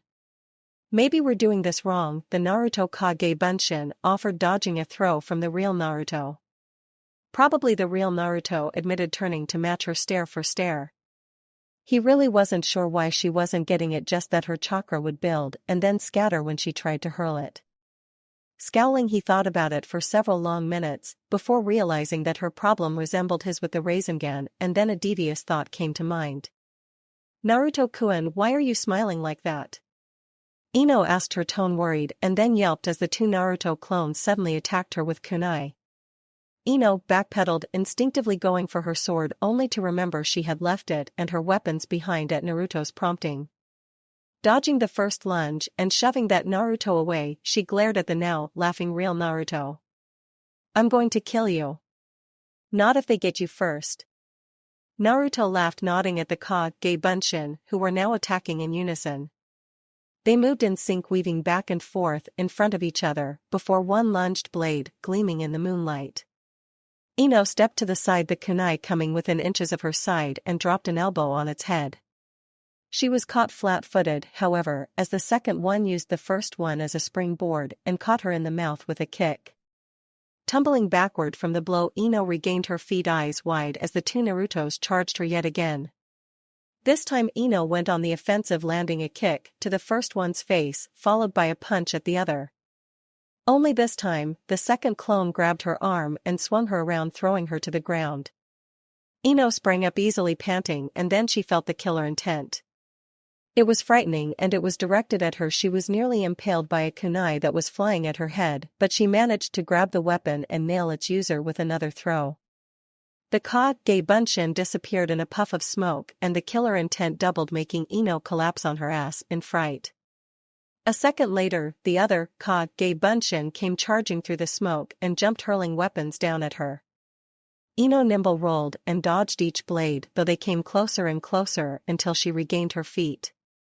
Landing, the Naruto didn't waste the energy to recenter himself and instead shot toward her at full speed, a kunai swinging back for an overhand stab. Ino panicked. This one wasn't playing, and it was moving too fast for her to counter or avoid. Gathering her chakra, the details of Naruto's face so clear, she focused everything she had into the blow and projected as big a chakra dagger as she could. The Naruto in question suddenly jerked back from the blow, kunai dropping from his hand, and then with a loud pop disappeared. Ino, of course, collapsed to her knees, hands on the rooftop, gasping for air. The adrenaline rush was intense, but as it subsided she felt her shoulders shaking as the image of shock and surprise on Naruto's face replayed through her mind. Logically she knew it had been a Kage Bunshin, nothing more and nothing less, but it had been so real at the time. The intent, her desire to live, the fact that it was Naruto. When she felt a hand on her shoulder she jerked and looked up to find him crouching next to her. His eyes were apologetic, but there seemed to be a look of pride on his face. Ino, however, did the only thing she could do. And slapped the taste out of his mouth, knocking him on his ass. Ow! You bastard! Ino shouted, glaring at him. Do you realize what that was like? I killed you. I'll never get that image out of my head now. Oi, but Ino-chan, you did it, Naruto said, getting up, rubbing his cheek. You used the Konoshibari no Jutsu and beat my Kage Bunshin in one shot. I don't care. Ino shouted at him, standing as well. Ino-chan, it was just a Naruto, Ino said sharply, fixing him with a glare that made him pause. I saw you die, I killed you. Excuse me if I'm not jumping around for joy that I learned a ninjutsu at the expense of having the memory of your face at the moment of death engraved into my memory. Naruto blinked, opened his mouth, and then fell silent. Somehow he instinctively knew better than to admit that he had actually felt some of the pain his Kage Bunshin had felt. Still, he needed to say something, but he didn't know what her problem was now. I just thought your problem was concentration. So if I had them attack you for real, that you'd solve it. Just Ino paused and looked away. Just leave me alone. Ino-chan, Naruto said, and then feeling her annoyance, frowned before doing as she asked. Slipping quietly into the end, Shino nodded briefly at the man behind the desk, then started up the stairs. After the last few hours with Tsunade running all over the city to pay off her debts, he was more than ready to rest. Unless Ino was tending to a still unconscious Naruto, in that case, he would have to resign himself to another rant. Ino apparently took Tsunade's disdain for their skill hard. Which was understandable. Ino had been idolizing her great aunt for a while now. Shino, on the other hand, accepted that Tsunade had an unbelievably high standard, which was unsurprising considering her history. Shino also knew that while both he and Ino had not performed up to standards expected for combat, they were making steady progress. Both of them had originally been information-gathering type ninja, and they remained geared toward that. Only Naruto was predisposed toward combat and had been trained in that way. So when Tsunade had let her disdain for his fighting skills bleed through, he ignored her and calmly pointed out what his purpose was supposed to be on the team. Gathering information first, combat second, and his priorities would not change. Tsunade took this with a curt nod and a muttered comment about people knowing their strengths. Shaking his head, Shino entered the room and paused, finding a conscious Naruto sitting on the futon and patching his jacket. More interesting was the fact that he was alone. Shino had been sure Ino would be present in this situation. Putting that aside, Shino entered the room completely and closing the door moved to his own futon. "Boy, you and Baba have fun?" Naruto asked, not looking up from his efforts at repairing the tattered jacket. "Fun would not be the term to use," Shino responded. "We meet with several individuals and paid off her massive gambling debts. I however learned much about her personality and this city." Naruto grunted at this, which was rather unusual, but didn't look up from his efforts. Shino watched the boy intently, eyebrows drawing together in thought before finally speaking. "Has something occurred?" "Huh?" Naruto asked, looking up. Then realizing what Shino asked, shook his head. "Nah, just trying to patch my jacket up." "I see," Shino said, frowning behind the high collar of his jacket. "And Ino?" "Out." "Is she aware that you are awake?" Shino asked, almost scowling, though it went unseen. "Well, yeah," Naruto said, shrugging as he went back to work on his jacket. "We trained together for a bit after I got up, and then she asked me to leave her alone, so I did." "Why did she ask for you to leave?" Naruto said with a shrug. "I was teaching her the Konoshibari no Jutsu, but she was having a hard time with it, so I had my Kage Bunshin attack her. After she used it to kill one, Ino-chan freaked out on me." "That is odd," Shino said. "Did you say something inappropriate?" "No." Naruto said, forcefully looking up at him. "All I did was help her out. Then she's freaking out about seeing the face of my Kage Bunshin when it died. That does seem a tad unreasonable." Shino agreed. "Did you apologize?" "Sometimes it is best to apologize even if he did nothing wrong." "I tried, but she just kept shouting about the Kage Bunshin. Then she demanded I leave her alone, so I did." "I fail to see why she is upset then." Shino said, shaking his head, scowling in thought about why Ino would react in such a way to a perfectly normal way of training. "Oi, I know why," Naruto said, darkly turning back to his jacket. "'Cause she's a girl and girls are crazy." "For once I agree with your decision." Ino couldn't help but pace restlessly on the small rooftop where Naruto had left her. How could have done that to her? Didn't he understand what it was like to see a friend's face at the moment of death? Ino had seen it, and it haunted her, made her wish that it could be erased from her memory, but even Yamanaka techniques couldn't accomplish that. Fisting her forehead, she grumbled softly, then sat down heavily on the edge of the roof. It was partial her fault, though if she had just been able to concentrate, he wouldn't have tried to help her like that. It wasn't that Ino hadn't tried, it was just that Tsunade's doubt in her skill made it impossible for her to concentrate on anything. Snorting in annoyance, the young woman propped her chin in her hands and stared out over the city.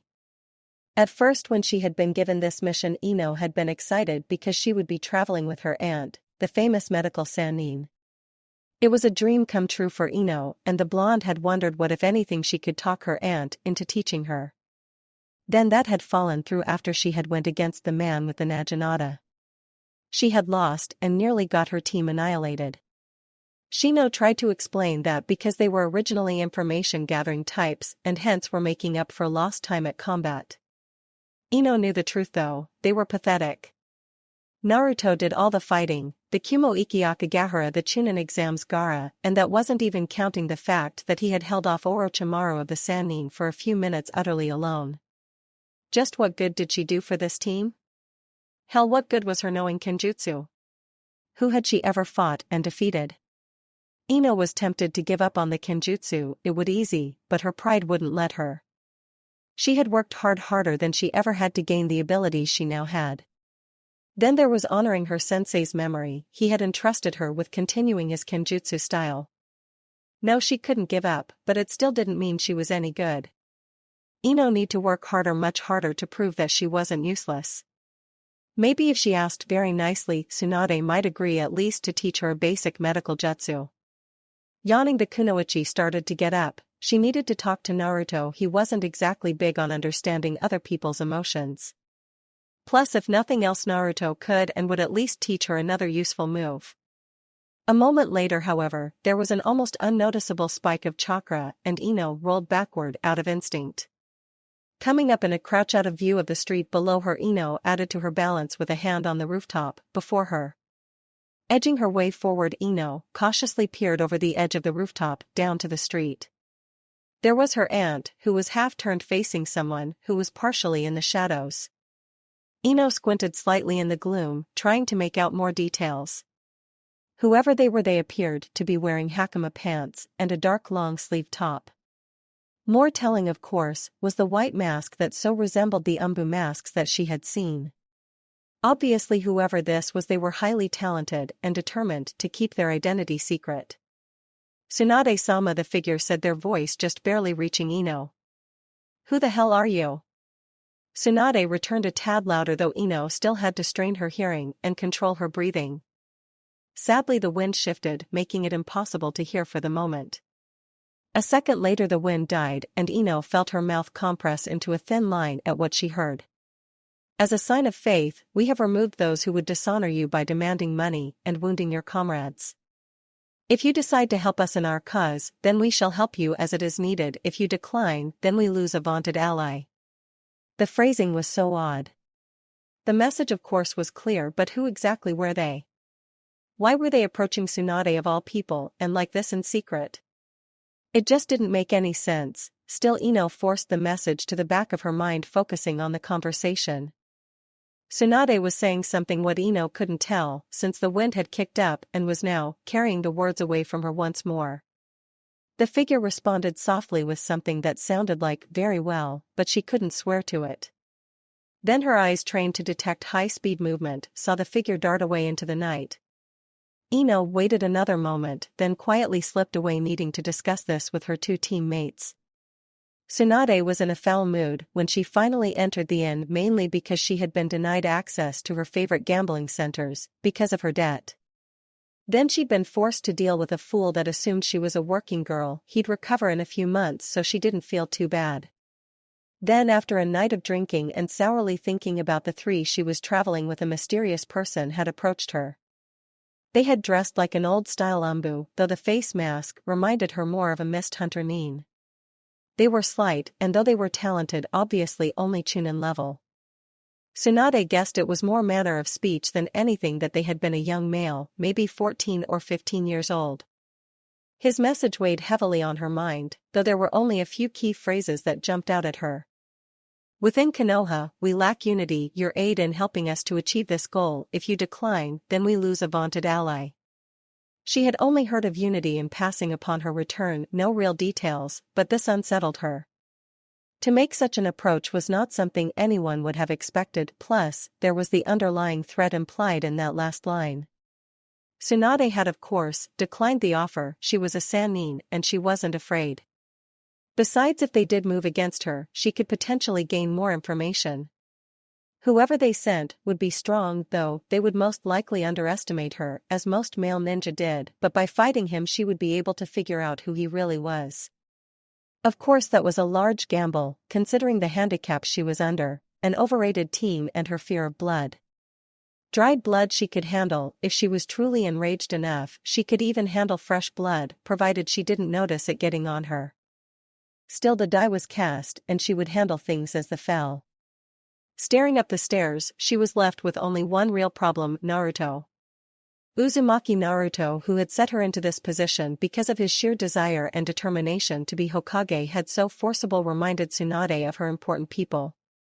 Naruto, the son of the Yondaime Hokage, who she had encouraged to take the job, who also happened to be a Jinchuriki. Tsunade still couldn't believe it after all of the Yondaime's speeches about how immoral and wrong it was to condemn children to such a fate, his violent reaction to hearing that Suna had created one, that he would in turn make his own. Obviously, it was the Kyubi no Yoko that Naruto held in check that granted him that onijutsu of regeneration. Tsunade wasn't even sure what she could do or say. Who else knew? Jiraiya would obviously know, perhaps Anko, but not his teammates. Tsunade felt that even Naruto might have only recently learned of his status. Should she bring it up with him? But the discussion would lead into dangerous territory about the nature of Jinchuriki and how they were treated.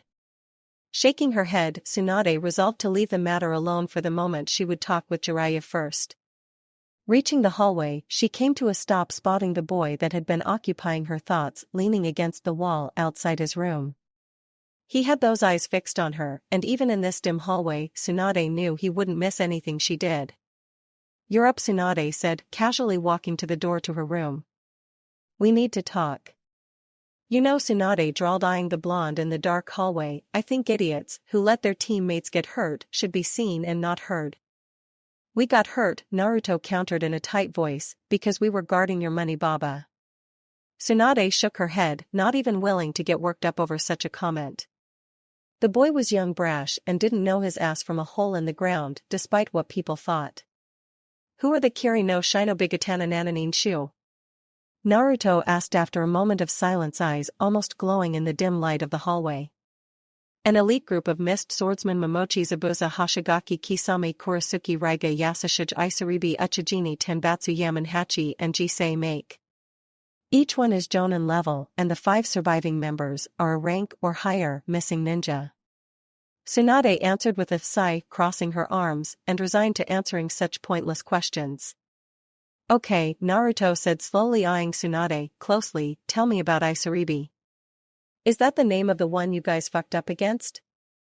Tsunade asked with a snort, then seeing Naruto's glare shook her head. "He's called the Elegant Monster of the Mist, and he used to use a dao but changed to the Naginata." "But that's not a sword." "You know, I remember someone else saying that. They were the 3rd candidate for the Yondaime Hokage title, and the guy mentioned that Isaribi wasn't a swordsman since he used it." Isaribi flayed him like a fish. "Huh, so if he's so strong, then why the hell are you giving us a hard time?" Naruto asked curtly and a tad forcefully. "If he can fillet a Hokage candidate, I think 2 Chunin and a Genin driving him off is a big deal." "First off," Tsunade said, glaring at him, "he was not actively seeking to kill you 3. Second, you were the only one that drove him away. The others lost to his Mizu Bunshin, who are 1/10 of his strength. In other words, they were pushovers, but that doesn't matter since he will be focusing on you from now on." "He mentioned we'd met again," Naruto said blandly. "Met? Once he meets someone he can't kill, he starts obsessing. He goes to any length to kill them, and the longer he goes without killing them, the worse he gets." "Shit!" Naruto exclaimed in surprise. Tsunade continued, darkly ignoring that outburst, "And finally, when the Sannin were your age, we could have killed him easy." "Well, we're not," Naruto countered, just as darkly. "This is Team 10. I'll admit that it wasn't my best fight ever, but the next time I face him, he won't walk away." "You keep telling yourself that, and maybe one day it'll be true," Tsunade said, opening her door, glaring at him, "but probably only after you've lost your whole team. Keep that in mind, little boy. A hero is only a hero because he's gotten everyone else killed." "Is that what you think, Baba?" Naruto asked thickly, anger rich in his voice. "So you're saying all those important people of yours got people killed?" "You don't get it," Tsunade started angrily, before being cut off. "Oi, I get things fine," Naruto shouted, his eyes narrowing. "You're a cold-hearted, self-righteous bitch, hag. You think a hero gets everyone killed? You think a Hokage is a joke? You're not only insulting me, but everyone you ever loved that dreamed of being Hokage." Tsunade almost recoiled from the hostility in his voice, the sheer loathing in his tone. Of course she wanted to object, but for a moment she felt as if Dan and Nawaki were shouting at her, calling her those names, telling her the same thing as Naruto was shouting. Recovering, Tsunade prepared to shout back, but found the hallway empty, just her and the cursed necklace she wore.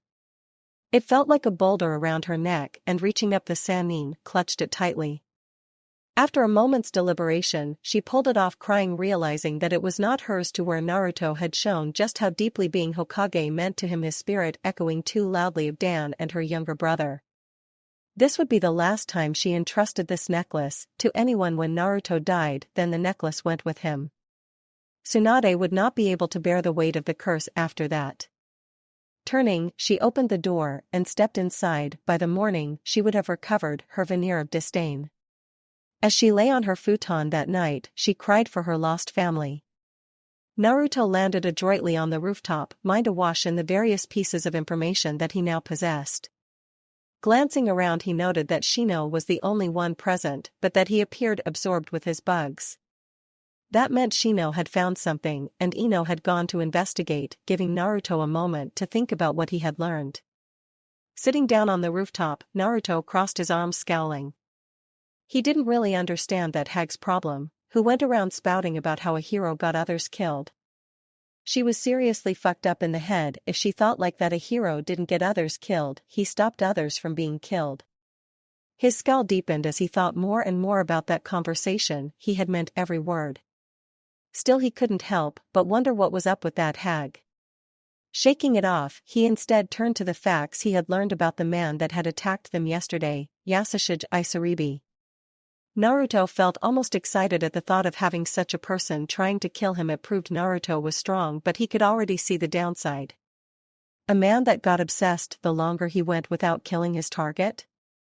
Oh yeah, that was a good thing for a future Hokage to have. There was no telling when that bastard would show back up. Still, at least now he knew how to at least help Ino. Except her defeat, an A-rank missing ninja was not something any of them should be facing. Adding that along with his own defeat should at least help Ino get over the loss. Though he was still unclear as to why she had freaked out on him earlier during the Kage Bunshin training.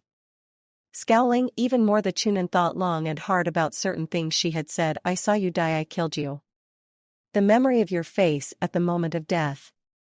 It was like a bolt of lightning struck him as he realized the problem. His Kage Bunshin had looked like him, so she was upset because of seeing his face as he died. Obviously Naruto realized eyes wide Ino didn't like seeing him hurt. He remembered the forest of death, the concern she had shown for him being hurt after his fight against that snake bastard. Hadn't she said that he was more important than Sasuke? Hence, if she cared that much about him being hurt, seeing him die would have to be horrible. He sat there utterly surprised at such a concept. Then he tried to play it off or talk it around so that he was just overthinking things, but no, it was obvious now. She considered him important enough that even seeing his Kage Bunshin die was enough to upset her. I'm back, Ino suddenly said, and Naruto jerked, almost falling over at her silent arrival. Ino didn't seem to notice as she moved to sit down with them, her eyes hard. There was no hint of her normal attitude, which told him that whatever she had learned was serious. What did you learn? Shino asked, apparently rejoining the conversation. The boy's name is Haku. Ino said he's working with someone named Zabuza. I didn't have much time since he started waking up as soon as I entered his mind, so I had to get out of there. Zabuza? Naruto repeated, mind flashing to the name Tsunade had told him. No, that would be too much of a coincidence. That would only happen with an author that just didn't care about being called uncreative. Yeah, Ino said with a slight nod. At least we now have names, Shino offered before a soft buzz filled the air. Perhaps Ino should tell us once more of the message she overheard between Tsunade-sama and this Haku. As a sign of faith, we have removed those who would dishonor you by demanding money and wounding your comrades. If you decide to help us in our cause, then we shall help you as it is needed. If you decline, then we lose a vaunted ally. Oi, is that everything? Naruto asked, frowning slightly. That's all I could hear, Ino admitted with a frown, which isn't much, but still. Obviously the meeting is strange, Shino allowed, nodding slightly. That last line is obviously a threat on her life. Huh? You sure? Naruto asked, glancing at the boy curiously. Considering the nature of the message and the timing of the meeting, yes. Damn it, Naruto grumbled before looking at Ino. Okay, so what about the messenger himself, what he'd look like? I couldn't see much, and obviously I didn't get too close when I entered his mind, but he looked a lot like the Umbo. Fuck, Naruto whispered, eyes widening. Admittedly, he was not the most brilliant of people, but he could connect the dots. An Umbo meeting Tsunade alone, making that kind of offer? It screamed unity. What is it? Ino asked, startled, blinking. Unity, Naruto said, glancing between them. Then seeing the lack of response, explained it started just before our Chunin exams. The daimyo was making a state visit of the country, and he was hanging out in Edoto, where this group called Unity tried to assassinate him.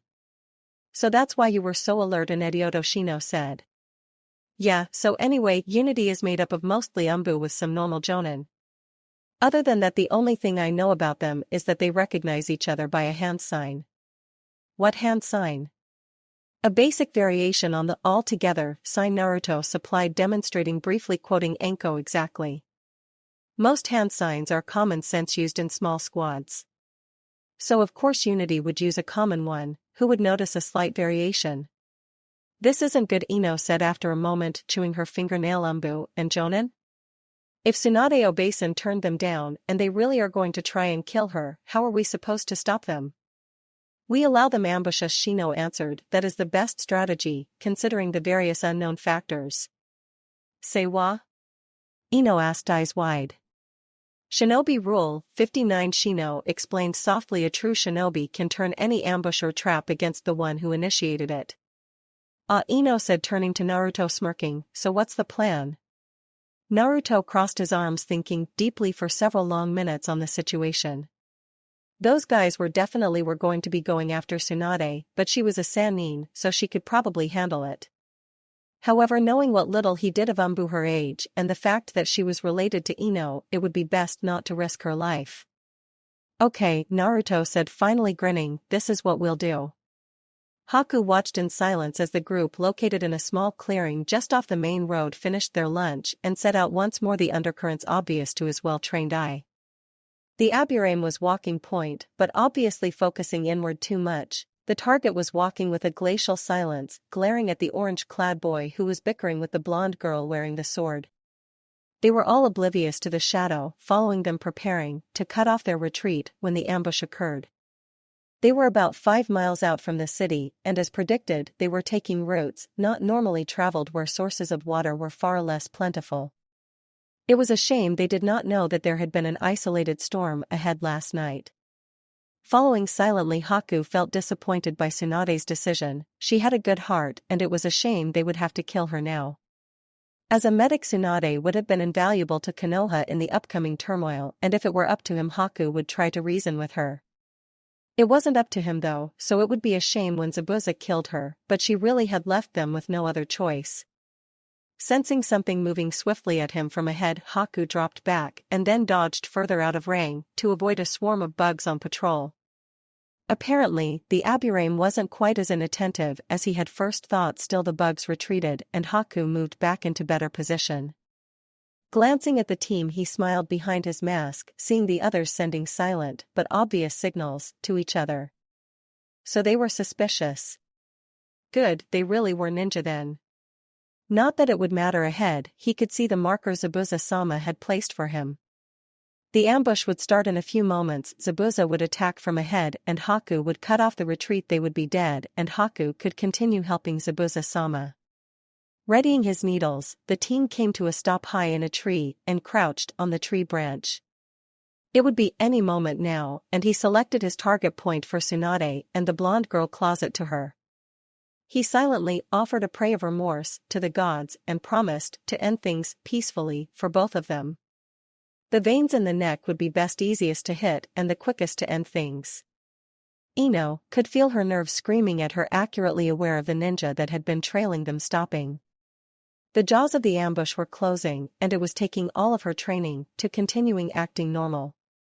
Ino just hoped that this plan wouldn't blow up in their faces. After all, it was counting a lot on their just being too ninja and their overconfidence.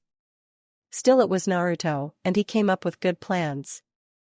Though Ino in this case had doubts about the logic of this one, Ino would be responsible for handling Haku while Naruto and Shino handled Zabuza. Even with Naruto's explanation about taking Tsunade's criticism with a grain of salt, since the guy they had fought was an A-rank missing ninja, having her famous and bad-mouthing her skills was not conducive to her confidence. Ino was jolted out of her thoughts as she felt Tsunade grab the back of her outfit and pull her back as a massive blade spiraled through the air. Ino watched the arc of the blade, surprised at speed it was traveling. Then with a resounding thud it sunk into a thick tree, and a moment later a tall man wearing only loose pants and heavy books landed on the handle. Zabuza. With a simple hop, he flipped backward, pulling the sword free as he descended. Landing, he turned the massive weapon coming around to rest casually across his bare shoulders, staring at them with cold eyes from over the bandages around the lower half of his face.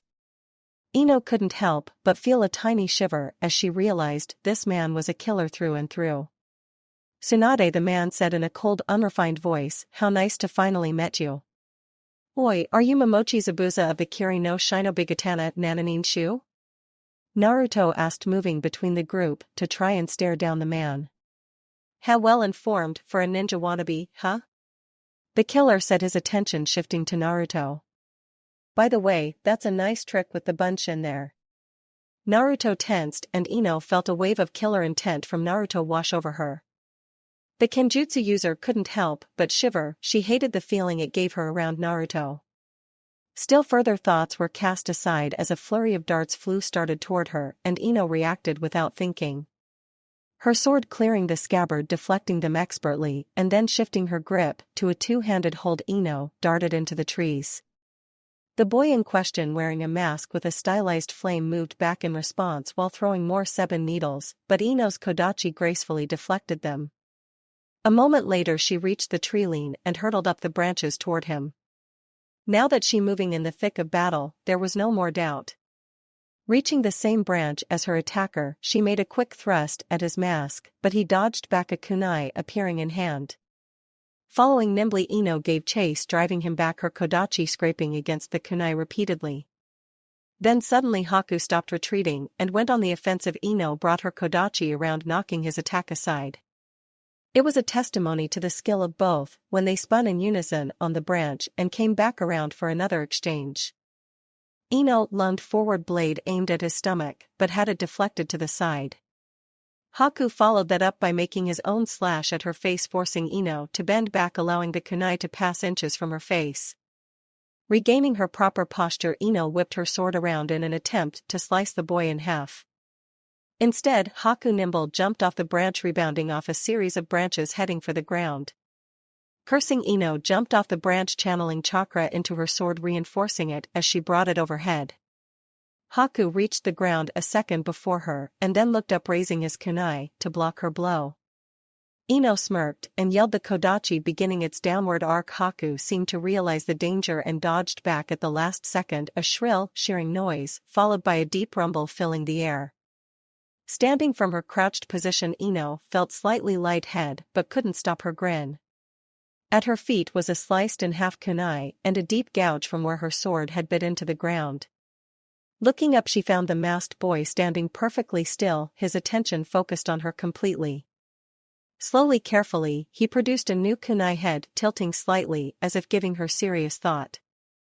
That was when Ino felt the first rush of excitement. Someone was finally taking her as a serious threat. Somebody was afraid of her. Yamanaka Ino. Slipping her left foot back, settling her weight evenly, she raised her kodachi edge up along the side of her cheek. A brief surge of chakra to her legs, she shot forward, a sharp thrust toward Haku's mask. The kunai came up, scraping against the blade before locking against the handguard and blade. Dropping her weight slightly, Ino shoved him back, eyes narrowing in concentration. Haku darted forward, a rapid series of exchanges in a matter of moments, leaving Ino almost overwhelmed. Was it her, or was the guy getting faster? Lunging for his stomach, the boy managed to sidestep her blade and counter with a kick to her right knee. Ino went with the momentum and rolled to her feet before twisting around her kodachi, deflecting the kunai.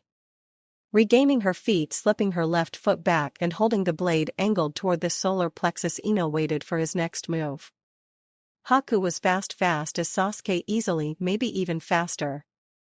The boy darted forward once more, another kunai in hand, but Ino deflected the weapon aside and then down before side-kicking him in the head. Haku flipped back from the blow, but managed to plant a hand on the ground and flip around to rebound off a tree and land in crouching stance. Ino almost growled in frustration. This was getting nowhere fast. He had her beat in speed, but her skill neutralized it, a standoff. Then Haku shot forward, 2 kunai in hand this time. Ino pulled her kodachi around, quickly slashing at his midsection, only to have him hook his right blade under hers while spinning to his right. The obvious thing if Ino had been weaker or undertrained would be for her release the weapon. Instead, she spun with the momentum, the kodachi escaping the kunai, allowing her to spin around and catch his free wrist. Her kodachi coming back around Ino, prepared to make an attack, but had to dodge back as the second kunai came back toward her ribs. A few simply acrobatics moved her out of the path of the 2 kunai as they came at her before skidding to a halt. Looking up, Ino stared at her opponent, surprised to find him breathing heavy. A rush of pride flooded through her. She was handling this, she was equal to an umbo. Then it was shattered when the boy spoke. "You are very talented. However, I am afraid you were unable to defeat me." "Huh?" Ino asked, a sense of dread filling her. "It rained in this area last night," Haku said calmly, before flashing through a series of one-handed seals. Moments later, a hail of razor-sharp needles made of water assaulted Ino, prompting her to channel chakra along her blade and unleash a tornado to scatter the needles. The boy was undaunted, however, as he began forming more one-handed seals. Even more water took to the air, taking the shape of several large mirrors as they surrounded Ino. Eyes wide, Ino felt her dread growing. This was not a good development. Then, much to her growing distaste, the ninja stepped backward, melting into a mirror. "Oh, you've got to be kidding me." Dodging the massive sword, Shino found himself in the hands of a Kage Bunshin, who tossed him into the air. Flipping, Shino sailed clear of Zabuza and his weapon, before landing heavily in front of a Mizu Bunshin of Zabuza. Thankfully, he managed to create a spear of his bugs and send it through the man's head, creating a spray of water and thus reducing the number of Zabuzas down to 1. Turning, the Aburame spotted Naruto and his few remaining Kage Bunshin trying to hurt the man. After Ino had taken off after Haku, things had degenerated. First, it had been semi-even between himself and Naruto. They'd been pushing Zabuza. And then the man had created those Mizu Bunshin, which thankfully had been weaker than normal due to the lack of water. Still, the plan had fallen apart, and Shino would be more hindrance than help in a direct assault on the sword-wielding ninja. Not that Naruto seemed to care. The blonde was throwing all sorts of wind jutsu at the man, taijutsu combinations, and even a few underhanded tricks. The sad truth was that no matter how much Naruto tried, Zabuza always managed to scrap through with as little damage as possible. Suddenly, Zabuza brought his sword around, slicing the last few Kage Bunshin down and coming within inches of gutting Naruto, but Shino's bugs moved on their own and formed a Kakai Bunshin to absorb the blow and allow Naruto to retreat. Maybe Shino couldn't actively help with the fight, but he could cover Naruto as best he could.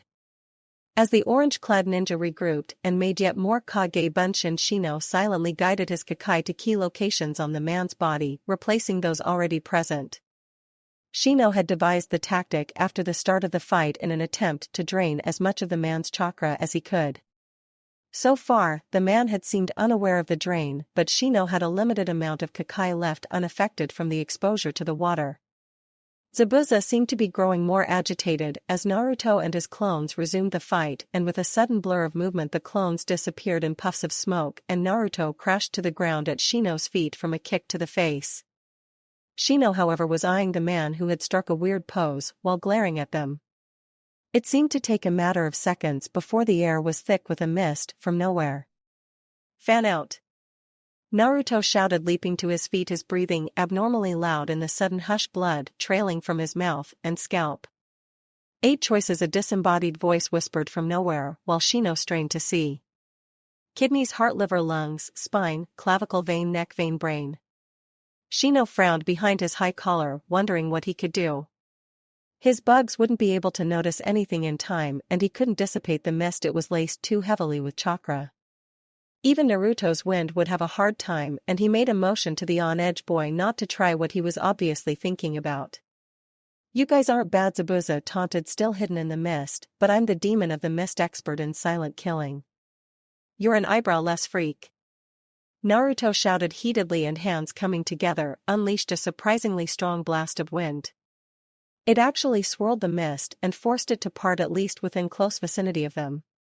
Shino spotted it first and grabbing Naruto yanked him down as Zabuza's massive sword slashed through the space they had both just occupied, and then his world blurred, almost making him retch as a shunshin carried them further away from the man. Coming out of it, he found Naruto kneeling next to him bleeding and glaring. Looking at Zabuza, who sported little more than a few shallow cuts, Shino realized just how matched they were. "You're fast, ain't you?" Zabuza said, sword coming to rest on his shoulder, "but I'm going to kill you." "Hey!" Naruto shouted indignantly as he suddenly charged 50 Kage Bunshin, emerging from thin air, and began throwing explosive kunai. "That's our plan." Ino knew when she had first seen Haku's trick with the mirrors to expect the worst. However, she still had no way of preparing for the assault that had followed.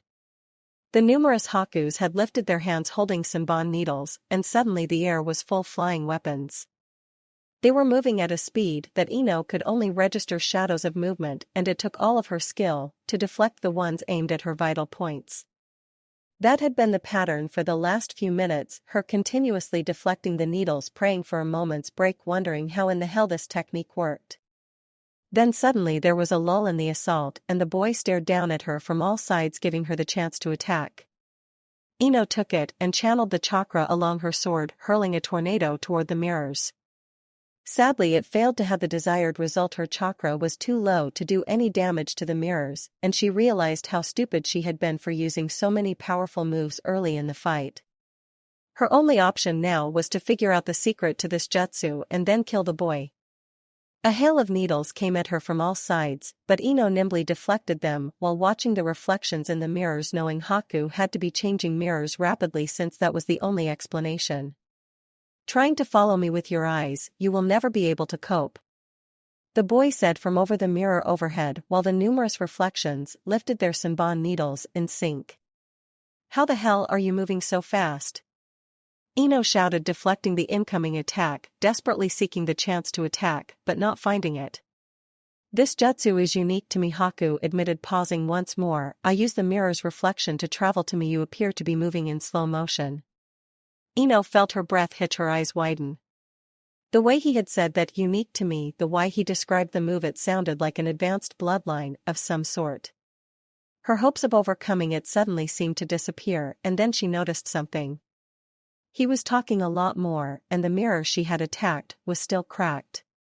That raised a red flag in her mind, common sense suddenly screaming at her. With the small amount of water that would be available from the rain last night, he had to be using an ungodly amount of chakra to hold it all together. She could outlast him if she did as Kakashi had taught her for the Chunin exams and relied on her sixth sense to survive. Still, Haku traveled at unbelievable speeds. He was actually attacking from all sides at once after all, and Ino was hard-pressed to defend herself. Not that Ino could or would give up, but the fact was she was helpless. Her chakra was low, her stamina was not enough to get her through this, and her blade was slowing just a little bit from fatigue. Deflecting a flurry of needles as best she could, Ino could feel the early signs of exhaustion setting in. He paused to talk again, and Ino frantically applied her mind to the problem, desperate for a solution. The mirrors were obviously beyond her ability to destroy with her low chakra. Defending was getting her nowhere except dead slowly. He moved too fast for her to disrupt his attack, but her only option was just that. Killing him while he attacked her, but the problem was how? Then she remembered the jutsu Naruto had taught her yesterday, a jutsu she had mastered by killing his Kage Bunshin with a massive heart attack. A jutsu forever linked to the look of surprise on his face as he died. Kanashibari no jutsu was her only choice, but there was still one last problem: how to slow Haku down long enough to hit him with it. A moment later, Shinobi Rule 58 flashed through her mind, and Ino knew the answer. Victory sometimes comes through defeat. An unnatural calm stole through Ino. She knew how to win now. It was just a matter of keeping it from looking obvious. Dodging instead of deflecting the next hail of weapons, Ino made a lunge for the mirror the boy was in. It was serious gamble on her part, her reflexes against his accuracy and speed. The Senbon needle struck her dead to rights in the chest, and she jackknifed from the blow to land spread eagle on the ground. There was a moment of silence and then sound of the mirrors cracking before they shattered. The sound of feet connecting with the ground filled the damp air. You never had a hope of defeating me. Your kenjutsu could not destroy my ice, and you could not move fast enough to catch me. A second later he jerked in surprise, his body folding from an unseen impact of chakra, while Ino had managed to sit up quickly. Breathing heavily, using an arm to support her, she watched as he stumbled back before collapsing with a dull thump. Gathering her energy, Ino carefully regained her feet and stood stooped shoulder for a moment, then retrieved the kodachi she had dropped in that last attack. Pausing, she straightened up, then grasping the senbon, pulled it free, with a soft grunt. Looking at the blood-covered needle, she tossed it aside, grimacing in pain as she sheathed her sword. Okay, so that was not the most brilliant idea she'd ever had, but at least she was alive. Thankfully her reflexes had been better than his speed and accuracy, allowing her to twist her body just enough to avoid taking a serious hit, but from the feel of it she'd cut it awfully close. Even more thankfully, the bandages around her upper body had absorbed some of the blow. Feeling a moment of pride, she looked at now dead boy and grimaced, but still, she was proud. This had not been an easy fight for her. Still, Ino had to say it, because now that the fight for her life was over she couldn't help it. You talked too damn much like Sasuke, by the way. After another moment she turned, heading back toward the rest of her team. Naruto shot in, ducking the massive blade as it swept overhead and spun around with a hammer fist toward the man's ribs. Sadly, it was like trying to fight Anko. This bastard could react faster than Naruto could attack. Zabuza stepped back and dropped his sword in a sharp chop. Naruto quickly threw himself into a left shoulder roll and sprang to his feet as two clones grabbed and threw him completely to safety. Landing, he spun the clones, buying time as best they could. This fight was not going well, and Naruto knew it. He should have been able to handle this. Instead, Zabuza was tearing him to shreds slowly, and Naruto was beginning to doubt his own skill. He quickly banished that. After all, Zabuza, while powerful, was still taking some damage. It was just that in comparison Naruto was taking the worst of it all, and that grated against the boy worse than anything, and he was determined to change things. Raising his fingers, Naruto created a few hundred Kage Bunshin and sent them after the guy, who seemed to be growing more pissed off with each passing second. Glancing left, he spotted Shino, who was silently guiding a wave of Kakai to attack the man from behind. Seeing his teammate, Naruto thought about Ino and wondered if she had managed to win against her enemy or not. Creating another Kage Bunshin, he sent it on its way to find out, his heart almost in his throat at the thought of her lying dead in the forest. No, not Ino, and not on his watch. This fight ended now. Naruto returned to the fight with renewed vigor. It was sheer chaos, weaving and dancing his way through the Kage Bunshin, using them as cover and distraction. Explosive notes were going off right and left, massive amounts of exploding kunai and shuriken, and it all proved utterly pointless as Zabuza finally got a bead on him and swung that massive weapon around to take his head off, destroying several Kage Bunshin in the process. Naruto ducked under the blow, much to Zabuza's obvious confusion, then sliced a kunai across his stomach. The missing ninja grunted at that, lashing out, but Naruto dodged that as well and drove the kunai into the shoulder at an angle. Zabuza actually yelled in pain but pivoted, catching Naruto alongside the head with a knee that sent him tumbling away. Face-livid, Naruto regained his feet with a sway and turned, dismayed that the man was ripping the kunai out of his shoulder with a demonic ferocity. Still, that should at least slow the damn sword down a little bit. A moment later Naruto dodged the kunai by hair's breadth, followed by the massive weapon that came around faster than ever. Shino came to the rescue with a massive spear of bugs that clashed against the blunt side of the sword and gave Naruto time to put some space between him and Zabuza. Kami, the guy, should have been slower or more reserved. He was wounded after all, but instead the guy just got more enraged. A Kage Bunshin tackled Zabuza from behind, but he elbowed it in the face, then chopped another two in half and kicked another in the face. Naruto, my Kakai have drained as much chakra as we could from this man, Shino said, moving to stand beside him, his voice strained and his shoulders sagging. Perhaps now would be a good time to retreat. Can't, Naruto panted, trying to blink blood out of his eye. He'll just come after us. I gotta finish this here, and now I already got one psychopathic sword user after me. Naruto was only vaguely aware of Shino retreating, but it didn't matter. Nothing mattered other than the simple fact that Naruto had finally decided to kill his enemy. He even had a plan, and it was amazing how simple everything became when he focused entirely on killing his enemy. In unison, the various Kage Bunshin disappeared and Zabuza turned to stare him down. A moment of understanding seemed to pass between them. No more games, no more dancing around it. It was time to get down the serious business of killing each other. Zabuza spun his sword quickly and drove it into the ground, his fingers beginning to form a rapid and long string of hand seals. Naruto gathered as much chakra as he could and formed a Torah seal. Suitun Suryuden no Jutsu. Zabuza shouted, the air around him rippling before the moisture exploded and joined into a massive column of water in the form of a dragon hurling at him. Futon de Tapa. Naruto roared the now dry wind before swirling with an ear-splitting roar as it clashed against the other technique. The clash of techniques raged for a moment before the wind tore through the water dragon, forcing Zabuza to use his sword as an anchor. Still, the man and weapon slid several feet, leaving a deep gouge in the earth.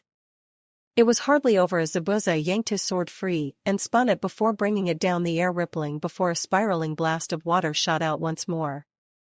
Naruto met this too with his wind using the Kaze no Yaiba. As the two techniques clashed, decimating much of the surrounding area, Zabuza shot forward. Naruto quickly created another Kaze no Yaiba, which Zabuza defended against by using his sword as a shield, which resulted in little more than the sword being sliced deeply several times. It was not enough, however, to deter the man who reached Naruto in a matter of seconds, his sword coming around swiftly. Naruto dodged back a second too slow, his arm receiving an ugly cut from the tip of the blade. Swearing, Naruto preformed a shunshin backward and skidded to a halt, glaring at his attacker. Producing a kunai in each hand, Naruto shot forward with a series of shunshins attacking from every direction. Metal rang against metal as Zabuza defended against his onslaught until Naruto found his opening and, using the Hibi-style duck, to slash at his head and came up on the inside of the man's guard. A kunai to the ribs too shallow to kill, Naruto planted a foot against the man's leg and jumped backward into the air, avoiding the retaliation. Twisting, Naruto came around, sending not only the last kunai he was holding but the one strapped to his forearm heading for the man. They were deflected deftly with the massive sword, but that was fine. Landing with a flip, Naruto sprang away and then rebounded from a tree, charging back at the man. Zabuza spun his weapon overhead, then brought it down sharply before him and charged as well. They met halfway between them. Zabuza made his thrust and Naruto, using the Hibi, dodged, attacking from his left side with a jumping punch to the face. It connected, but only as a glancing blow, and Naruto had to grab the man's head with his hand and hurl himself over. Landing, he shot away with a shunshin and pivoted, turning to face the man. Despite appearances, this guy was freaking strong and he could take some serious damage. Naruto could too, of course. His arm was burning slightly, but he knew without looking that the cut was healing rapidly. Then he noticed that the man was resting his massive sword across his shoulders, staring at him in a way that did not bode well in Naruto's opinion. That was when Naruto looked down to discover his jacket was almost completely ruined. Apparently he had been slightly off in his dodging of that weapon. The entire right side of his jacket was now gutted.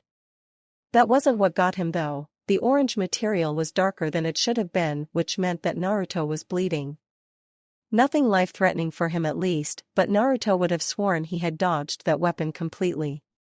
Looking back up, he narrowed his eyes on his opponent, who started laughing in a tone that sent a chill even up Naruto's spine. Fury overtook him though, and he clenched his fists, knuckles popping loudly in the air. "What the hell are you laughing at, you freak?" "Nothing," Zabuza said snidely, the sword coming around to point at Naruto steadily. "It's just that you seem to have a bloodline like Haku.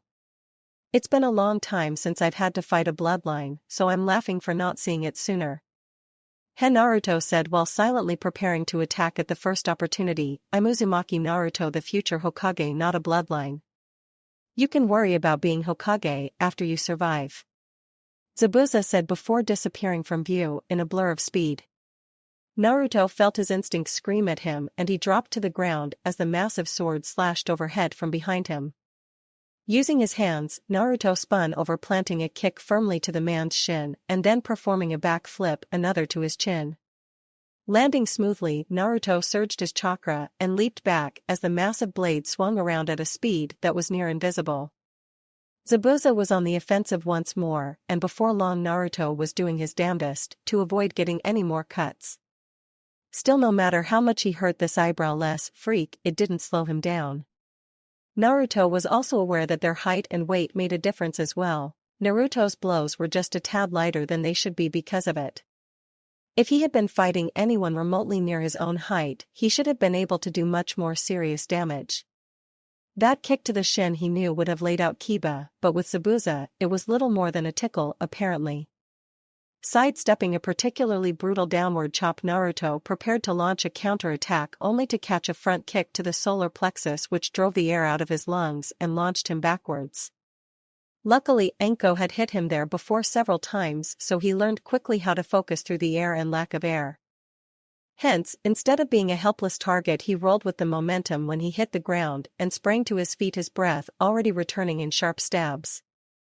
Zabuza thankfully was caught up trying to avoid a sudden massive wave of bugs. Naruto felt a flash of annoyance towards Shino for interfering, but instead took the time to begin forming his Rasengan.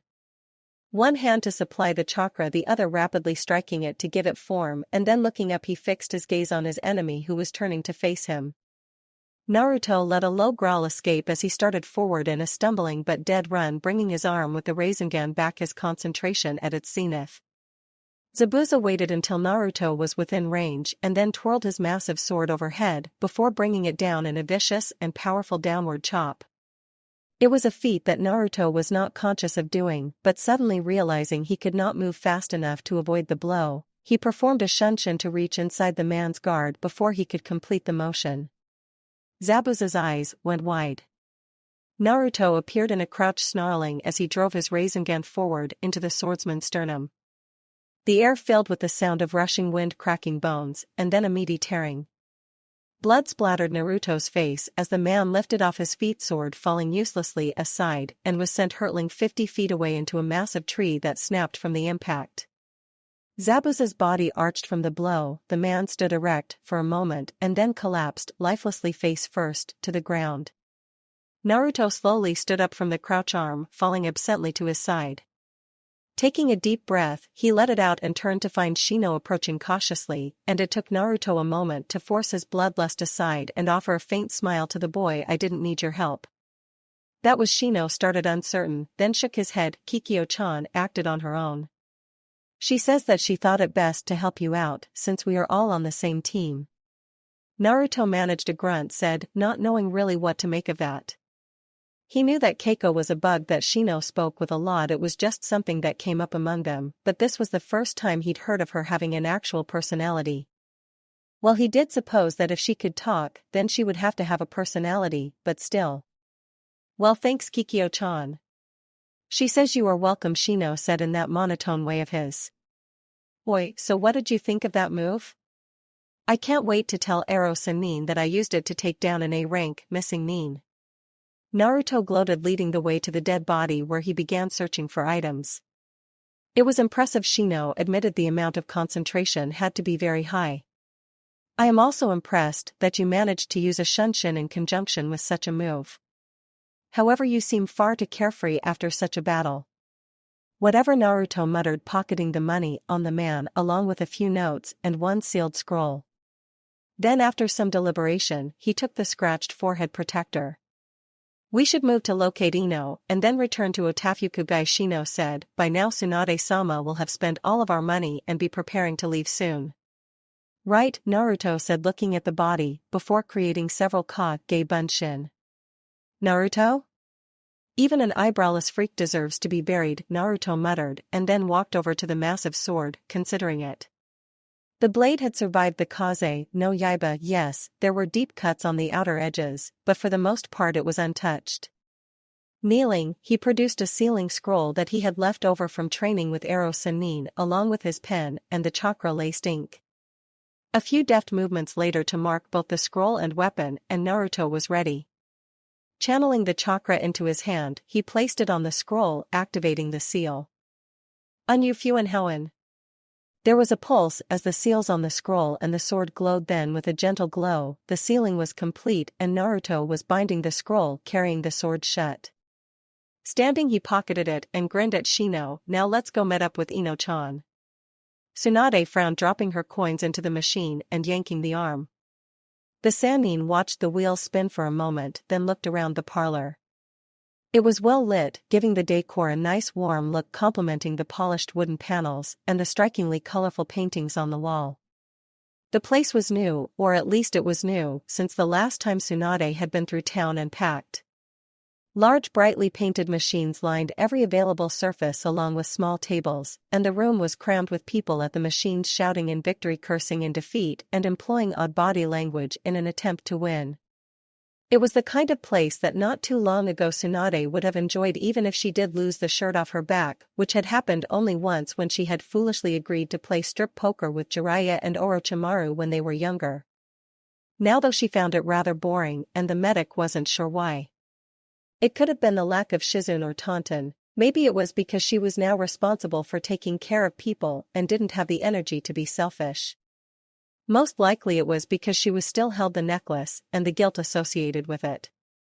She hadn't been able to confront Naruto. She had been surrounded with Kage Bunshin all day after all.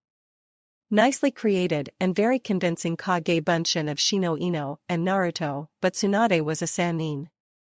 She wasn't sure why Naruto would do such a thing. Even to avoid her, it seemed stupid to replace all of them, and the only thing she could figure was they were training. Looking back at her machine, she sighed, another loser. She checked the Ryu the Kage Bunshin had given her for the chance to apologize for messing up. She found it gone. Just as well, the beautiful woman decided they needed to get on the road and head to Crater City, and then get back to Konoha. Getting up, she started for the entrance, only to pause at the sound of someone hitting the jackpot. Eye-twitching, she turned to find some wrinkly old hag sitting at her machine, money pouring out into the tray. Her first instinct was to explode and take the money, but she restrained herself, seeing the old hag share a kiss with an equally wrinkled old bastard. Snorting in annoyance, the legendary sucker left, cursing her continued bad luck. Sometimes she really did believe that if it wasn't for her bad luck, she wouldn't have any luck at all. The sun made her squint. She had spent too much time indoors gambling, but she kept walking back toward the inn. The Kage Bunshin had promised to wait there for her, since they didn't want to ruin her fun. Tsunade figured that way the real Team 10 could change with their counterparts quickly, hopefully without letting her know they had ever been gone. The only reason she had allowed the farce to keep going, besides blowing all of their money gambling, was the fact that she kept expecting that boy from last night and his partner to come after her. The longer those three were out of her way, the easier things would be for her to deal with when the fight happened. Sadly, neither had shown up all day, and she had decided to gamble while waiting. Clearing the gambling district, she turned left and headed down the road to her. And the people of this city and truly been ingenious in the layout. The gambling district and the pleasure district surrounded the inns and normal shopping area. Tsunade could remember Ino's reaction when they had wandered from the weapons shop and into the pleasure area. It had been priceless to see the girl's face turn bright red and her eyes to grow as big as saucers. Shino hadn't reacted, which had made Tsunade wonder if maybe he wasn't gay. Then she considered the fact that there had been enough flesh for both male and female to enjoy, so she considered the possibility that he just wasn't interested in sex, period. The most obvious answer, though, was that he was an aburame and hence showed very little reaction to much of anything, including attractive women offering him good times for discounted rates. Reaching the inn, Tsunade paused, finding the three ninja already waiting for her.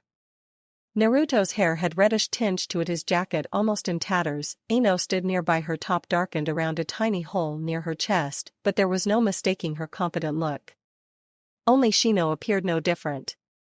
Approaching the three, wondering what had happened, because there was no way any of that was from a training session. "Hey Baba," Naruto said, his voice bright as he held up a scratched mist forehead protector, Momochi Zabuza. A rank missing nin. Demon of the Mist. Member of the Kiri no Shinobigatana Nananin Shu. Dead. Tsunade blinked then, as the full knowledge of what he was telling her sank, and she felt her eyes widen. These three had killed Zabuza? The Demon of the Mist? No way, no fucking way, but the evidence seemed to support the story and she could only stare at them in silence before recovering. What are you expecting, a parade? No, Naruto said, ignoring her biting sarcasm as he put the forehead protector up, just letting you know. Whatever, Tsunade mumbled, then, staring at him, for another moment, tossed the necklace at him. He caught it, of course, startled, and then his eyes darkened slightly. What are you? Shut up and listen, Tsunade said, curtly cutting him off. I'm over 50 years old. I've survived 2 wars, lost friends and family, some because of my own mistakes. I'm not going to change my opinion about heroes or Hokages. Oba-san. Ino started to object, before Tsunade held a finger up to silence her. However, Tsunade said, her gaze not wavering from Naruto's, that necklace doesn't belong to me. Not anymore. It's a curse you inherited from the previous Hokages and 2 heroes. For better or worse, it's yours. Huh? Naruto asked blankly. All of them, Tsunade said, her tone growing sad, were just like you. That's why that cursed necklace belongs to you now. Why it's your curse? When you die, it goes with you. Tsunade saw the understanding in his gaze, the appreciation, and she snorted, pushing past them silently. The others followed, and suddenly Tsunade wished she had more money and a few more hours to kill in the gambling district. Yeah. Ramen. Naruto cheered as they came within sight of the village gates. Ino smiled slightly, but otherwise ignored her teammate much as Shino did. Tsunade pinched the bridge of her nose and shouted for him to shut the hell up. Wait, why don't you shut up, Baba? Naruto countered, looking at her with a bright smile, the necklace she had given him around his neck. What did you call me? Tsunade grated out, left eye twitching. Sorry, Naruto said mockingly, I forgot how old you were. I called you Alibaba. Runt. Tsunade shouted back, smashing a fist into the ground where he had been standing a split second, before I'm going to kill you. Nuyuha, Naruto taunted while Ino and Shino sighed off to the side before nearly being turned into a pincushion from a hail of kunai. Naruto. Whipping around, the blood drained from his face as he spotted the fearsome woman known as Anko. Anko. Naruto gulped, eyes widening. We need to have a little talk, Anko said sweetly, twirling a kunai around a finger. About you making this village think I would run around naked, shouting that I love people. It was just a joke, Naruto said, edging away from her. A joke? Anko asked sweetly, too sweetly to be safe. You had a naked clone of me make out with Kurenai in public. Naruto suddenly bolted amid a hail of sharp, deadly weapons, the insane woman known as Anko chasing after him. Thank you for your views, likes, subscriptions, and overall support of my ongoing efforts to bring great content to all of you. Check out my Patreon for more mature fanfiction. The link is in the description and like everywhere on my channel.